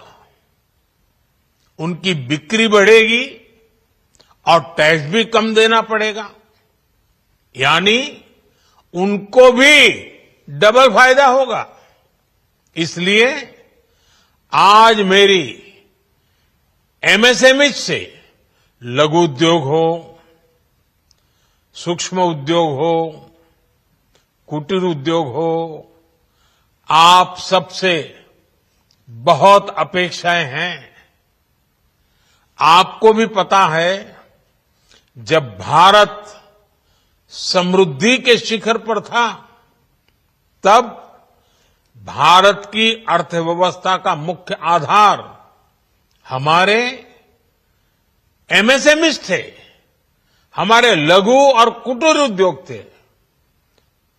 भारत की मैन्युफैक्चरिंग, भारत में बने सामानों की क्वालिटी बेहतर होती थी। हमें उस गौरव को वापस पाना है। हमारे लघु उद्योग जो बनाए, वो दुनिया में हर कसौटी पर बेस्ट हो, उत्तम से उत्तम हो। हम जो मैन्युफैक्चर करें, वो दुनिया में आन बान शान के साथ देश के सारे पैरामीटर को पार करने वाला हो। हमारे प्रोडक्ट्स की क्वालिटी दुनिया में भारत की पहचान बढ़ाए, भारत का गौरव बढ़ाए। हमें इस लक्ष्य को लेकर काम करना है। साथियों, देश की स्वतंत्रता को जैसे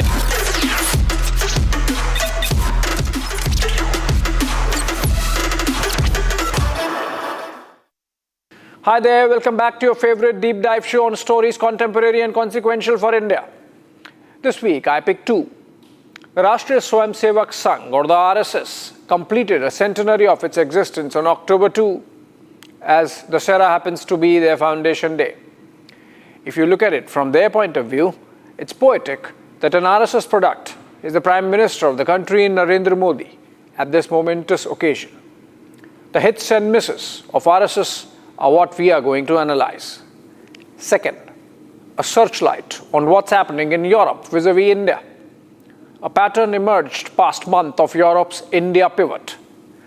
It is more a pivot against the United States, in fact.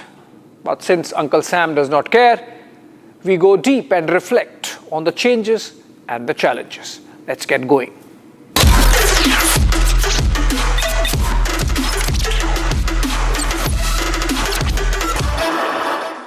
Hindu समाज का बल संपन्न होना, शील संपन्न होना, संगठित होना इस देश के एकता, एकात्मता, सुरक्षा और विकास की गारंटी है। क्योंकि हिंदू समाज सनातन काल से यहां चलते आया है, वो इस देश का उत्तरदायी समाज है, रिस्पॉन्सिबल सोसाइटी है। This week marked the centenary of RSS, or the Rashtriya Swayamsevak Sangh, on October 2. It was happenstance that the RSS Foundation Day fell on the birth anniversary of Mahatma Gandhi. And in some ways, it's poetic that in its 100th year, an RSS product is the Prime Minister of the country. I had briefly touched the issue of RSS in August when Prime Minister Modi mentioned the organization in his Independence Day speech from the ramparts of the Red Fort for the first time. By all measures, the RSS is a powerful socio-political organization, perhaps the most powerful in the country today. With at least half the Union Cabinet having been groomed at the RSS shakhas and a similar proportion in at least 20 state governments or union territories, that's some achievement for the Sangh, described by Prime Minister as the world's largest NGO. Between the founding in 1925 by Keshav Baliram Hedgewar and the present under the stewardship of Mohan Bhagwat, the RSS has spawned 50 or more affiliate social service organizations and grown to about 85,000 shakhas or branches with millions as active workers. Along with the sister organizations including the BJP, the Sangh Parivar is variously seen as a communal right-wing force of extremist Hindus or the sword arm that is at the vanguard of defending the faith. You make your pick as per your own ideological persuasion. The birth of the RSS as a Hindu voice had happened in a certain backdrop. The Muslim League had been formed in 1907 in the aftermath of the division of Bengal, which was essentially spearheaded by the Muslims of the province. Jinnah had risen through the ranks of the Congress and became the face of the Lucknow Pact in 1916, seen as an act of appeasement by the Hindus. Having returned from South Africa, Mahatma Gandhi, still Mohandas Karamchand Gandhi, was just about finding his feet in the freedom struggle with the Champaran and Kheda Satyagrahas in 1917 and 1918 respectively. A young Hedgewar was a member of the Congress and actively participating in the freedom movement as a follower of Bal Gangadhar Tilak. In 1920, when the British decided to abolish the Ottoman Caliphate in Turkey, the Muslims of India banded to launch what is called the Khilafat movement. It had nothing to do with India's freedom struggle to begin with. It was rooted in the idea of mobilizing the Muslim masses to stop the British from disbanding the Ottoman Caliphate as they saw the Caliph as their temporal head. Enter Mahatma Gandhi. He thought, many believe foolishly, that this was a good opportunity to co-opt the Muslim masses into the freedom struggle. Till now, while there were hundreds and thousands of Muslims who were participating in the Swarajya Andolan, but not at mass scale, Gandhi launched the non-cooperation movement in support of Khilafat. Like many who thought that this was injecting of religion in politics and should have been avoided, Hedgewar too was disappointed. His ideological mentor, Tilak, believed that Muslims should be drawn into the freedom struggle for India on the issue of India's independence and Swaraj, not that of a foreign power. Definitely not on the basis of religion. Tilak believed that Congress backing of the Khilafat movement would only breed extraterritorial religious fanaticism among the Muslims. Young Keshav thought, what's in it for India? It's not as if religion was abolished by the British Caliphate. It was the political power of the Ottoman Turks which was at stake. Why should it have inflamed the Muslim passions in the first place? And remember, Kemal Ataturk, when he came to power, abolished the caliphate anyway. RSS records suggest that despite being not very high in the hierarchy of the Congress, Hedgewar did manage a meeting with Mahatma Gandhi and confronted him on his Muslim appeasement. When he asked why the Mahatma harped only on Hindu-Muslim unity when there were other minorities like the Christians, the Parsis and the Jews, etc. in the country, Gandhi is said to have told him that this will secure the friendly attitude of Muslims towards our country. They can then be persuaded to side wholeheartedly with us in the nationalist struggle, unquote. Hedgewar was not convinced, yet he jumped headlong. He was arrested on charges of sedition for a speech he made in Nagpur. He pleaded his own case, prompting the judge to mention that his defense was even more seditious than his original speech. He was slapped a year of rigorous imprisonment with the option of seeking pardon, which he refused, spending the year in Nagpur Central Jail instead. On coming out, one felicitation, at least one, had Motilal Nehru presiding over the event. While Hedgewar was serving his prison sentence, Mopla revolt broke out in Kerala in 1921. It began as a rebellion by the Muslim peasantry against oppressive British taxation, but turned against the landlords who were predominantly Hindu. The Mopla violence peaked into an anti-Hindu pogrom, and by the time it was over, it left hundreds of Hindu temples desecrated, defiled and destroyed. Thousands of Hindus massacred, many more converted at the sword, their women raped or converted. It was the worst that Hindu community had faced at the hands of an aggressive Muslim mobilization since the Bengal partition. It left deep scars in the Hindu psyche, not just in Kerala but across the country. And just as Hedgewar came out of jail in 1922, he was disappointed yet again with Mahatma Gandhi withdrawing the non-cooperation movement because of the Chauri Chaura incident. He in fact felt cheated. Tilak had passed away by then. Hedgewar must have felt ideologically orphaned in Congress. Next year, 1923, saw the coming out of a book called Hindutva by Vinayak Damodar Savarkar. It was a pamphlet scribbled inside the Yeravada jail in Pune, where Savarkar had been incarcerated for a life term after a decade in the infamous Andaman cellular jail. In an already combustible situation post the Mopla rebellion, the book left a deep impression on Hedgewar's mind, and he thought there was no option left but to organize the Hindu society. A platform was needed to provide a moat, a protective shield against an increasingly aggressive and assertive Muslim community. Thus was born the RSS in 1925. 20 years after the partition of Bengal, a good 18 years after the Muslim League, a decade after the Lucknow Pact, and 5 years after Gandhi's mistake of fanning Muslim fundamentalism by joining the Khilafat movement.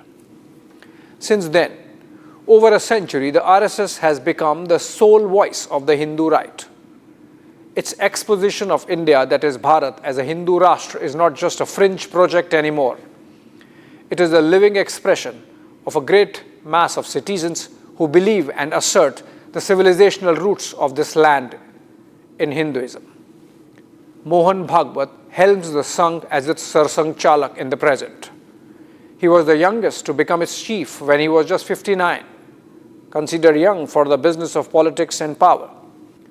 Like Prime Minister Modi, Bhagwat is the first post-partition, post-independence born leader of the RSS.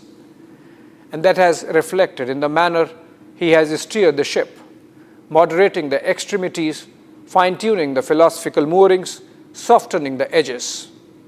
अपनी संविधान सम्मत न्याय व्यवस्था को पवित्र सर्वश्रेष्ठ मानकर उसके निर्णय हमको पालन करने चाहिए. उनके निर्णयों पर प्रश्न चिन्ह नहीं लगाना चाहिए. ज्ञानवापी के बारे में हमारी कुछ श्रद्धाएं हैं, परंपरा से चलती आई, हम कर रहे, ठीक है, परंतु हर मस्जिद में शिवलिंग क्यों देखना? समाज, देश, संस्कृति और राष्ट्र के नाते हम एक ही है, हम अलग नहीं है, हम विविध भी नहीं है। सबकी अपनी अपनी विशिष्टताएं हैं, उनकी श्रद्धाएं हैं, महापुरुष है, पूजा के स्थान है। मन वचन कर्म से आपस में इनकी अवमानना नहीं होनी चाहिए, इसकी चिंता सबने करनी चाहिए। ये जो जाति और वर्ण नाम की चीज है वो कभी व्यवस्था थी, आज वो व्यवस्था है नहीं, वो अव्यवस्था बन गई है। और जाति और वर्ण व्यवस्था के नाम पर जाति और वर्णों के अभिमान अपना खेल खेल रहे हैं। वास्तव में एक काल सुसंगत नई व्यवस्था नया रूप लेकर कोई आनी चाहिए जो शोषण मुक्त और समता युक्त रहे। What distinguishes Bhagwat from his predecessors is his modernist views and reformist outlook, which have sought to adapt the traditionally conservative Hindu rite to contemporary realities. The most visible and rather literal example of which is his decision to reform the uniform, or Ganvesh as it is called within the Sangh, moving from the shorts to pants. The nikkar had been turned into a pejorative by the left liberal dominated media since independence. Just one example of how he not only sidesteps but takes the orthodoxy of the RSS head on. He has consistently advocated for discarding the caste system, declaring that the Varn and the caste system itself, while perhaps functional in ancient times, should be entirely abolished today, as they perpetuate discrimination. Bhagwat's modernist credentials shined in his 2023 comments on the LGBTQ community in an interview to the organizer, in which he affirmed that the LGBTQ individuals are a natural part of society, their existence biological and historically accepted in Hindu traditions, deserving private space and the right to live without interference. Unless you believe inclusivism is only about Muslim question. This was Bhagwat worldview at its best on the subject and could constitute Barack Obama talking points. Listen to this one on environment from his latest speech. प्रचलित पद्धति जो है उसके दुष्परिणाम हमारे यहां भी दिखते हैं। अभी हाल में ही जो खबरें पिछले 1-2 साल से चल रही है, प्रत्यक्ष हम देख रहे हिमालय के क्षेत्र में कैसे चल रहा है। वर्षा का अनियमित होना तो सर्वदूर है, प्रकृति के प्रकोप भी बढ़ गए हैं, भूस्खलन होता है, अप्रत्याशित वर्षा होती है, हिम नदियां सूख रही है। ऐसे परिणाम गत 3-4 वर्षों में तीव्र होते चले जा रहे हैं। ये हिमालय हमारे लिए सुरक्षा की दीवार और दक्षिण पूर्व एशिया के लिए उसका पूरा जलस्रोत हिमालय से ही आता है। अगर प्रचलित विकास की पद्धति में से इन सारी बातों को और प्रोत्साहन मिलता होने के लिए तो उस नीति का हमको पुनर्विचार करना पड़ेगा, क्योंकि हिमालय की आज की अवस्था एक खतरे की घंटी बजा रही है। Not the first time that he has spoken on climate change. It has formed a strong pillar of Bhagwat's reformist vision, blending Hindu dharma with ecological responsibility. He views the climate crisis as a real threat, exacerbated by materialism, advocating a dharmic lifestyle that nurtures nature rather than exploits it. The swipe at America was real. If everyone on the planet starts living the American way of life, we would need 5 Earths to meet the needs. A pattern emerges through Bhagwat's recent speeches and addresses in which he reimagines Hindu nationalism as egalitarian and futuristic. My own personal favorite is the manner in which, rather courageously, he discarded as irrelevant far-right portions of Golwalkar's bunch of thoughts, signaling a pivot from rigid ideology to adaptive principles.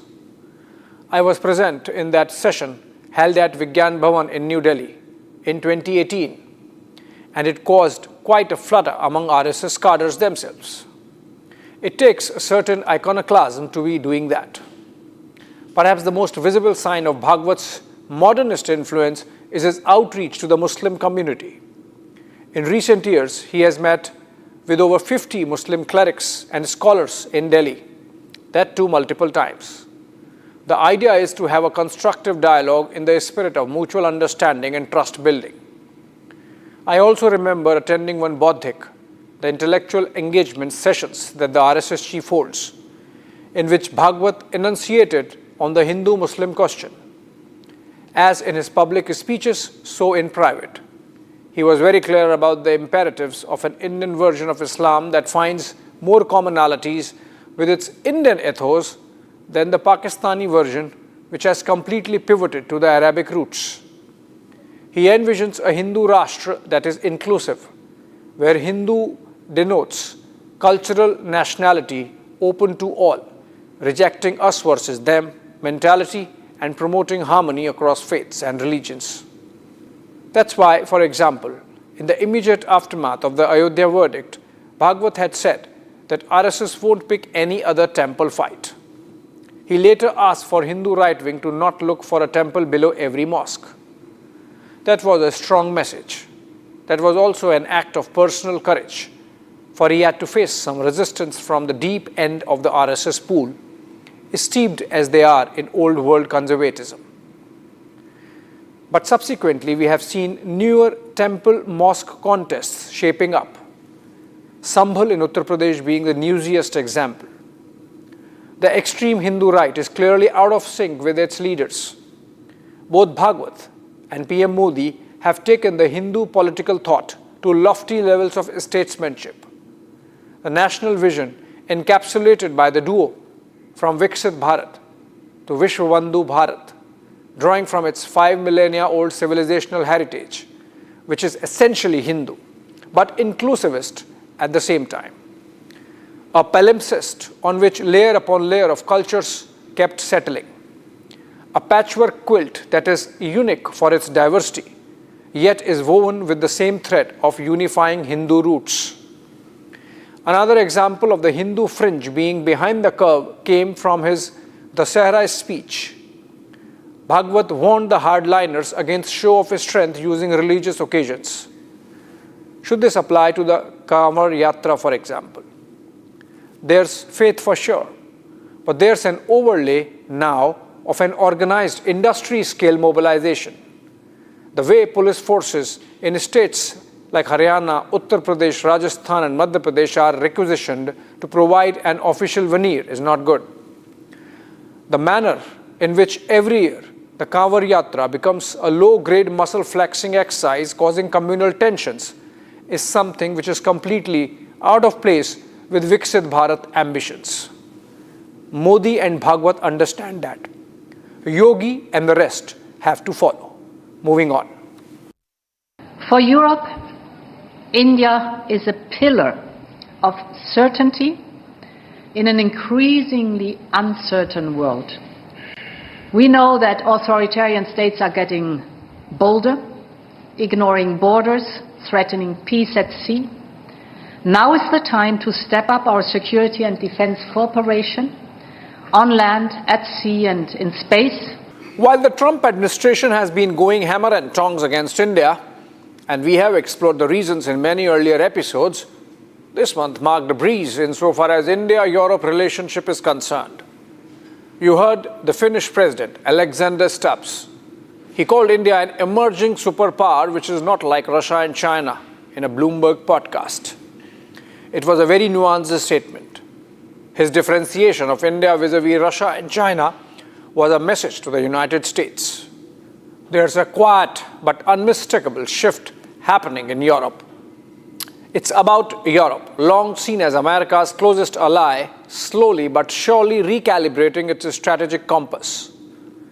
And the pivot is happening towards India. Why? Because Europe is in a pincer. On the one side is China-backed Russia, Dragon Bear as European strategic community calls them. And on the other is its own transatlantic partner, the United States. Or more specifically, from the unpredictability of Donald Trump's America. Let's unpack this. They've had a big fight, like two kids in a schoolyard. You know, they fight like hell. You can't stop them. Let them fight for about 2-3 minutes, then it's easy to stop them. And then Daddy has to sometimes use strong language to You have to use stop strong them. language. Every once in a while, you have to use a certain word. This was NATO chief Mark Rutte trying to indulge with mercurial Trump. He got panned across Europe amid guffaws on how abject a surrender Europe was making to a bully United States. Not that this has stopped Trump from going after them. The American president has aggressively pushed for a Russia-Ukraine rapprochement, has berated NATO member states to up their defense spending, and taken unserviceable promises on American exports from the European Union. This has got Brussels worrying.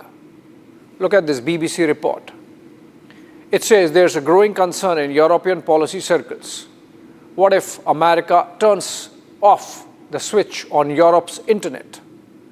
Crazy as it sounds, it's rooted in a very real vulnerability. 3 American tech giants, Google, Microsoft, and Amazon, control about 70% of Europe's cloud infrastructure. That's the backbone of everything from hospitals to banking system to government services. In an era where data is power, this level of dependence is dangerous.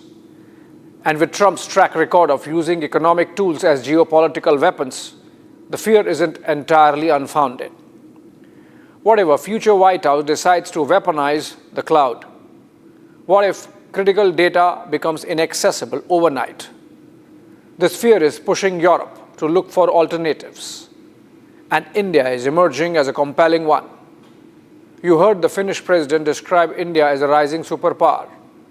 More crucially, we are not trying to export any ideology or dominate global systems. Stubbs' comments are not just a compliment, it was a message to Washington that Europe is diversifying its partnerships. India offers something rare in today's geopolitical landscape: scale, stability, and shared values. It's not authoritarian like China, nor revisionist like Russia. It's a country that believes in rules-based order, even if it does not always play by every Western rule. And Europe is taking notice. In September alone, Prime Minister Narendra Modi held 2 joint calls with top EU leadership: European Commission President Ursula von der Leyen and European Council President Antonio Costa. That's not routine diplomacy. That's a strategic courtship. The result: Brussels came out with a working paper, a strategic vision on EU's relationship with India going forward this month.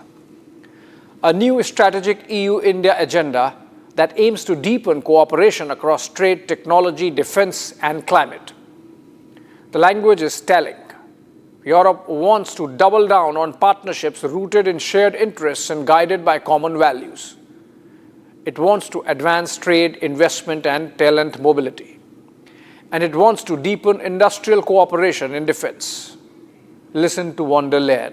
We are the 2 largest democracies in the world. Europe is already India's biggest trading partner. The potential is immense. A free trade agreement between the European Union and India would be the largest deal of its kind anywhere in the world. Europe is open for business, and we are ready to invest in our common future with India. The joint communication takes forward the proposed EU-India security and defense partnership, launching negotiations for a security of information agreement to facilitate classified information exchange, which will support closer security and defense cooperation. Closer cooperation on the Indo-Pacific, addressing hybrid threats, space security, and intensifying engagement on Russia's war against Ukraine. These are other areas of focus. This isn't just talk. Europe is already India's biggest trading partner, and both sides are pushing to finalize a free trade agreement by the end of this year. On the defense front, India is buying more Rafale jets from France, more Safran engines, and even building submarines in collaboration with Germany. It's a two-way street. European companies like ASML, the Dutch semiconductor giant, are also eyeing India as a key partner. ASML CEO recently spent 2 hours in a one-on-one meeting with Prime Minister Modi, while complaining that it was nearly impossible to go get time with EU leaders. That contrast speaks volumes. Perhaps the most striking signal of Europe's pivot away from DC came from Germany, again this month. According to a Politico report, Berlin's new Euro 83 billion defense procurement plan allocates just 8% to American companies. The rest, almost entirely to European manufacturers. This is a big deal. That's a blow for Donald Trump, who has been putting pressure on European countries to continue buying US arms despite the geopolitical turmoil emanating from the White House. Germany has historically been one of the biggest buyers of US arms. Between 2020 and 2024, for example, it signed off on over $17 billion in American military sales. But now it's shifting gears, investing in homegrown systems like the IRIS-T air defense and ship-launched missiles. Why the change? Partly because of Trump's pressure tactics, and substantially because of a broader desire for European strategic autonomy. And also because Europe is realizing that it needs partners who are reliable, responsive, and not prone to geopolitical tantrums. India fits that bill. India has ambition written all over it. The 2047 objective to become a developed country means there's hunger and there are numbers. Whether it's defense deals, tech partnerships, or climate cooperation, New Delhi is showing a level of agility that European businesses and policymakers are beginning to appreciate. So, is Europe abandoning the United States? Not quite. The transatlantic alliance is still strong, and NATO remains the bedrock of European security. But what we are seeing is a diversification of strategic bets. Europe is hedging. It's preparing for a world where America may not always be the dependable partner it once was. And in that world, India is emerging as a key pillar. This pivot isn't just about Trump. It's about a broader realization that the global order is shifting and that new partnerships are needed to navigate the turbulence ahead. India, with its scale, democracy, and strategic nimble-footedness, is stepping into that role. And Europe, under pressure from an unpredictable America, is finally ready to embrace it. Thanks for watching.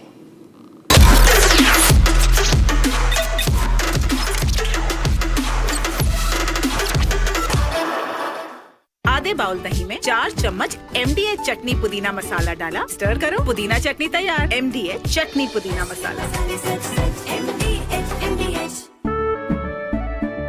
केसरिया से मन जोगी हुआ रे, दिल झूमे देखो मतवारा हुआ रे। केसरिया से मन जोगी हुआ। हर पल मनाओ केसरी त्योहार। विमल, बोलो जुबान Kesari. Are pure suji pasta उबालो, मिलाओ और खाओ। 8 मिनट में तैयार। क्या टेस्ट है सबका राजा आर प्योर मसाला। साथियों, हम नागरिक देवो भवः, नागरिक देवो भवः के जिस मंत्र के साथ आगे बढ़ रहे हैं, नेक्स्ट जनरेशन जीएसटी रिफॉर्म में इसकी साफ झलक दिखाई देती है। अगर हम इनकम टैक्स में छूट और जीएसटी में छूट को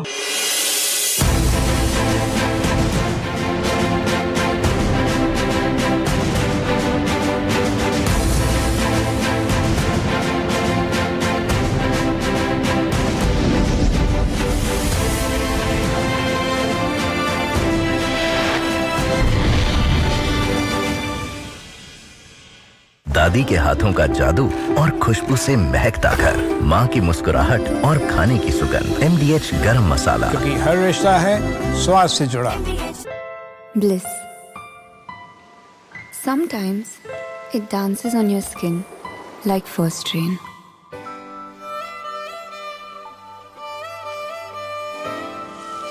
It teases, it soothes, and sometimes speaks without words.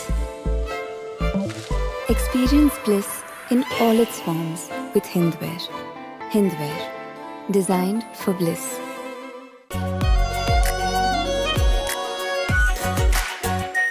Are pure shahi paneer masala, delicious, healthy every day.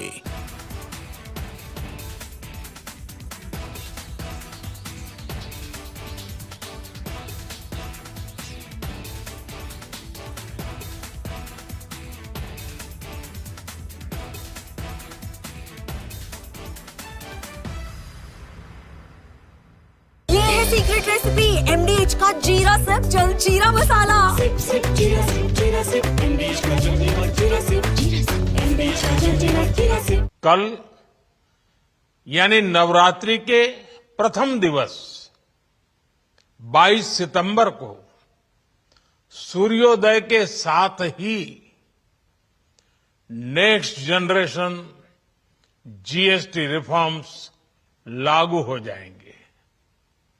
एक तरह से कल से देश में GST बचत उत्सव शुरू होने जा रहा है। इस GST बचत उत्सव में आपकी बचत बढ़ेगी और आप अपनी पसंद की चीजों को और ज्यादा आसानी से खरीद पाएंगे। नए स्वरूप में मुख्य रूप से अब सिर्फ 5%। From Asia's largest news headquarters, setting the agenda for Bharat.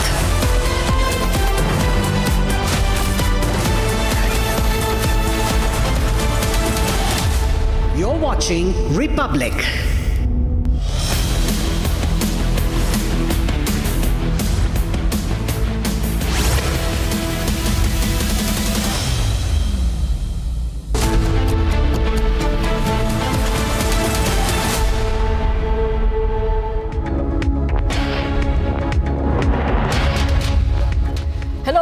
You're watching Republic TV. I'm Shvangi Shukla getting you the latest coming in. We're seeing in a very unfortunate turn of events that the death toll in the poison syrup case is now climbing higher. 14 children have been killed. A doctor was also arrested recently. We'll get to all those updates, but the headlines first. Let's get started. Killer cough syrup claims 14 lives in Madhya Pradesh's Chhindwara. The doctor who prescribed the medicine has now been arrested. 2 foreign coaches attacked by stray dogs and 2 separate incidents in Delhi's Jawaharlal Nehru Stadium. CEC Ganesh Kumar led team reviews poll preparedness in Bihar, and the press conference is later in the day at 2 p.m. Assam CM Himanta Biswa Sarma meets Zubin Garg's wife amid shocking revelations in singer's death mystery.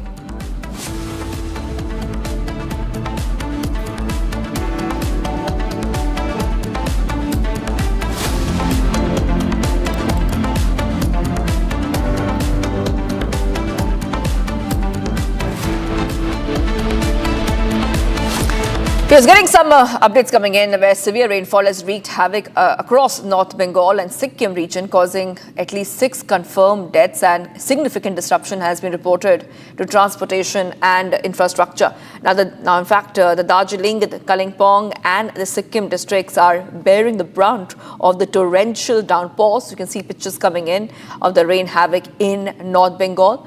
Authorities are warning that the toll could rise further. At least 6 people have died in Darjeeling district following a landslide.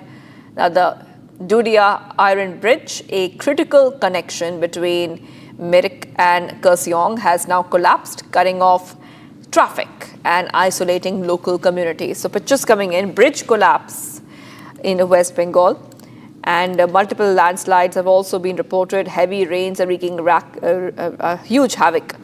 Continuous rainfall in Kalimpong has led to multiple landslides across many districts, and getting those pictures coming in of the havoc which has been caused. We also understand that the IMD has predicted heavy rainfall in many districts in West Bengal till October 6th. Many parts of the state have also witnessed rain in the last few days, viewers. Authorities have said that there is a detailed report sought on this. Detailed situation reports have been sought from all administrative blocks and disaster management teams, including the civil defense volunteers. They all are remaining in high alert, especially in the vulnerable areas. Heavy rain, landslides are hitting West Bengal's Darjeeling.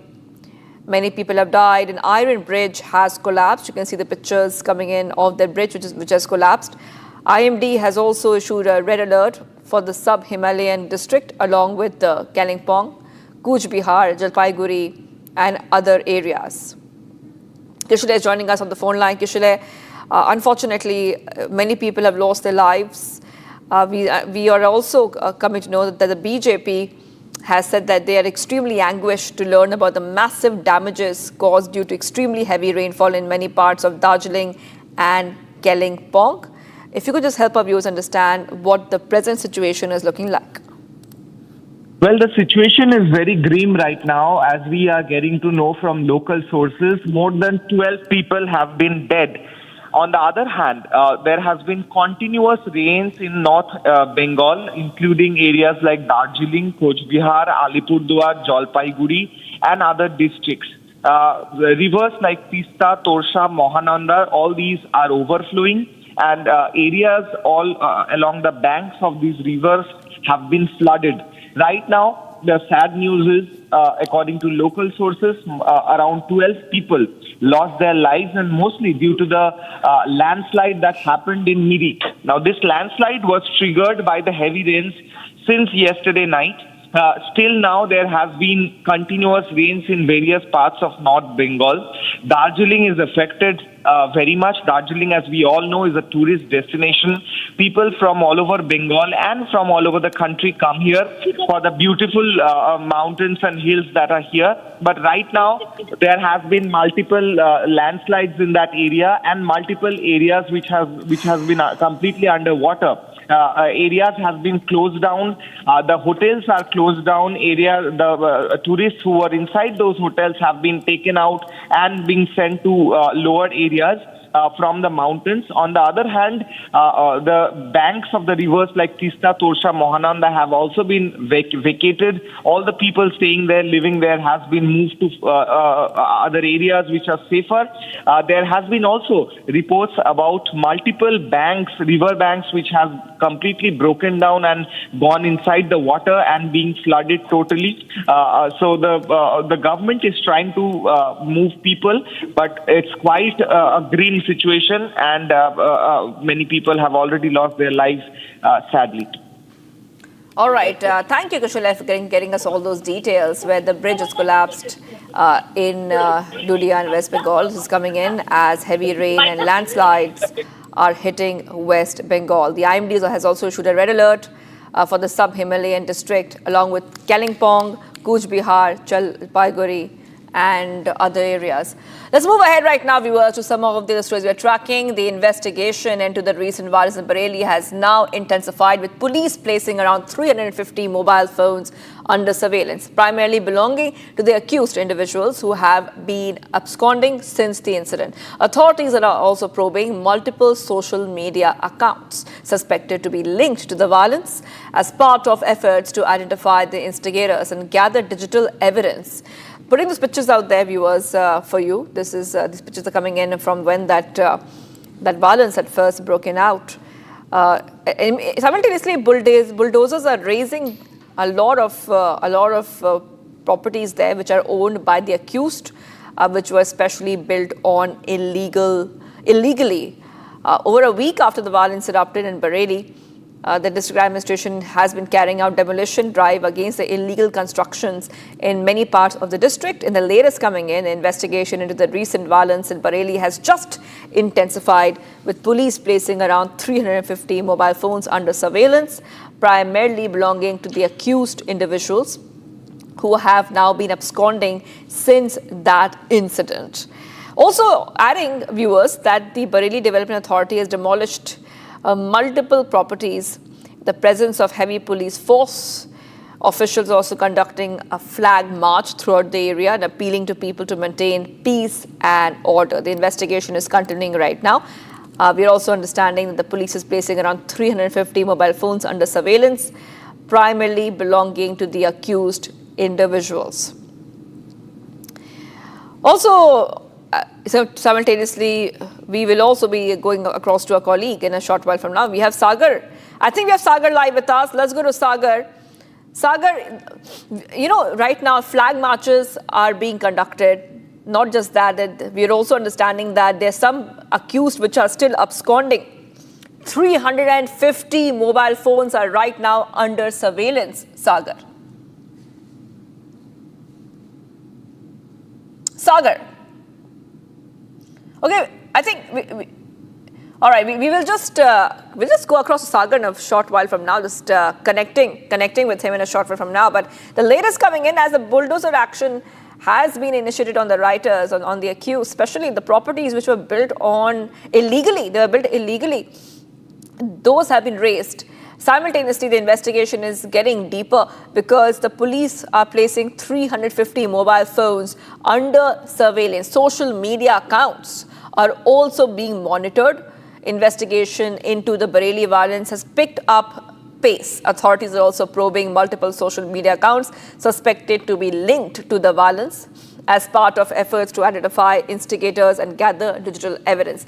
Let's go straight across to my colleague. We have Sagar joining us live. Sagar, if you can hear me, I'm coming to you right now. Yesterday we saw bulldozer action, Sagar. Bulldozer action yesterday. Today, 350 mobile phones are under surveillance. देखिए बिल्कुल, अगर हम बात करें तो 350 ऐसे mobile phone हैं जिन्हें सर्विलांस पर लगाया गया बरेली में हिंसा के बाद। अब उन्हें ट्रैक किया जा रहा है कि आखिर उनकी गतिविधियां क्या चल रही हैं बरेली के अंदर। लेकिन कई सारे ऐसे लोग हैं जो देखिए दंगे के बाद यहां से फरार भी हैं। उन उपद्रवियों की तलाश के लिए लगभग बरेली की 6 से 7 टीमें लगी हैं। कई पुलिस की टीमों को डिवाइड किया गया अलग अलग जोन में। इस समय देखिए वो भी तस्वीर हम आपको दिखा रहे हैं जो दिखाई दे रही है यहाँ पर ध्वस्तीकरण के बाद। जो यहाँ पर डॉक्टर नफीस का देखिए जो अवैध यहाँ पर देखिए बारात घर था, रजा बारात घर इसका नाम था, जिसका अवैध निर्माण देखिए बहुत ज़्यादा पैसे में किया गया था। केवल 5 करोड़ का तो केवल देखिए पूरा आशियाना था, पूरा ये अवैध ठिकाना था। तो 5 करोड़ की प्रॉपर्टी को देखिए फिलहाल मिट्टी में मिला दिया गया। कुछ देर में अभी फिर यहाँ बुलडोजर अब पहुँचने वाला है। जो देखिए मजदूर अब मैनुअली यहाँ पर देखिए अब काम करने वाले हैं, उनकी भी तस्वीर आप देखिए, क्योंकि कुछ ऐसे हिस्से हैं जो देखिए मजदूर हथौड़े से कुदाल से यहाँ पर उसे तोड़ेंगे। अब फिलहाल वो देखिए अपने हर एक इक्विपमेंट को अब तैयार कर रहे हैं और फिर उन इक्विपमेंट की तैयारी के बाद देखिए कुछ मजदूर ऊपर भी अब जा चुके हैं। आकाश वहाँ भी जूम करिएगा, देखिए कुछ मजदूर वहाँ भी जा चुके हैं जो देखिए अब जो है इस पूरे छत की इस ढांचे की देखिए अब कैसे इसको गिराएंगे, ध्वस्तीकरण का काम किस तरह से यहाँ पर जारी है। लेकिन बरेली में लगातार देखिए बड़ी गतिविधियाँ चल रही हैं इस समय, चाहे दंगाइयों की जांच की बात करें, चाहे उपद्रवी जो थे, चाहे उनके एक एक अवैध ठिकानों को चिन्हित करना, फिर वहां पर ध्वस्तीकरण का काम और बुलडोजर किस तरह से तबाही मचा रहा है इनके अवैध ठिकानों पर, उसका भी देखिए यहाँ पर उदाहरण यहाँ पर दिखाई दे रहा है। लेकिन अभी आने वाले दिनों में भी ऐसे ही बरेली में एक्शन हम देखेंगे। कुछ ही देर में बुलडोजर की लाइव कार्रवाई भी रिपब्लिक मीडिया नेटवर्क दिखाएगा दर्शकों को, जब बुलडोजर यहाँ पर देखिए इस पूरे किले को देखिए सत्यानाश करेगा उन अवैध ठिकानों को जहाँ पर देखिए दंगाइयों ने, तौकीर रजा के करीबियों ने जो अवैध ठिकानों को यहाँ पर बनाया था। Back to studio. All right, Sagar's getting these pictures also coming in, an exclusive report coming in, Sagar. And before I let you go, I also want to ask you that what about the bulldozer action? Bulldozer action has been taken against those who are accused, but some of the accused are also absconding. They are hiding as well, Sagar. देखिए बिल्कुल, अगर हम बात करें तो शिवांगी इस पूरे मामले में जो एक्शन इस समय लिया जा रहा है, क्योंकि दो जो हमने तस्वीरें पहले दिखाई, एक तरफ देखिए जो करीबी था नदीम का, चाहे जो अवैध चार्जिंग पॉइंट था सपा के देखिए पार्षद का, उसको भी देखिए मिट्टी में मिलाया गया, वहां पर भी ऐसे बुलडोजर चला। और अब देखिए ये भी जो और करीबी हैं वहां पर भी देखिए बुलडोजर ऐसे ही चलाया जा रहा है और कई ऐसे ठिकाने जिन्हें चिन्हित कर लिया गया है। मैं अगर बात करूं तो हमसफर मैरिज हॉल एक है, वहां पर भी मैंने जाकर रिपोर्ट तैयार की है, वहां पर भी नगर निगम ने पूरा सील लगा दिया गया, उसका भी अवैध तरीके से निर्माण किया गया है, तो आने वाले 1 से 2 दिनों में उसको भी देखिए हो सकता है कि गिराया जाए, क्योंकि देखिए नोटिस यहाँ पर जारी किया जा रहा है लगातार। अगर हो सकता है अवैध निर्माण को अब खाली भी अब कर दिया गया हो, अगर देखिए नक्शे में पूरी तरह से पास नहीं है, मानकों पर फेल है ये सब, इसके दस्तावेज देखिए वो नहीं है जो होने चाहिए नगर निगम के पास, तो फिर इसके हिसाब से देखिए ये कार्रवाई ये की जा रही है। लेकिन जो दंगाई थे, जो बड़े देखिए चेहरे हैं, वो निशाने पर थे। हालांकि कई करीबी तौकीर रजा के गिरफ्तार तो कर लिए गए, लेकिन अभी भी कुछ लोगों की तलाश है, क्योंकि कई ऐसे घर हैं आसपास जिधर हिंसा हुई थी, जिधर उपद्रव जैसे माहौल बने थे। कई लोग अभी भी घर छोड़कर फरार हैं। ऐसे लोगों की तलाश यहाँ पर की जा रही है। एक एक दंगाइयों की पहचान की जा रही है सीसीटीवी फुटेज के आधार पर। ये चेक किया जा रहा है कि आखिर इनकी गतिविधियां क्या थी जिस दिन 26 सितंबर के दिन बरेली में हिंसा फैली थी। आज लगभग 10 दिन का वक्त अब बीत चुका है, लेकिन 10 दिन के बाद भी देखिए बरेली में हालात पूरी तरह से सामान्य अभी नहीं है।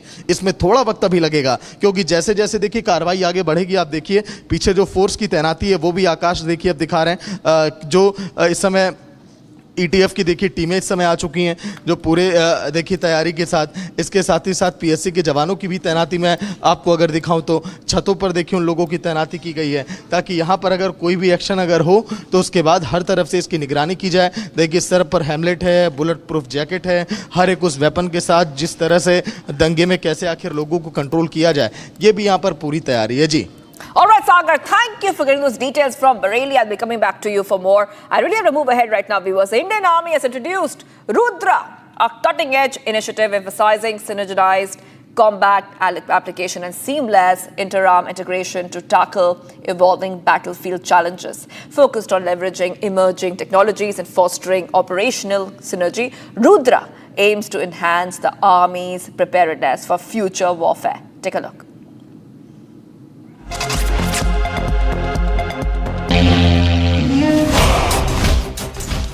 ब्रिगेड का गठन किया जा रहा है, जिसका सैंक्शन मैंने कल ही दिया है, जिसमें infantry, mechanised infantry, armoured units, artillery, special forces, unmanned aerial system जैसे फाइटिंग कंपोनेंट्स को एक साथ रखा जाएगा और विशेष रूप से तैयार किया जाएगा, जिसमें शामिल लॉजिस्टिक सपोर्ट और combat support.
Breaking news coming in after Felix Gerald, another freelance journalist, Maridas, who runs his own YouTube channel, was arrested by the Chennai police for allegedly instigating the Karur stampede. Now, the journalist questioned the government on its alertness and preparedness over the situation that led to the stampede, and now the Tamil Nadu police have arrested him. The BJP leader, Annamalai, took to social media platform X to denote that multiple news media and channels are forced not to display the news on Karur tragedy if it is against the ruling DMK government. This is a YouTuber, Maridas, arrested by the cybercrime police for allegedly posting defamatory content related to the Karur stampede. The BJP is saying, the BJP leader Annamalai has said that many media and YouTube channels and YouTubers are forced not to display the news on the Karur tragedy if it's against the ruling DMK government. We'll try to go to our reporter in a short while from now. And the arrest is coming after the Madras High Court ordered the formation of a special investigation team to probe the incident, the Karur stampede incident. Now, just taking you back to what the Karur stampede incident was. The Karur stampede occurred during a political rally of the TVK. It was addressed by actor politician Vijay. A tragedy has claimed 41 lives and left many people injured. Maridas was taken into custody and questioned about the post he made on the social media platform X. And we'll try to, of course, go straight to our colleague. However, Maridas has defended his statements, asserting that he has not made any false claims about the stampede. He further alleged that the DMK government's action against Vijay was motivated by what he described as the injustice done to the actor politician. So we'll try to, of course, go across to our colleagues in a short while from now. But the BJP, once again, taking to X and saying that a lot of media and YouTube channels are not allowed to display the news if it's against a ruling DMK government. Let's go straight across to my colleague who's joining us. We have with us Sharda joining us live here. Sharda, on the phone line. Sharda, I'm coming across to you right now. If you could just help our viewers understand what happened so far, because what the BJP is saying, that anyone who writes anything which does not align with the DMK's version of what happened in the Karur stampede, those people are being arrested, or they're under pressure from the government. Yes, so on the day one, when multiple YouTube channels came up with this idea of conspiracy that DMK might be behind it, we know that one YouTuber and 3 other people were arrested from Chennai, saying that they were implicating the people by not making sure that there is no peace and harmony, and talking about conspiracy theories and trying to make sure that the people are agitated by it. 4 were arrested, following which the government came up with a new rule saying that they don't want people instigating others on this particular case. And following now, Maridas, the YouTuber who had put multiple videos that also spoke about the irresponsibilities of actor Vijay and his party for not taking any action and not coming to the Karur stampede spot after the accident happened. However, later his video also pointed out how the government was incapable of managing the crowd, following which he was also arrested. Now, the BJP points out how even multiple news channels, YouTube, digital news media are trying to point out that there is a lack of attention from the government on this particular issue, and thus caused the stampede accident. The DMK is now taking action and arresting multiple journalists and other social media users who've been pointing out that. All right. Thank you, Shradha, for getting us all those details.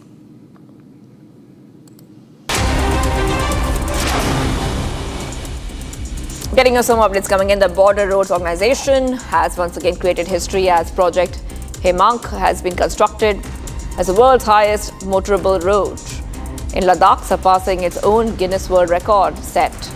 And now the newly built road holds immense strategic significance as a third vital axis, while also boosting tourism in Ladakh and upliftment of India's first villages.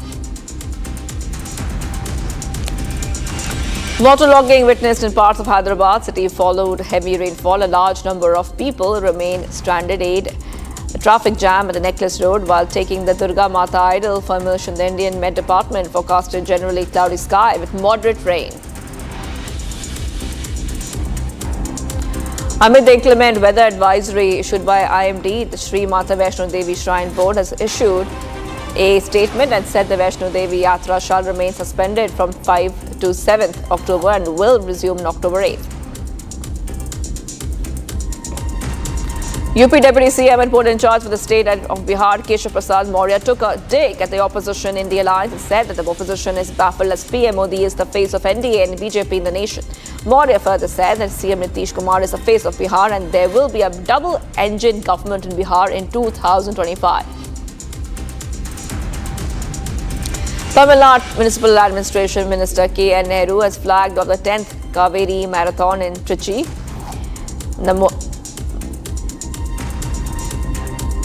This is a Kaveri Marathon, you are witnessing it. It's a 10th edition of Kaveri Marathon. Each year we conduct with one purpose. This year the purpose is cancer awareness, early detection and cure. This is the purpose. We want to spread the message to the community.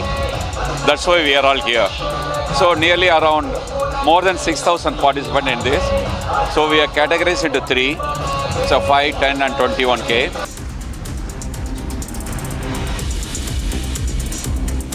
Former cricketer Shikhar Dhawan attended the Bhasma Aarti at the Sri Mahakaleshwar temple in Madhya Pradesh, Ujjain. Dhawan said that this is a second visit to the Mahakaleshwar temple and Baba Mahakal's blessings are very necessary.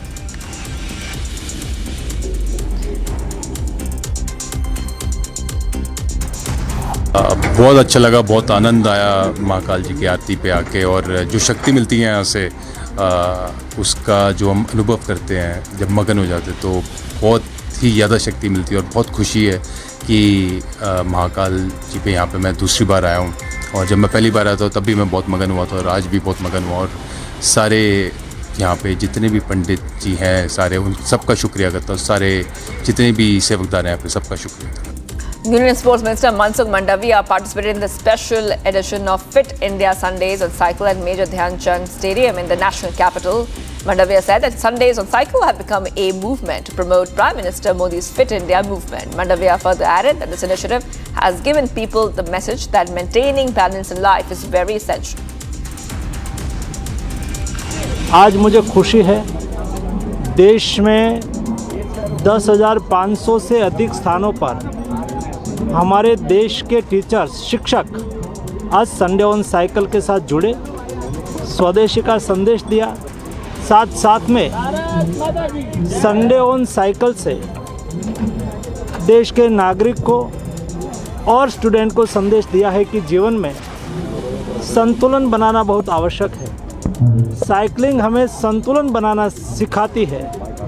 जब आप संतुलन बनाते हैं जीवन में, तभी आप आगे बढ़ सकते हो, गति कर सकते हो।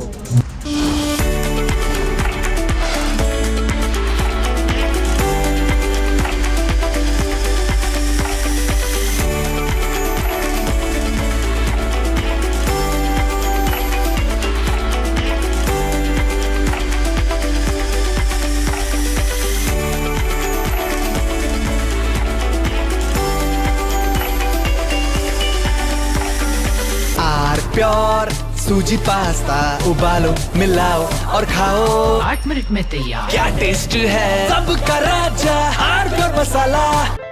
Bliss. Sometimes it dances on your skin like first rain.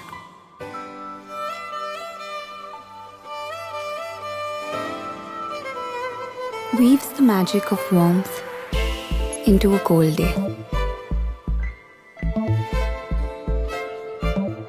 Experience bliss in all its forms with Hindware. Hindware, designed for bliss. MDH की हल्दी मिर्ची धनिया करे कमाल, ये रंग दे, ये खुशबू दे, ये तीखा, ये कम पड़े, क्या निराला MDH masala.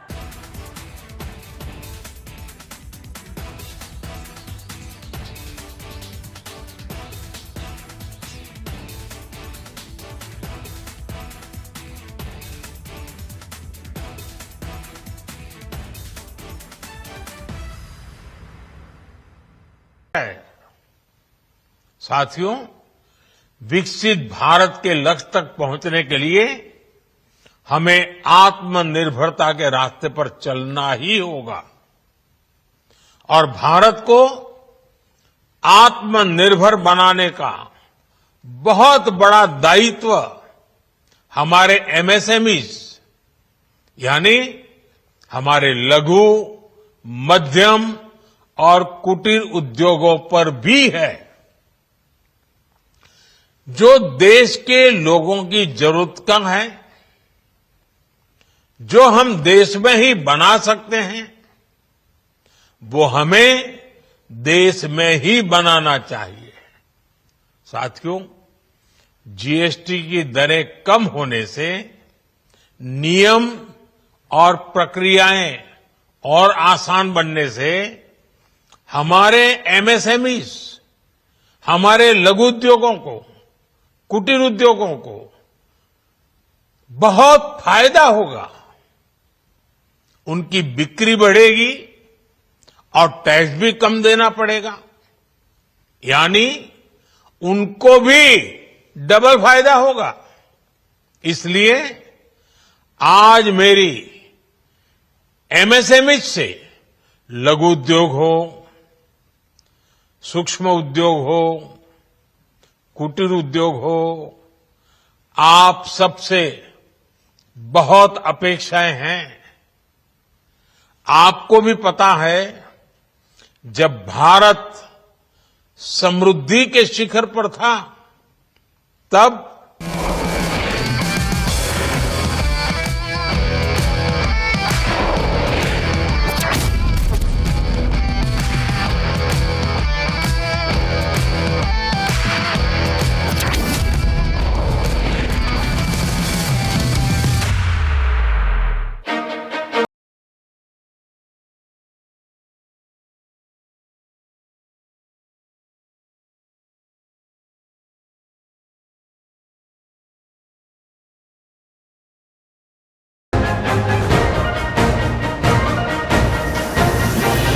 In our last journey, Fields of Excellence took us deep into the world of athletics, revealing the dedication and sacrifice that powers the Anju Bobby Sports Foundation.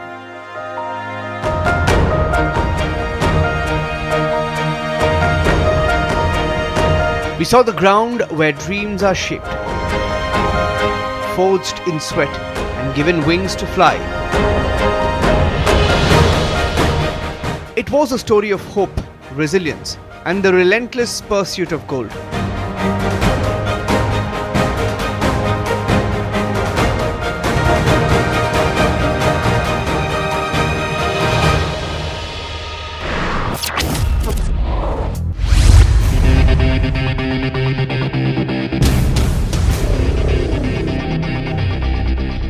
Today we turn our attention to a sport that is less a pastime and more a global language. Football.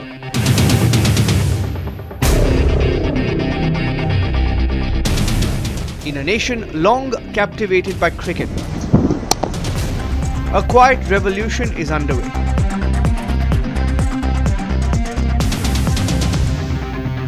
A movement building a new sporting identity from the ground up.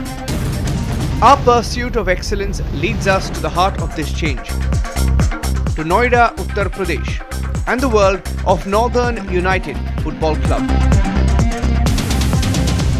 When my elder son used to play golf when he was 6-7 years, suddenly one day he came from the school and he asked for the football, and he took football and he started playing football. And he says, Papa, I will play football. मैंने कहा, बेटा, you are playing for last 2 years golf, how you changing? No, I like this sport because my coach said that I can be in the football team. So I want to be in school football team, I want to play football. So then, all passions came to our family. Then my younger son also, see the elder one, he also took the football. And then it's like eat football, sleep football, everything football in my home only. So that is how this came, their passion came to me actually.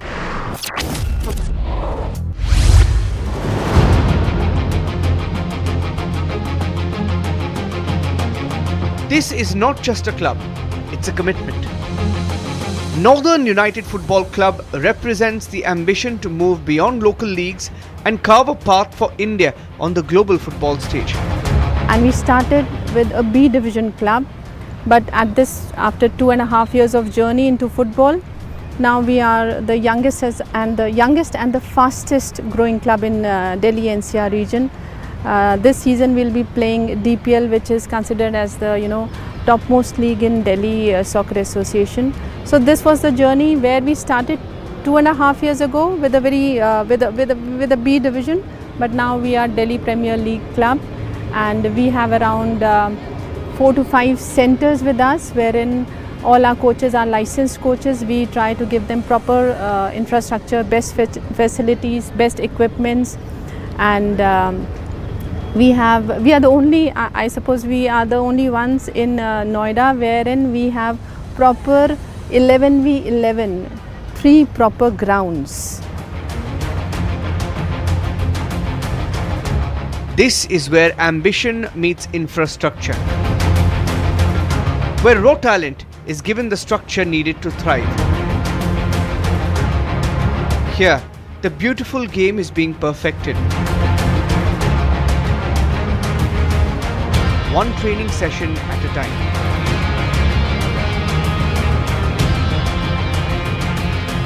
There is a development group and there is a beginners group. So we are planning according all the this are planned according development and beginner group. So it has been decided 1 month before, and then we make a 3-month plan, and we after 2 months we review it whether this is helping out or not. If there is a change is needed, we do a change.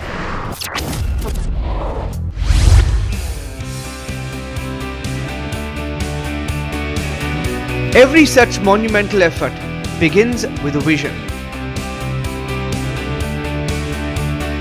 It begins with a decision to invest not just money, but belief into a challenging ecosystem.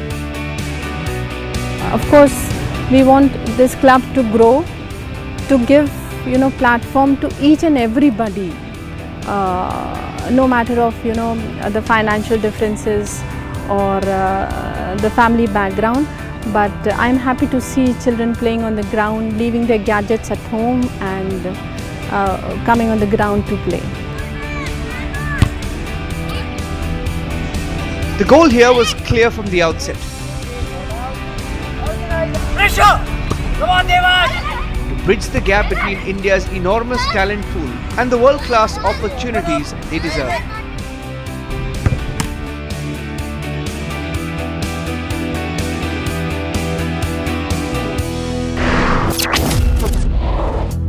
Actually, I have taken my kids to a lot of outside country, like they've been to Brazil for 1 month, Spain. So I have seen the international coaches, I have seen the standard how they train. So we use the same philosophy here, like we are based, our main intention is not only football, we say strength and conditioning.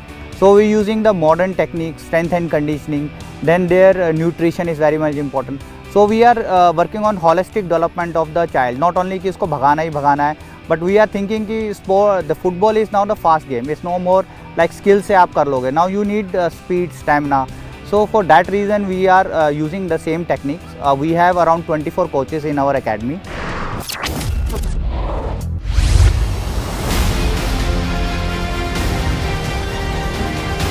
An environment that breeds quality. A foundation where every touch, every movement is honed for international competitiveness.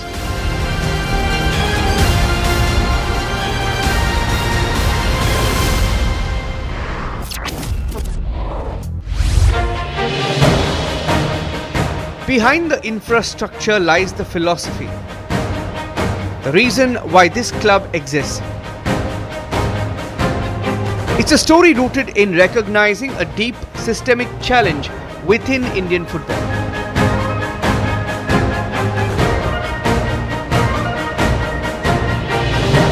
So we are running like 5 academy presently. So our structures goes like we start from under 4 till under 17 in our academy. So we have a age category like under 6.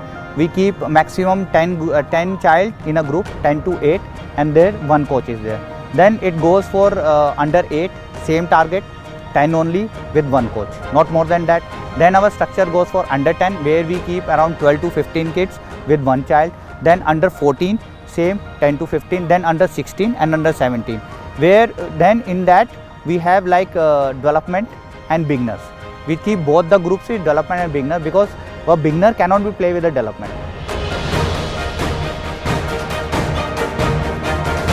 The ethos here is simple. Develop the person first and the footballer will follow.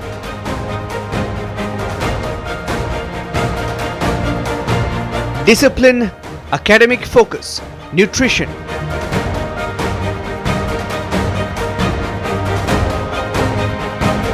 and mental conditioning are given equal weight alongside ball skills and tactics. So youth, we want to develop in the grassroots, we want to develop the youth. So then only it will not help us, it will help all country like India.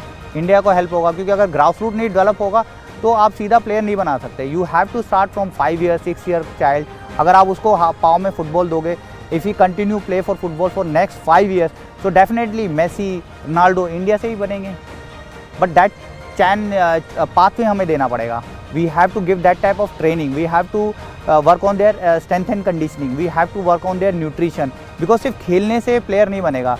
Maximum 50% of the player is made in mom's kitchen. The food has to be there, nutrition has to be there. Otherwise आप उसको भगाए, you make him run for 1 hour और उसकी recovery नहीं हुई, उसको right diet नहीं मिली तो कोई फ़ायदा नहीं है. So that is what we believe, that has to be the sports science has to be there. Without sports science, no player will develop. आप चाइना देख लीजिए, आप अमेरिका देख लीजिए, आप ऑस्ट्रेलिया देख लीजिए. They are sports science centers हैं उनके. So they are working on the sports science. So our aim is to make center of sports excellence here at Mahamaya Northern United Sports Arena, where we work on the sports science of the child, where we make a center of excellence, not only football, we want to make it for swimming, we want to make it for badminton and other sports also. So we are targeting like we echo with our Prime Minister that खेलेगी India तो खिलेगी India. So something like that we echo with that कि हम खेलेंगे तो हम बढ़ेंगे. So that is we want to go on that.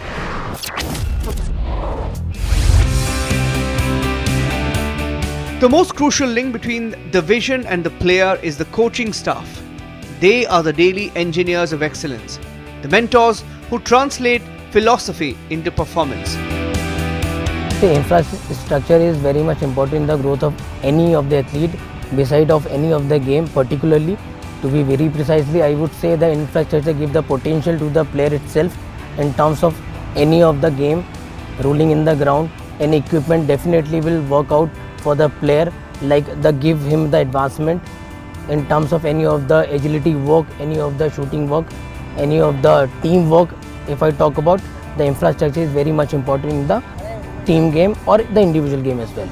I've been to the Indian Army as well as a head coach, but see, to be very precisely sir, I must tell you one thing. The infrastructure out here with the Northern United Club is very much vast. The equipments we have right now, the facility we are giving to our student is at par. The infrastructure we need, if we are lacking with any of the infrastructure we need for our players, we ask for them to the management give it to then and there. अच्छे athlete को तो mostly discipline में रहना चाहिए. आपको पता है कि मोस्ट टॉप एथलीट, अभी जैसे एग्जांपल हम लोग ले तो सबसे पहले डिसिप्लिन में नाम आता है क्रिस्टियानो रोनाल्डो का. ठीक है. Also with the same time you have to look for the coach, so you have to find out that the dirtiest side of coach. So that's the thing required in the both of term. Like if you have the okay coach and the average player, they can't sync with that. But you have something like monster coach and the disciplined guy, you will kill it. That whatever it is, no matter which team you're playing or whatever the competition, but you are getting something from there. That's for sure. अगर एक player है जिसकी recovery काफ़ी अच्छी हुई है, मैं ये नहीं कहूँगा 100%, क्योंकि 100% तो एक प्लेयर का फिट होना और रिकवरी बहुत टफ है. बट हाँ, उसका एक रेशियो हम ले लें अगर 80% 90%, तो डेफिनेटली वो ज़्यादा अच्छा उसका गेम रहेगा. सेम उसका डाइट है, स्लीप है, टेस्ट है. दैन एक प्लेयर है जिसने अगर रात में नींद नहीं ली है तो उसका गेम बहुत ड्रास्टिक डाउन होगा. अभी अगर आप देखोगे जितने प्रोफेशनल प्लेयर्स हैं वो अपने रिकवरी टाइम को बहुत ज़्यादा सीरियसली लेते हैं. They are using technology, they are using bands to test their sleeps and then all over heart rates and all. तो रिकवरी बहुत मैटर करती है. अगर आपको एक अच्छे लेवल तक गेम खेलना है, चाहे वो कोई भी स्पोर्ट्स हो, फुटबॉल तो वैसे ही बहुत डायनामिक स्पोर्ट है, तो रिकवरी तो बहुत मैटर करती है, बहुत ज़्यादा. It should be the top most priority. They push boundaries, they demand precision, and they instill a sense of pride.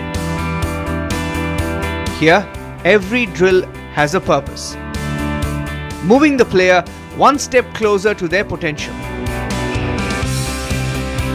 The coaching is rigorous, reflecting the high demands of the global game.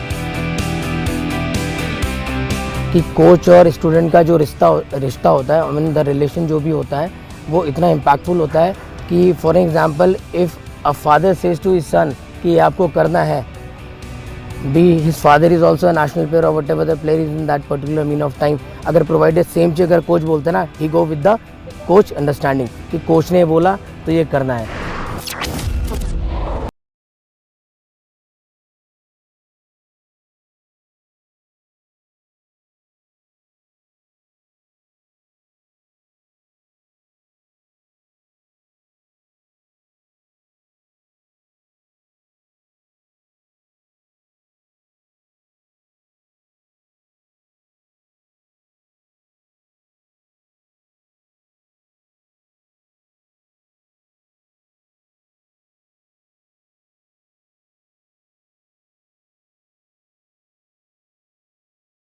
लगा और फिर मैं ऐसे ही खेलता गया अपने भाई के साथ फुटबॉल, और फिर एक टाइम मैं एकेडमी में भी ज्वाइन करा. फिर मैं एकेडमी में मेरा पोटेंशियल देखा तो फिर मेरे को काफ़ी क्लब्स ने स्काउट किया, काफ़ी लोगों ने पूछा कि आप मेरे क्लब में खेलना चाहते हो, एंड मेरे को बहुत अच्छा लगा कि मैं इतना अच्छा ग्रो कर गया इतनी जल्दी टाइम में. अब first of all I was inspired by my father, then there was a Brazilian player Neymar junior. I was inspired by them, which brought me to the game of football. They come from varied backgrounds across the region, united by the singular dream of playing professional football.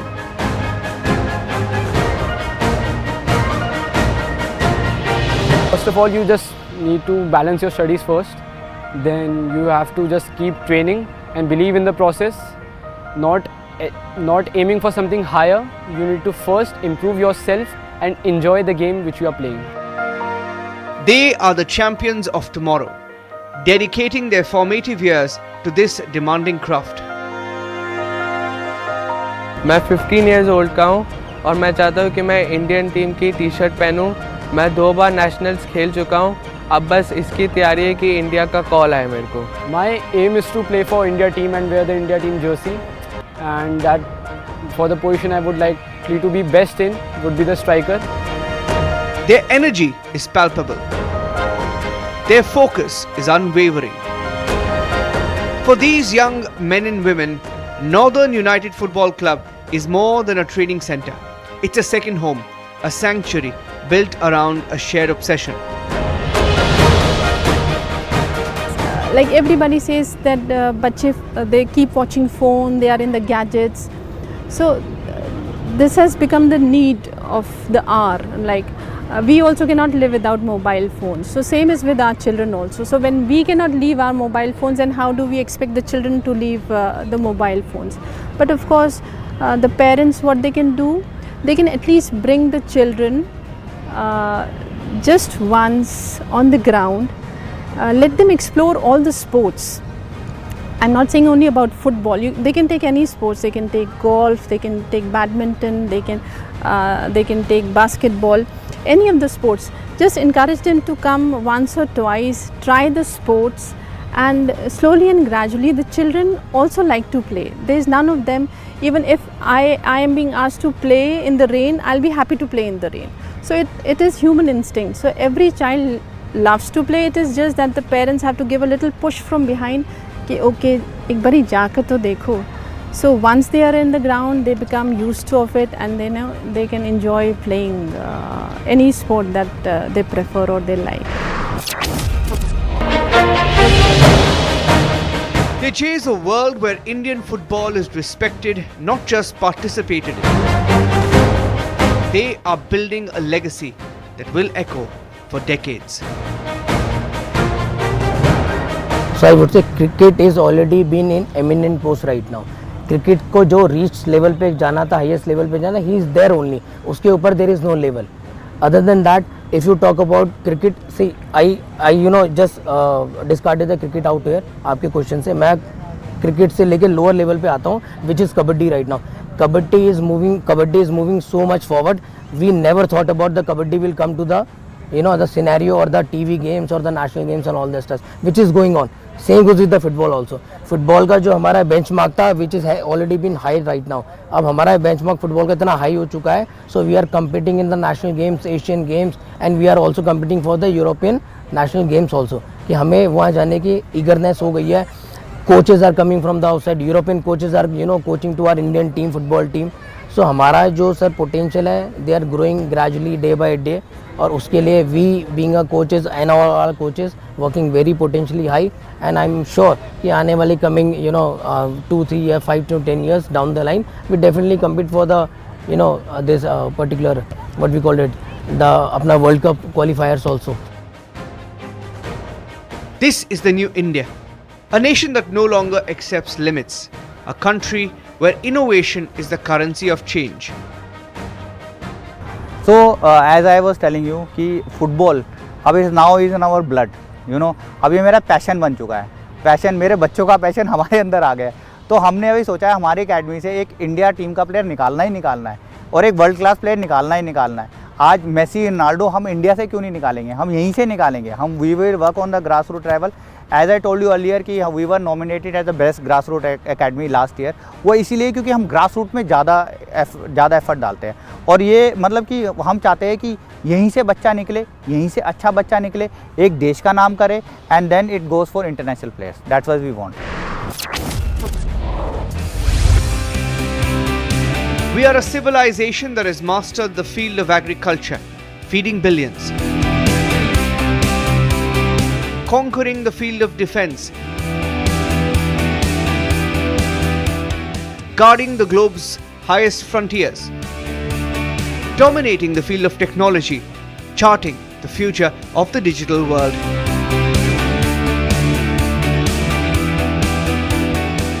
And now we are relentlessly pursuing excellence in the field of sport. The era of hesitation is over.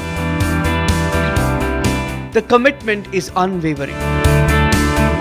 The investment is real. Then somebody had told me once कि ये female क्या चलाएगी एक football club. So that time of course I got disheartened that there was no encouragement from the male dominated society.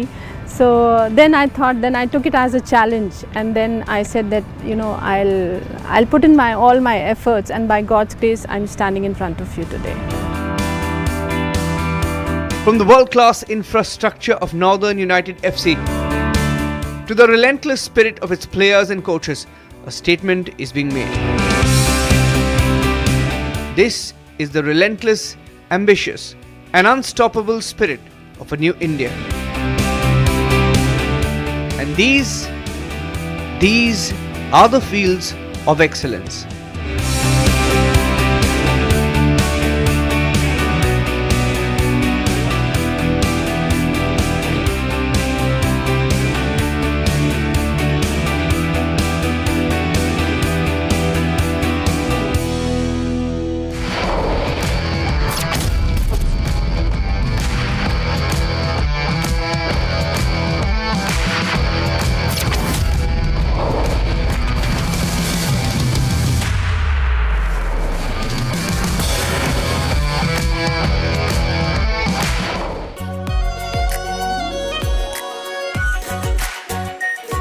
Pure shahi paneer masala, delicious, healthy everyday.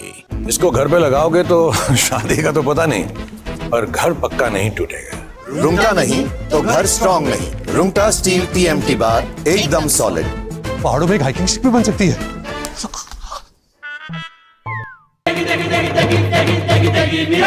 MDH की देगी मिर्च, देगी मिर्च का तड़का, अंग अंग फड़का. MDH की देगी मिर्च. केसरिया से मन जोगी हुआ रे, दिल झूमे देखो मतवारा हुआ रे.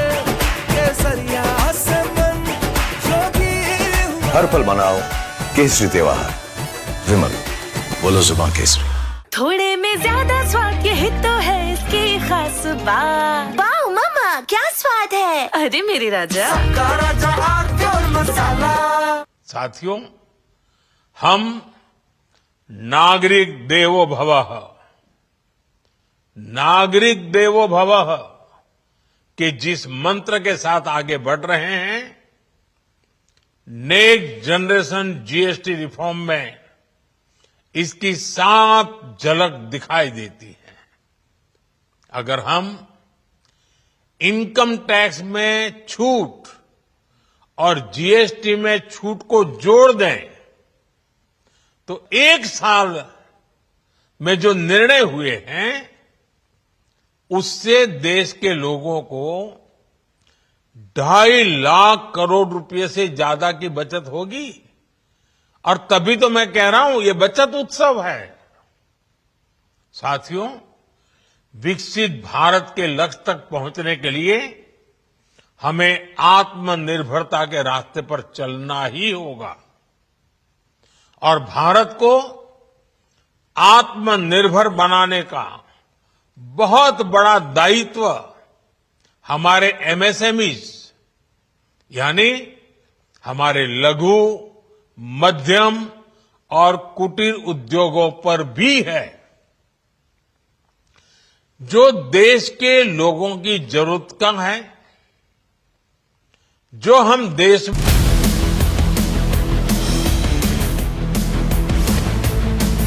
This is Republic Jack Oliver's studio. Stay tuned for all the breaking news and updates. I am Tanisha Avasthi. Let's get started.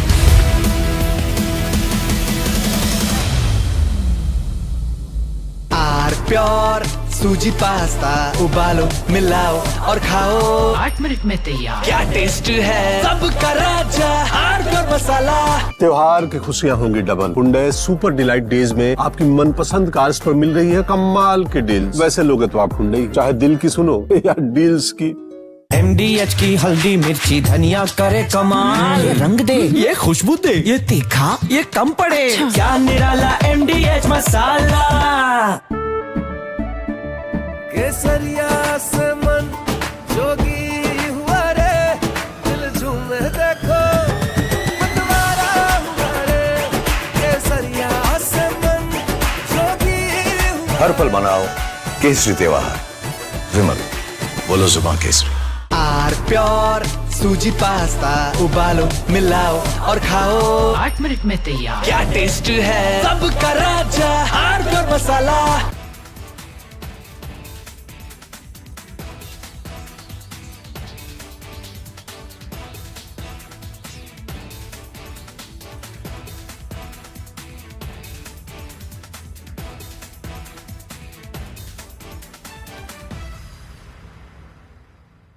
कल यानी नवरात्रि के प्रथम दिवस 22 सितंबर को सूर्योदय के साथ ही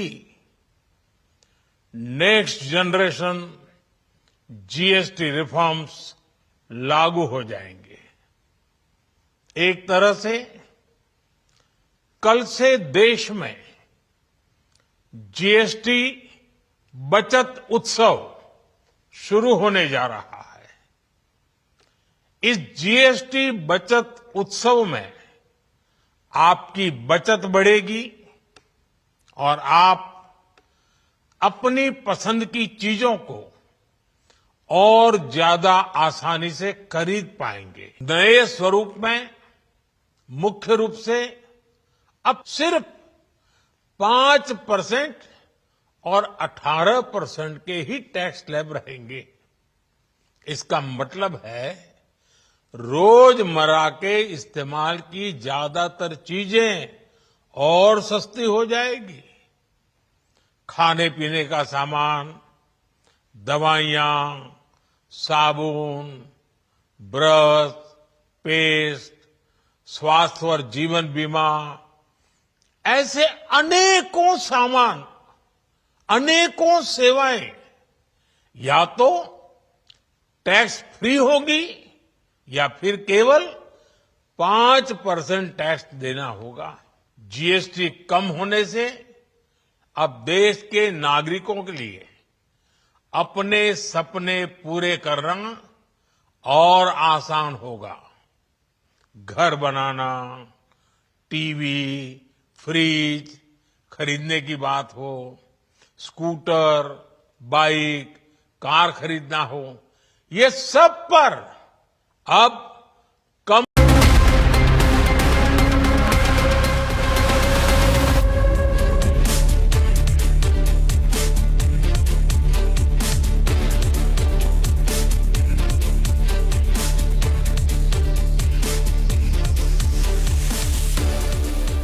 Thank you for joining us this Saturday evening on Republic TV.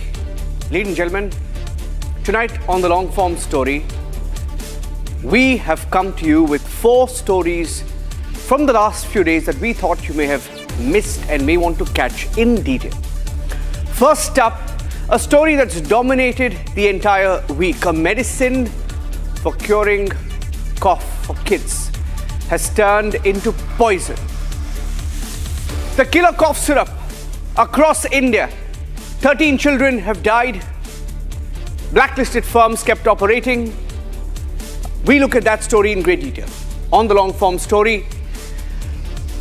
We then look at how most Indians are vulnerable today to just one click, which can empty your entire bank account. A moment of error in judgment, one mistake, and you can be prey to the next cyber fraud. We deep dive into how these networks work, how they operate, how they cheat, how they con you. Our third story on the long form, a popular, well-known name, a brand now in the middle of a cryptocurrency scandal. What's the truth? A detailed story on the hairstylist facing the scissor. And our final story on the show this evening, an incomplete canal between Punjab and Haryana. Hundreds of farmers suffering decades-long dispute. We look at the canal that never was. This and much more on the long form story this week.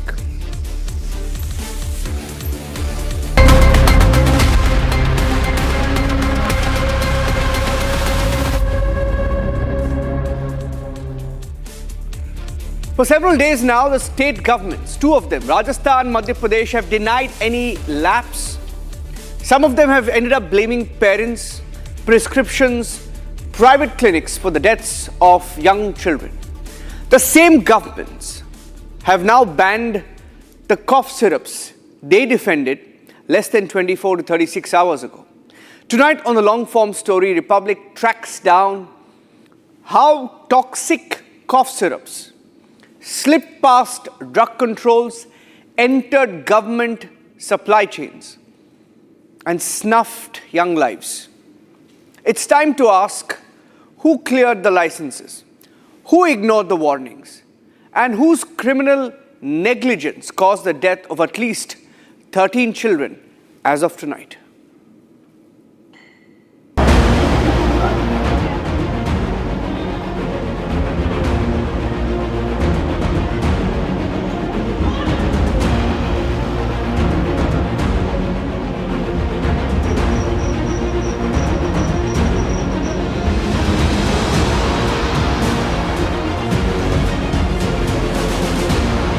Twelve children are dead across Madhya Pradesh and Rajasthan.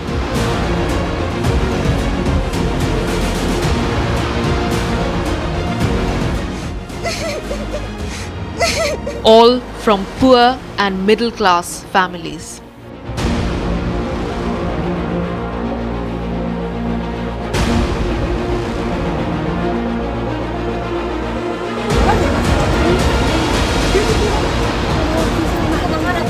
All after taking cough syrups, now under investigation.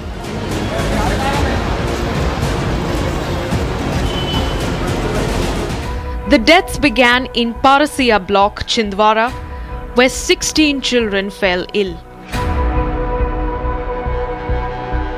9 of them died, and all of them had consumed cough syrups later linked to diethylene glycol, a toxic industrial solvent. Chhindwara के Parasia block में kidney fail होने से मरने वाले बच्चों की संख्या बढ़कर 9 हो चुकी है।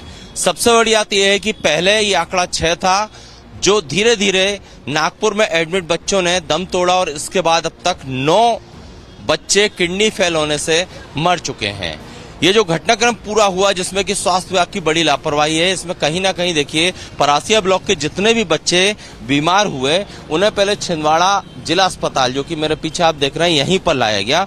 लेकिन यहाँ पर भी जब उनकी हालात में सुधार नहीं हुआ, इसके बाद सभी बच्चों को इलाज के लिए नागपुर रेफर किया गया, जहाँ पर कि अब तक 9 बच्चे किडनी फेल होने की वजह से दम तोड़ चुके हैं। इस पूरे घटनाक्रम में स्वास्थ्य विभाग की लापरवाही तो है ही, लेकिन 2 कफ सिरप जो संदेह के घेरे में हैं, उन्हें 6 मौत के बाद बैन किया गया, प्रतिबंधित किया गया, और जहां से इन कफ सिरप की सप्लाई हो रही थी उन जगहों पर भी फूड विभाग की टीम जो है वो छापामार कार्रवाई कर रही है। ये जो 9 मौतें हैं ये किडनी फेल होने की वजह से ही हुई हैं? बिल्कुल, जितने 9 के 9 मौतें हैं उनमें सब में किडनी फेलियर ही रीजन है। अच्छा, और जो 2 कफ सिरप है, कोल्ड्रिफ और एक और है नेक्स्ट डिया, इन दोनों को प्रतिबंधित किया है, वजह क्या है? पुराने जो रिसर्च है उसमें ये पाया गया है कि बहुत सारे जब अनएक्सप्लेन किडनी इंजरी होती है उसमें फार्मास्यूटिकल कंटेमिनेशन की संभावना जताई गई है। जो बच्चों की डेथ हुई है और या किडनी इंजरी जिनको जिनको हुई है उनमें बाकी बहुत सारे बच्चों में एक कफ सिरप कॉमन निकले जिनका नाम आपने अभी बताया, तो उसके भी सैंपल जो है वो टीम ने भेजे हुए हैं जांच के लिए। अब जब रिपोर्ट आएगी उसके बाद ही पता चलेगा कि ये चीज़ें मतलब वो ही जो सिरप जिम्मेदार है या और कोई चीज़ें। However, the local doctor who prescribed the syrup defends his practice. आप ये बता दीजिए डॉक्टर प्रवीण सोनी अभी है क्या? है? गवर्नमेंट सरकारी हॉस्पिटल मिल जाएंगे सर। यहाँ नहीं बैठे अभी? नहीं। यहाँ कब बैठते हैं? नहीं बैठ रहे हैं, अभी पेशेंट नहीं देख रहे हैं सर। अभी नहीं देख रहे? देख ही नहीं रहे हैं। क्लिनिक उन्हीं का है ना? हाँ। क्लिनिक डॉक्टर प्रवीण सोनी का ही है, खुद यहाँ की स्टाफ नर्स बता रही हैं। इनका कहना है कि वो अभी यहाँ पर पेशेंट नहीं देख रहे हैं। क्यों नहीं देख रहे हैं? क्योंकि नियम की अगर बात की जाए तो सरकारी डॉक्टर प्राइवेट क्लिनिक नहीं चला सकता है। अब दूसरी बड़ी बात आपको बताता हूँ, ये प्रवीण सोनी का क्लिनिक है, यहीं पर वो पेशेंट को देखते थे, यहाँ से कोल्ड्रिफ सिरप लिखी गई।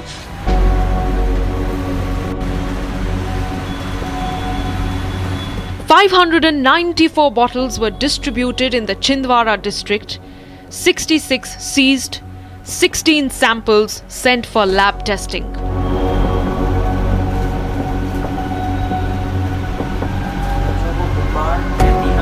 In all the affected homes, the symptoms were the same.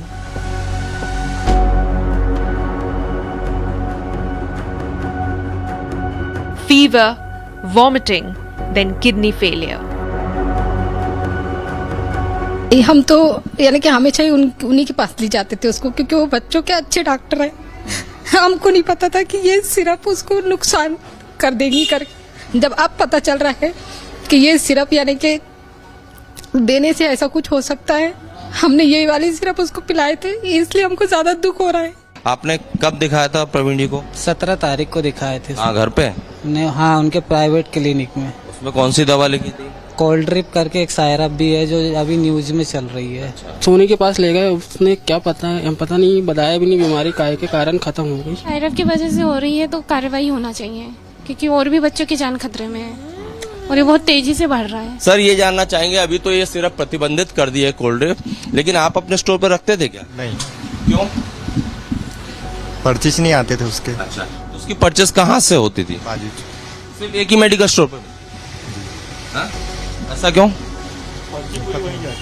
पूरी पर्ची वहीं जाती है। अच्छा, मतलब उन्हीं के पास पेशेंट आते हैं, वो दवा लिखते हैं और उन्हीं के मेडिकल स्टोर से बिक जाती है। जी जी।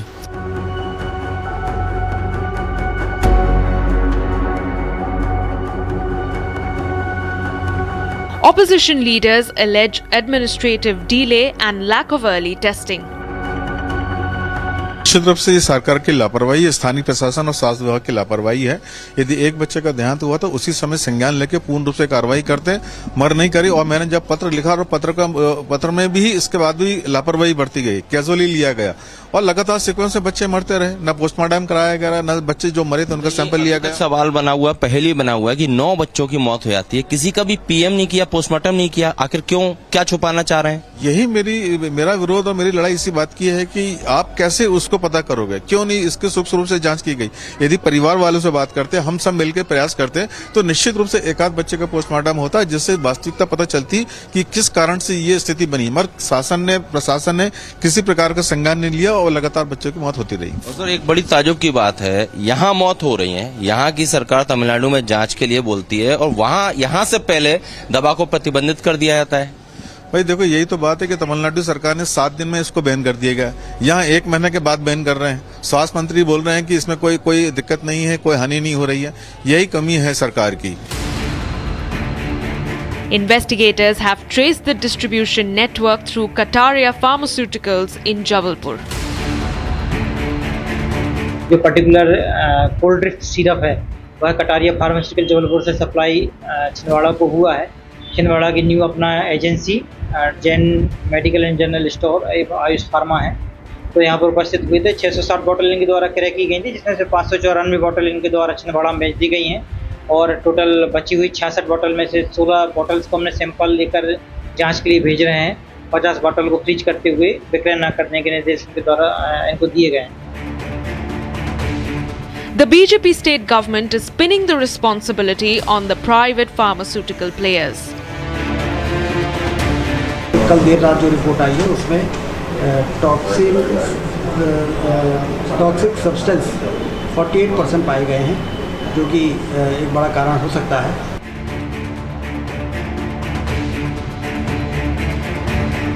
Three more deaths were reported in Rajasthan.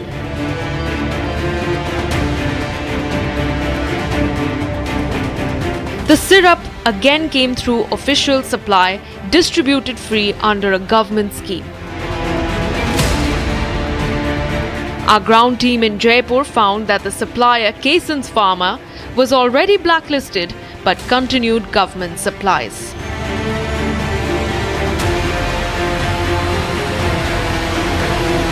जब रिपब्लिक भारत की टीम यहाँ पे पहुंची, लगातार हम ये खबर दिखा रहे हैं कि आखिर मासूम बच्चों की जिंदगी के साथ ये खिलवाड़ क्यों हो रहा है। तो ऐसे में तफ्तीश करने के बाद आज हमें यही दिख रहा है कि यहाँ पे आनन फानन में ये जो फार्मा कंपनी है उनकी तरफ से ये सभी दवाइयों को जला दिया गया है। यहाँ पे आपको देखिए ये जले हुए निशान जो है वो भी आपको नजर आ रहे होंगे, यानी देखिए बॉटल्स जो थे, जो दवाइयाँ थी, उससे जलाया गया है। जैसे ही रिपब्लिक भारत ने ये खबर अपने टेलीविजन पर दिखाया तो कंपनी देखिए, एक तो पहला गेट हमने दिखाया जहां पे आपको कोई भी नजर नहीं आ रहा होगा, पूरी तरह से वहां पे ताला जड़ा हुआ है, और वहीं बैक साइड दिखाए तो देखिए बैक साइड का इस्तेमाल किया गया और यहां पे ला करके सारी दवाइयों को जो है वो जलाया गया है, यानी सबूत मिटाने की कोशिश जो है वो की गई है। Behind the factory, burnt syrups were found evidence of stock destruction after the incident. इस वक्त की मेरी मौजूदगी जयपुर के केसन्स फार्मा के ठीक बाहर की है। सबसे पहले अगर आपको दिखाए तो ये वही केसन्स फार्मा है जहाँ पे बच्चों के लिए कफ सिरप बनाई जाती है, कई सारे मेडिसिन यहाँ पे बनाए जाते हैं और यहीं से ये जो कफ सिरप है वो सरकारी अस्पतालों में उसकी सप्लाई होती है और ऐसे में जो बच्चे जिनको खांसी की शिकायत होती है उन्हें वो कफ सिरप दी जाती है। लेकिन इन दिनों ये जो मामला सामने आया है राजस्थान से वो काफ़ी डराने वाला है, चौंकाने वाला है, क्योंकि केसन्स फार्मा की तरफ से एक ऐसे कफ सिरप की सप्लाई हुई जिसे पीने के बाद कई बच्चों के किडनी में पूरी तरह से वो इफेक्ट हुआ और एक बच्चे की मौत का दावा भी इसी कफ सिरप की वजह से कहा जा रहा है। कफ सिरप देख के उनको सुलाया गया था, सुलाने के बाद खांसी की शिकायत थी, हल्का शिकायत नहीं था, अच्छा यही शीशी हम अपना बड़ा बेटा है उसको दिए हैं। सुबह में जब स्कूल जाने का तैयारी किया तो उसको खांसी आ रहा था, ये शीशी दिए, वो जैसे ही ये दवाई लिया सुबह वो उल्टी कर दिया, लेकिन हम लोगों ने गौर नहीं किया, बोले यार नहीं बच्चा है नहीं समझ में आएगा। रात में फिर यही छोटा बच्चा को दिए कि चलो इसको हल्का खांसी आ रहा था, ज़्यादा खांसी भी नहीं था, हल्का खांसी था, और वो सुलाए, सुबह में एकदम बेहोशी का हालत में सिक्कर के अस्पताल लेके गए, वहाँ डॉक्टर ने तुरंत मृत घोषित कर दिया। The Rajasthan Health Department has said that the probe is ongoing. Syrup ban होता तो कभी भी मार्केट में नहीं आता, लेकिन कभी कभी दवाइयों के लॉट में कोई ऐसे दवाई जिसके कारण इस प्रकार की परेशानी आती है, ये जब तक उसकी जांच की रिपोर्ट नहीं आ जाती तब तक अभी कहना संभव नहीं है। While their health minister was quick to give a clean sheet to the drug manufacturer. हमारे पास जो स्टॉक में तो दवाई है और जो दवाई हमने उसको अप्रूव किया हुआ, उसकी टेस्टिंग हुई है, तो RMSCL जो है वही परचेस करता है इसको, ठीक है ना, टेंडर करके करता है। तो हमारे स्टॉक में जो दवाई है जो सेफ है वो तो हम देंगे। सर ये जो चलो आपने वहाँ में वो क्लाइंट्स कंपनी का आपने क्लियरेंस मिल गई, सब जांच गई, सब हो गया। अब क्वेश्चन है आखिर मौतें कैसे हुई, उसके लिए क्या कर रही है सर? मौतें जो हुई 2 तो हुई थी कोमॉर्बिड, एक के एंसेफेलाइटिस था एक बच्चे के, और दूसरे की क्या बीमारी थी ये उनके माँ बाप भी जानते हैं, उनका मेडिकल रिकॉर्ड भी जाहिर करता है। वो डेथ हुई उनकी, वो कोमॉर्बिड थे, इस दवाई के कारण या ओवरडोसेज से नहीं हुआ। आज ही सेंट्रल गवर्नमेंट ने दवाई के फार्मूला में कोल्ड्रिफ काम आता है, उसको बैन किया कुछ घंटों पहले, राजस्थान और मध्य प्रदेश के इंसिडेंट। हमने जैसे ही ये डेथ्स हुई हमने इस दवाई को विड्रॉ कर लिया, उसी मोमेंट कर लिया हमने, हम वेट नहीं किया। हमने जैसे ही ये डेथ्स होनी शुरू हुई 1-2, जब तक हमारे पास जांच की रिपोर्ट भी नहीं आई थी तो हमने इनको विड्रॉ कर लिया था।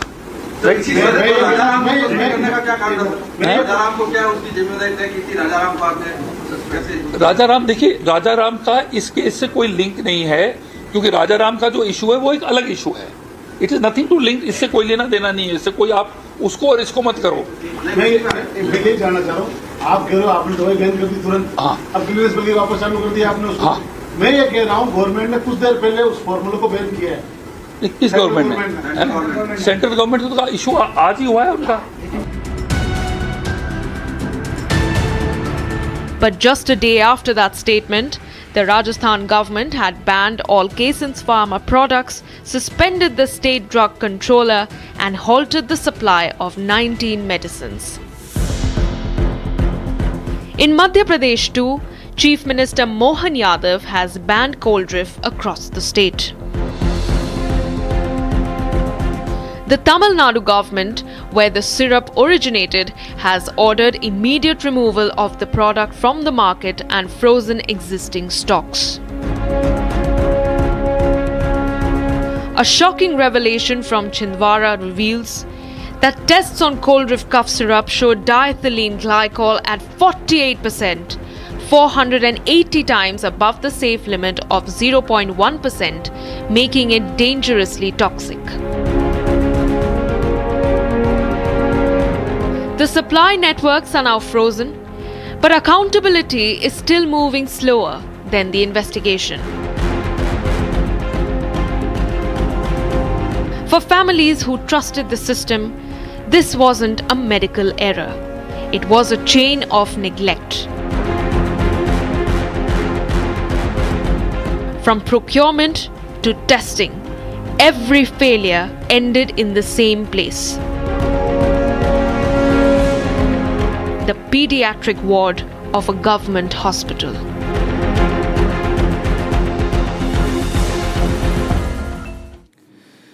It starts with a swipe, a blink, a buzz, and the money's gone.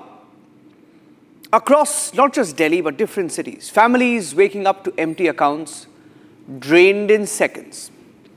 Fraud calls, fake links, cloned QR codes.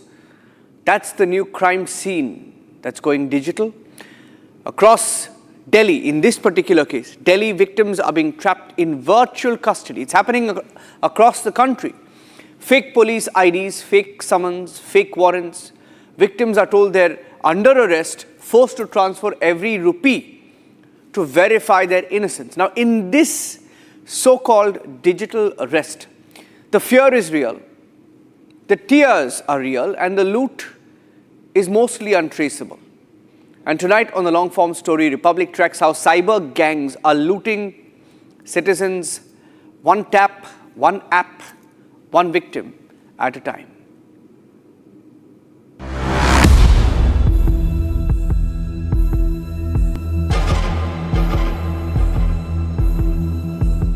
This is not a crime scene inside a police station. This is not a courtroom either.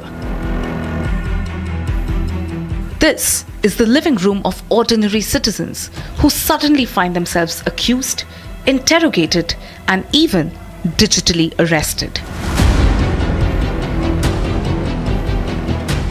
The rise in the digital arrest fraud cases is alarming, wherein the scammers generally pose as a law enforcement on a video call. Official reports suggest that in 2023 and 2024, the cases have significantly surged, with losses crossing 500 crores in just that 1 year. As the digital payments grow, so does the sophistication of these scams. Here we will break it down for you. Who are these people? How do they operate? Who is the most vulnerable? And how can you save yourself? It was the morning of 24th May 2024.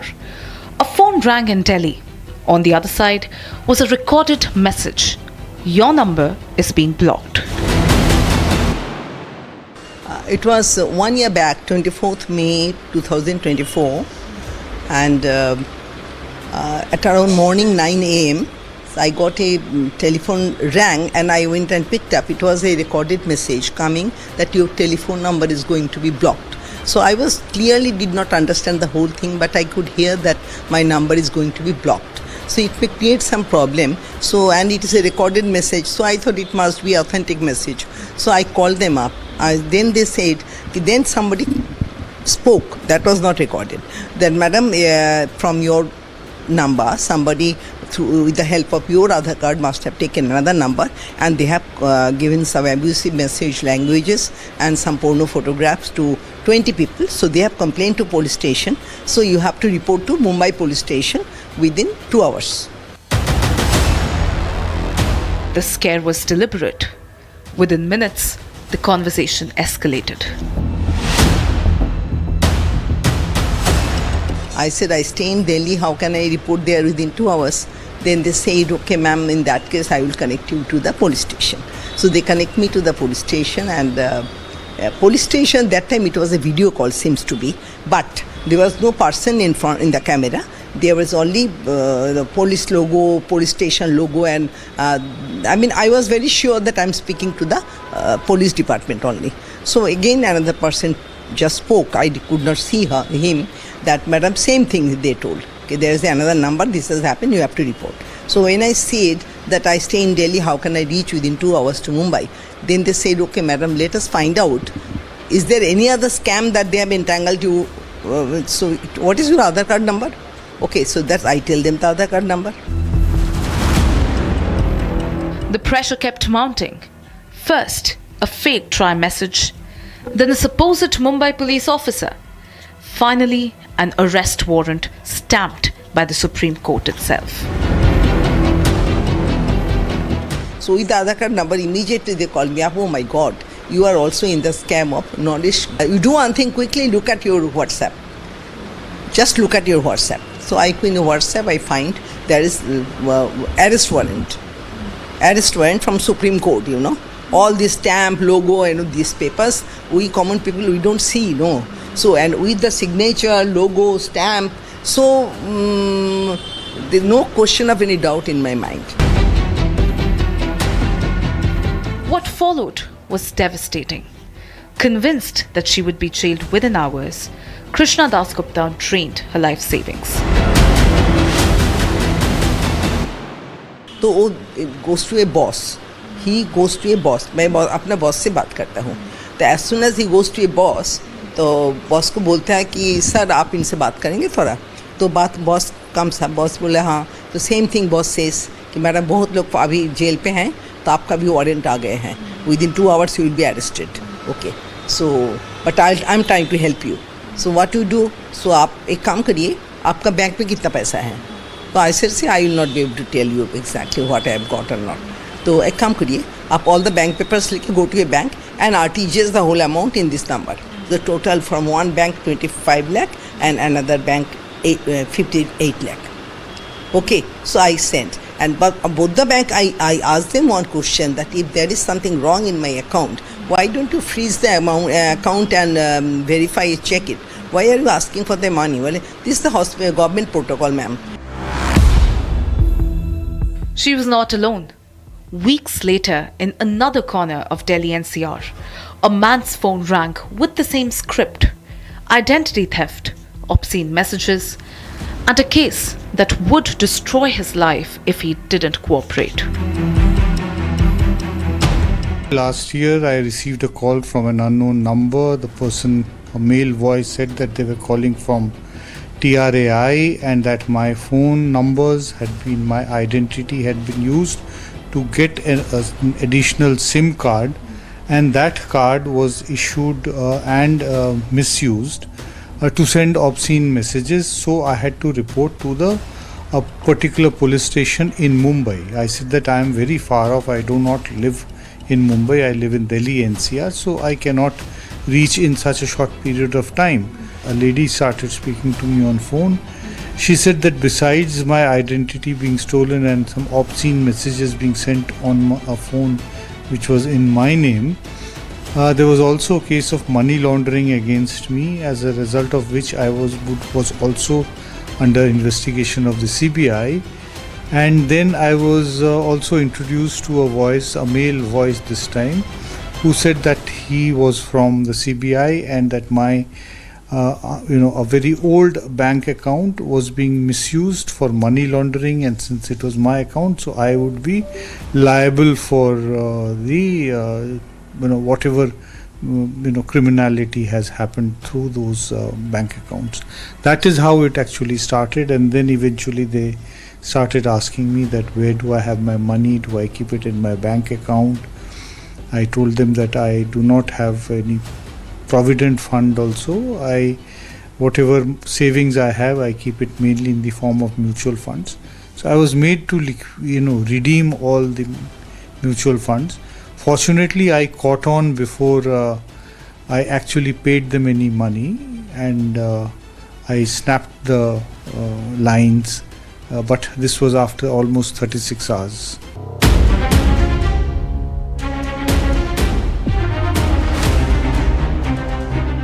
The scam is spreading. The fear is real. Fraudsters impersonate TRAI police officers, even CBI officials. Victims are forced to stay on calls for hours, sometimes days, until every last rupee is extorted.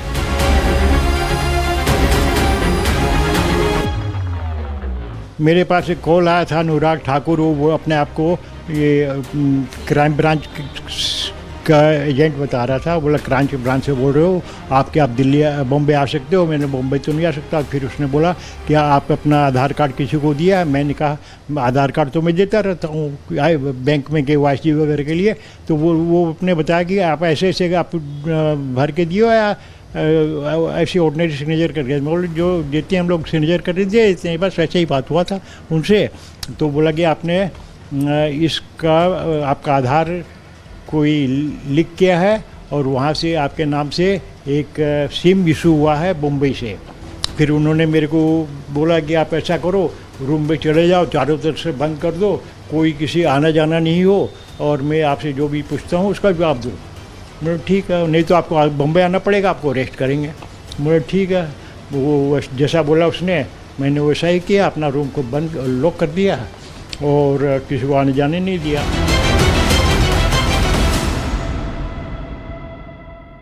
Cybercrime experts warn that scammers are using fear as their most powerful weapon. So when it comes to these digital arrest scams, the main target that this fraudster use is create some fear in you in the name of some case, like a drug case on yours, or some parcel has been received in your name, or your parents, you are a parent and if your children are studying abroad or some other place, then they have been involved in some activity and such. These kind of some stories they'll make up so that you feel that you have been accused of some particular case. So basically the thing that they take is there is a case being built up against you, and for that reason we are digitally arresting you. And now artificial intelligence and deepfake technology are only making things worse. The AI and deepfake technology have made the jobs of fraudsters very more easier. Earlier, when it was just started in the COVID.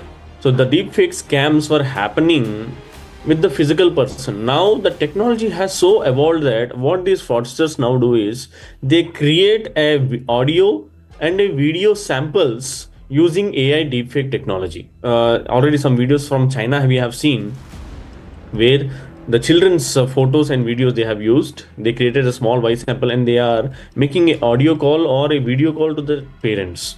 And in there, they are asking that, they have got in some trouble, so and so thing has happened with them. They need your help immediately, and so amount is to be transferred.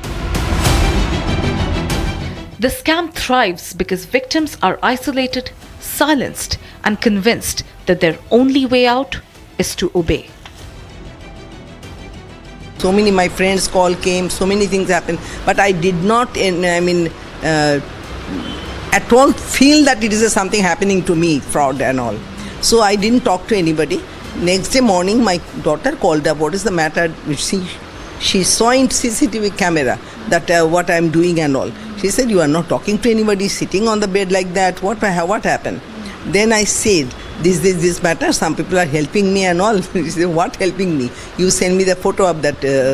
I said, no, that is confidential, cannot be sent. Experts say awareness is the only protection.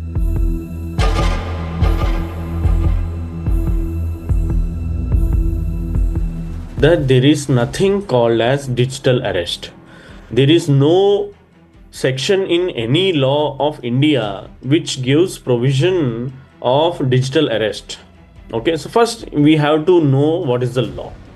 Secondly, if anyone calls up to you and says that so and so thing you are being accused of, you can politely ask him to say, write me an email, this is particular my mobile number, you can send me details on the WhatsApp. What is the case, what is the police station number, what is the crime number, what things have done. But here majorly you may have a fear that he has not yet booked the case, and then many people give here the reasoning that, sir, in this case I have got so and so. If you insist, then I have to register the case. Till now I have not registered the case. If you cooperate, then I can not register the case. These kind of things also people say. Do not fall in such traps. Immediately you can contact 1930 or visit cybercrime.gov.in. If those are also not available to you, we have our very old toll-free number for us to get the help from the police, that is dial 100. You can immediately dial 100 and inform the control room that so and so activity has been booked on your name. One victim after another, crores lost, yet the scam continues. The digital arrest cases are a growing menace which are exploiting trust and technology. The scammers in these cases are generally targeting vulnerable groups of senior citizens, in some cases homemakers, and in other cases they're targeting people those who are less tech savvy, with forged documents, wearing fake uniforms during video calls. As the authorities and the banks are collaborating on the real-time alerts to flag unsolicited calls and unverified transactions. What you can do to save yourself in that case: do not engage in unsolicited calls wherein you are asked for personal details or to make any such payments. The authorities are ramping up efforts with a nationwide campaign. All you have to do is be vigilant and aware. One phone call, one fake logo, one forged document. That is all it takes to turn a law-abiding citizen into a prisoner of fear. They call it a digital arrest. But the truth is simple. There is no such law. What exists is a scam designed to empty bank accounts and silence its victims. Today it was a retired professional. Tomorrow a working parent. The next call could be yours. What one must remember at all time is digital handcuffs are only real if you let them bind you.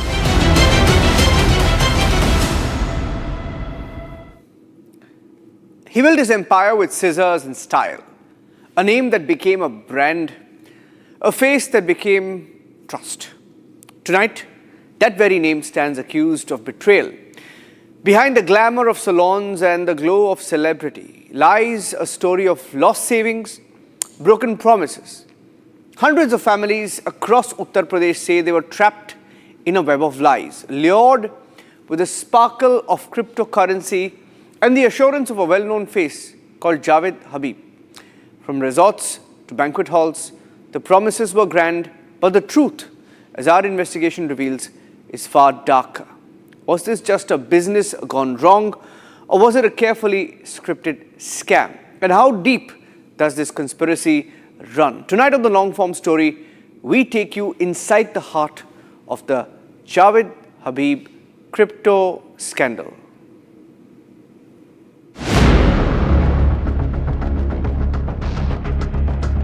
Javed Habib, the name synonymous with style, fashion and celebrity glamour. But tonight, his name is linked to a scam, betrayal and shattered dreams. From haircuts to high-stakes fraud. Allegations that Habib, his son and their aides lured hundreds of people into a cryptocurrency trap.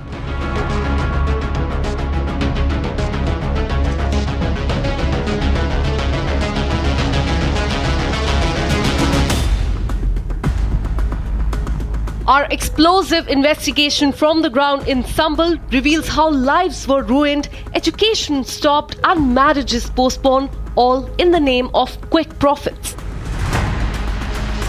This is the Raj Mahal resort where the promotional event of Follicle Global Company was held. Here in this glittering hall, Javed Habib and his son persuaded over 150 people to invest in a dream that turned into a nightmare. This is the Raj Mahal resort. This is the same place where the promotional event of Follicle Company Group was held, and a lot of people have accused that the hairstylist Javed Habib, who owns one of India's most famous hairstyle and beauty salon, has conducted a promotional event here where more than 150 people were collected, and they persuaded this Javed Habib, his son, along with two other accused. They persuaded the people here to invest in cryptocurrency, and when those people started asking for their money back, he absconded, he shut down that company. This is the same hall where more than 150 people lost their life savings. हमें इसको ना आगे लेके चलना है industry को with the support of you. अगर हम लोग दोनों मिलके काम कर लें, आप अपना रोल प्ले कीजिए, मैं अपना रोल प्ले करता हूं, हम लोग सबको फायदा होगा. The promise his company made was invest today, earn 10 times tomorrow. Ji sir, plan पूरा एक्सप्लेन हुआ है. And the pitch was Binance coins, Bitcoins and profits beyond imagination. But the reality is far from what was promised. Madam, मेरे 1,11,000 रुपये लगे थे इसमें, और मुझे एक बार दो बार पैसे थोड़े थोड़े दिए हैं उन्होंने. और हमने सैबुल से बात की तो उन्होंने हमें हमारे सामने जावेद हबीब का चेहरा पेश कर दिया कि साहब ये जावेद हबीब हैं, इंटरनेशनल हेयर सैलून चलाते हैं ये, और करोड़पति अरबपति पार्टी हैं, ये तुम्हें 1 के 10 गुना देंगे. इस लालच में आके हमने पैसे लगा दिए उसमें. A respected face and international figure was used as a guarantee of trust. Ordinary people poured in their savings, their sweat, their blood, believing a celebrity will not betray them. Faisal बोला, मतलब ये जो ब्रांचें होती हैं, जैसे ये बाल काटने वाली जावेद हबीबी की जो हैं, ये दूसरी जगह जो आप बाल कटाते हैं 50 रुपये लेता है, जैसे ये लेता 5,000 रुपये. बोले देखो कितना प्रॉफिट है. बोले ये संभल में भी कर रहा है, द्वारका में भी कर रहा है, जगह जगह ब्रांचें कर रहा है. तो बोले इसने जो है ना फॉलिकल ग्लोबल वो बनाई है एक कंपनी, उसमें इन्वेस्ट करो और ये ब्रांचें ही बनाएगा, संभल में भी खुलने वाली है. बोले अगले महीने ऐसा करता था. तो हमने मैडम इन्वेस्ट कर दिया. हमने सैफुल को नहीं दिया, हमें मालूम है ये नकार आदमी है. लेकिन जावेद हबीबी जब हमारे सामने संभल में आया, उसने बात करी कि हाँ मैं ब्रांच खोल रहा हूँ, मैं ये कर रहा हूँ, तो हमने इन्वेस्ट कर दिया. मैं बोला यार पार्टी सामने, ओनर सामने खड़ा, तो फिर क्या है. और मैं बोला इंडिया का जाना पहचाना चेहरा है, कर देते हैं चलो. This is the Royal Palace Hall, the epicenter of the scam. This is where Javed Habib, his son and their close aide held glittering meetings trapping 150 investors in Sambhal. When people who were robbed of their hard-earned money complained that they were not being given the money as promised, the 50 to 70% return on their investment in the Follicle Global Company, they were not receiving it. This is the hall at Royal Palace where Javed Habib with his son Anas Habib and Saiful conducted a meeting with all the people, around 150 people, and reassured them that within due time they will definitely return the money. He claimed that he comes from a very prestigious family and he is going to keep his word, and this is the same place, the same hall at Royal Palace in Sambhal where he conducted the meeting, assured people that their hard-earned money will be returned with the promised investment. But eventually, when after being hammered again and again by those people, eventually he shut off his company and absconded. Here people were shown the sparkle of luxury, the illusion of wealth. From Sambhal to Dwarka, they were promised branches, profits, futures, but what followed was a financial ruin. बताइए, सैफुल हमारे घर पर आए थे कि शकील भाई एक company अपना वो बनाया है उन्होंने कोपन, और उसमें आप पैसा इन्वेस्ट करो तो उसमें अच्छा आपको प्रॉफिट मिलेगा बहुत उसमें। तो क्योंकि हमारे मोहल्ले के हैं, रिश्तेदारी भी हैं हमारे, आने उनके कहने से हमने उसमें पेमेंट लगा दी। आने के बाद में पेमेंट लगाने के बाद में उन्होंने कई बार हमारी पेमेंट लगवाई, 24-25 लाख रुपए हमने लगाए उसमें। 15 लाख रुपए मेरे नाम से लगा हुए हैं और 10 लाख रुपए मेरे बेटे के नाम से लगा हुए हैं। मुरार रोड पे एक प्लेस है, उसके अंदर फिर मीटिंग कराई, वहाँ हमारी नोक झोंक भी काफ़ी हुई जावेद हबीब से। मैंने कहा हमारे पास जो भी बैलेंस था हमारे बच्चों की फ्यूचर का, उसका सब कुछ हमने इसमें लगा दिया और हमें 1 साल तक कोई रिटर्न नहीं मिल रहा है, मतलब ना प्रॉफिट मिल रहा है ना असल रकम मिल रही है। तो उन्होंने ये कहा था मुझे 1 महीने टाइम और दे दो। आज 15 अप्रैल है, ये मतलब ये 30 मई से पहले सब कुछ नॉर्मल हो जाएगा, बिल्कुल आपका रिटर्न भी आना शुरू हो जाएगा, पेमेंट भी आनी शुरू हो जाएगी। Education funds, family savings and life's hard earnings. Everything was swallowed by the promise of Follicle Global. Even after confrontation, victims were given false deadlines, fake assurances and more betrayal. जिस time इसके office पे जा गए थे हम payment देने इसको, तो उस टाइम फ्लोर पे फ्लोर बनवा रहा था बंदा। वो सारा पैसा करोड़ों रुपए का सीआर के हिसाब से इसने गबन करा है जावेद हबीब के नाम पे। अब जावेद हबीब को पेमेंट पहुंचा या इसको पहुंचा ये हमको नहीं पता, बहरहाल हमारे पास से तो सैफुल को गया ऑन टेबल 4,70,000 रुपए गया मैं उसके जस्ट सामने ही है ना बैक में, तो वहाँ पे ऑफिस इन्होंने बना रखा था, वहाँ पे सोफे वोफे पड़े थे, एलईडी लग रही है 50-56 इंच की एलईडी, वाईफाई लग रहा है, उस पर मैच देखे जा रहे हैं, फुल एंजॉय हो रहा था इन लोगों का। और सोफे पे टांग रख के पड़े हुए थे सोफे, आराम से बैठे हुए मौज मार रहा है। क्यों? पैसा चल के आ रहा था इन लोगों के पास, गरीबों का पैसा, उससे गरीबों के पैसे से अपना मजा कर रहे थे सबके सब। फ्लोर पे फ्लोर बना रहे हैं। अरे दूसरे का, मेरी सिस्टर का शादी का पैसा, शर्म तो कर लेते ये लोग। इन्हें शर्म नहीं आई सालों को, दूसरे का पैसा क्या है क्या नहीं है। कम से कम शर्म होना चाहिए, नहीं होना चाहिए इन लोगों को। बिल्कुल आंखों में सील नहीं है, दूसरे का गरीबों का पैसा। मेरी सिस्टर की शादी पोस्टपोन हो गई। And this is that very building in Sambhal. Victims say crore of rupees were collected here under the Follicle Global banner.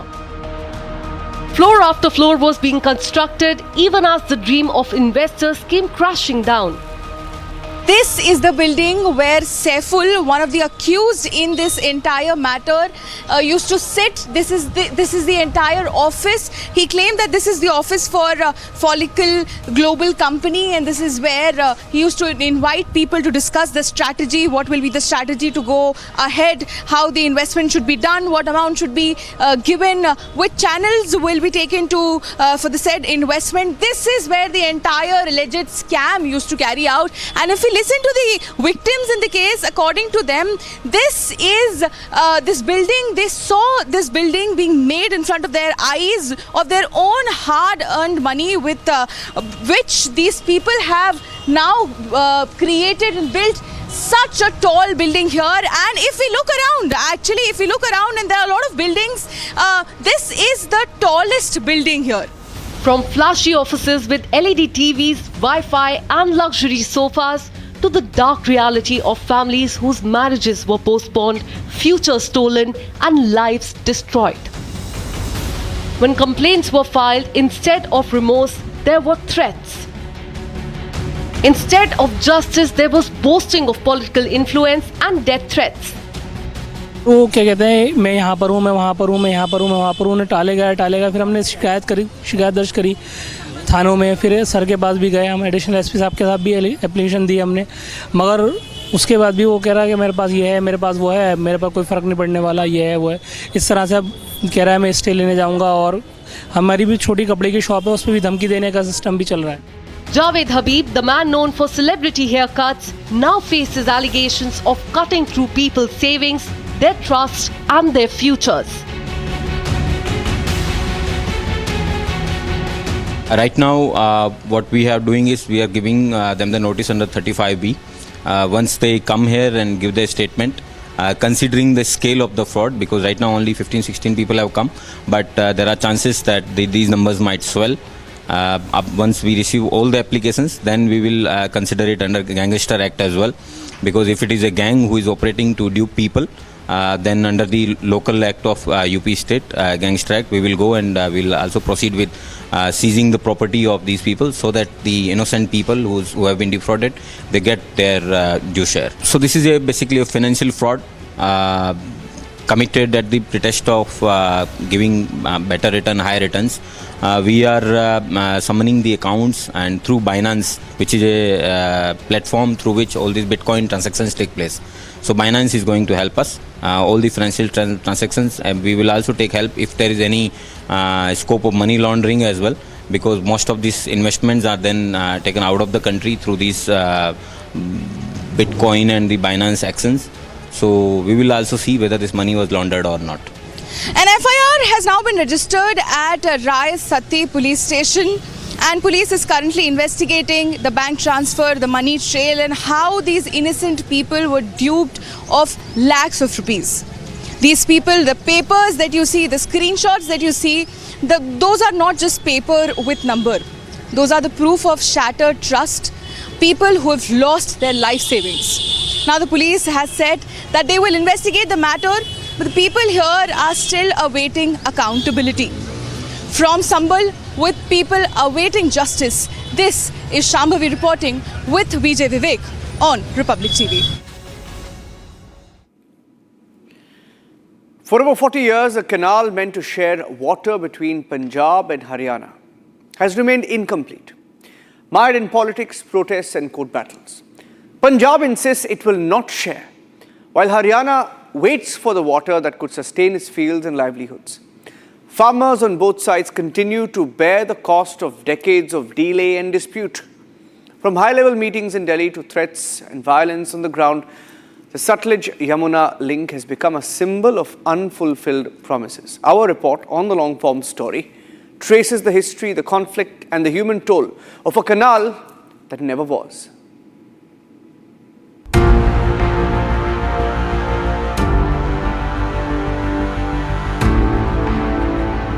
Now we are standing on the Sutlej-Yamuna link, popularly known as the SOIL, a project that was launched with much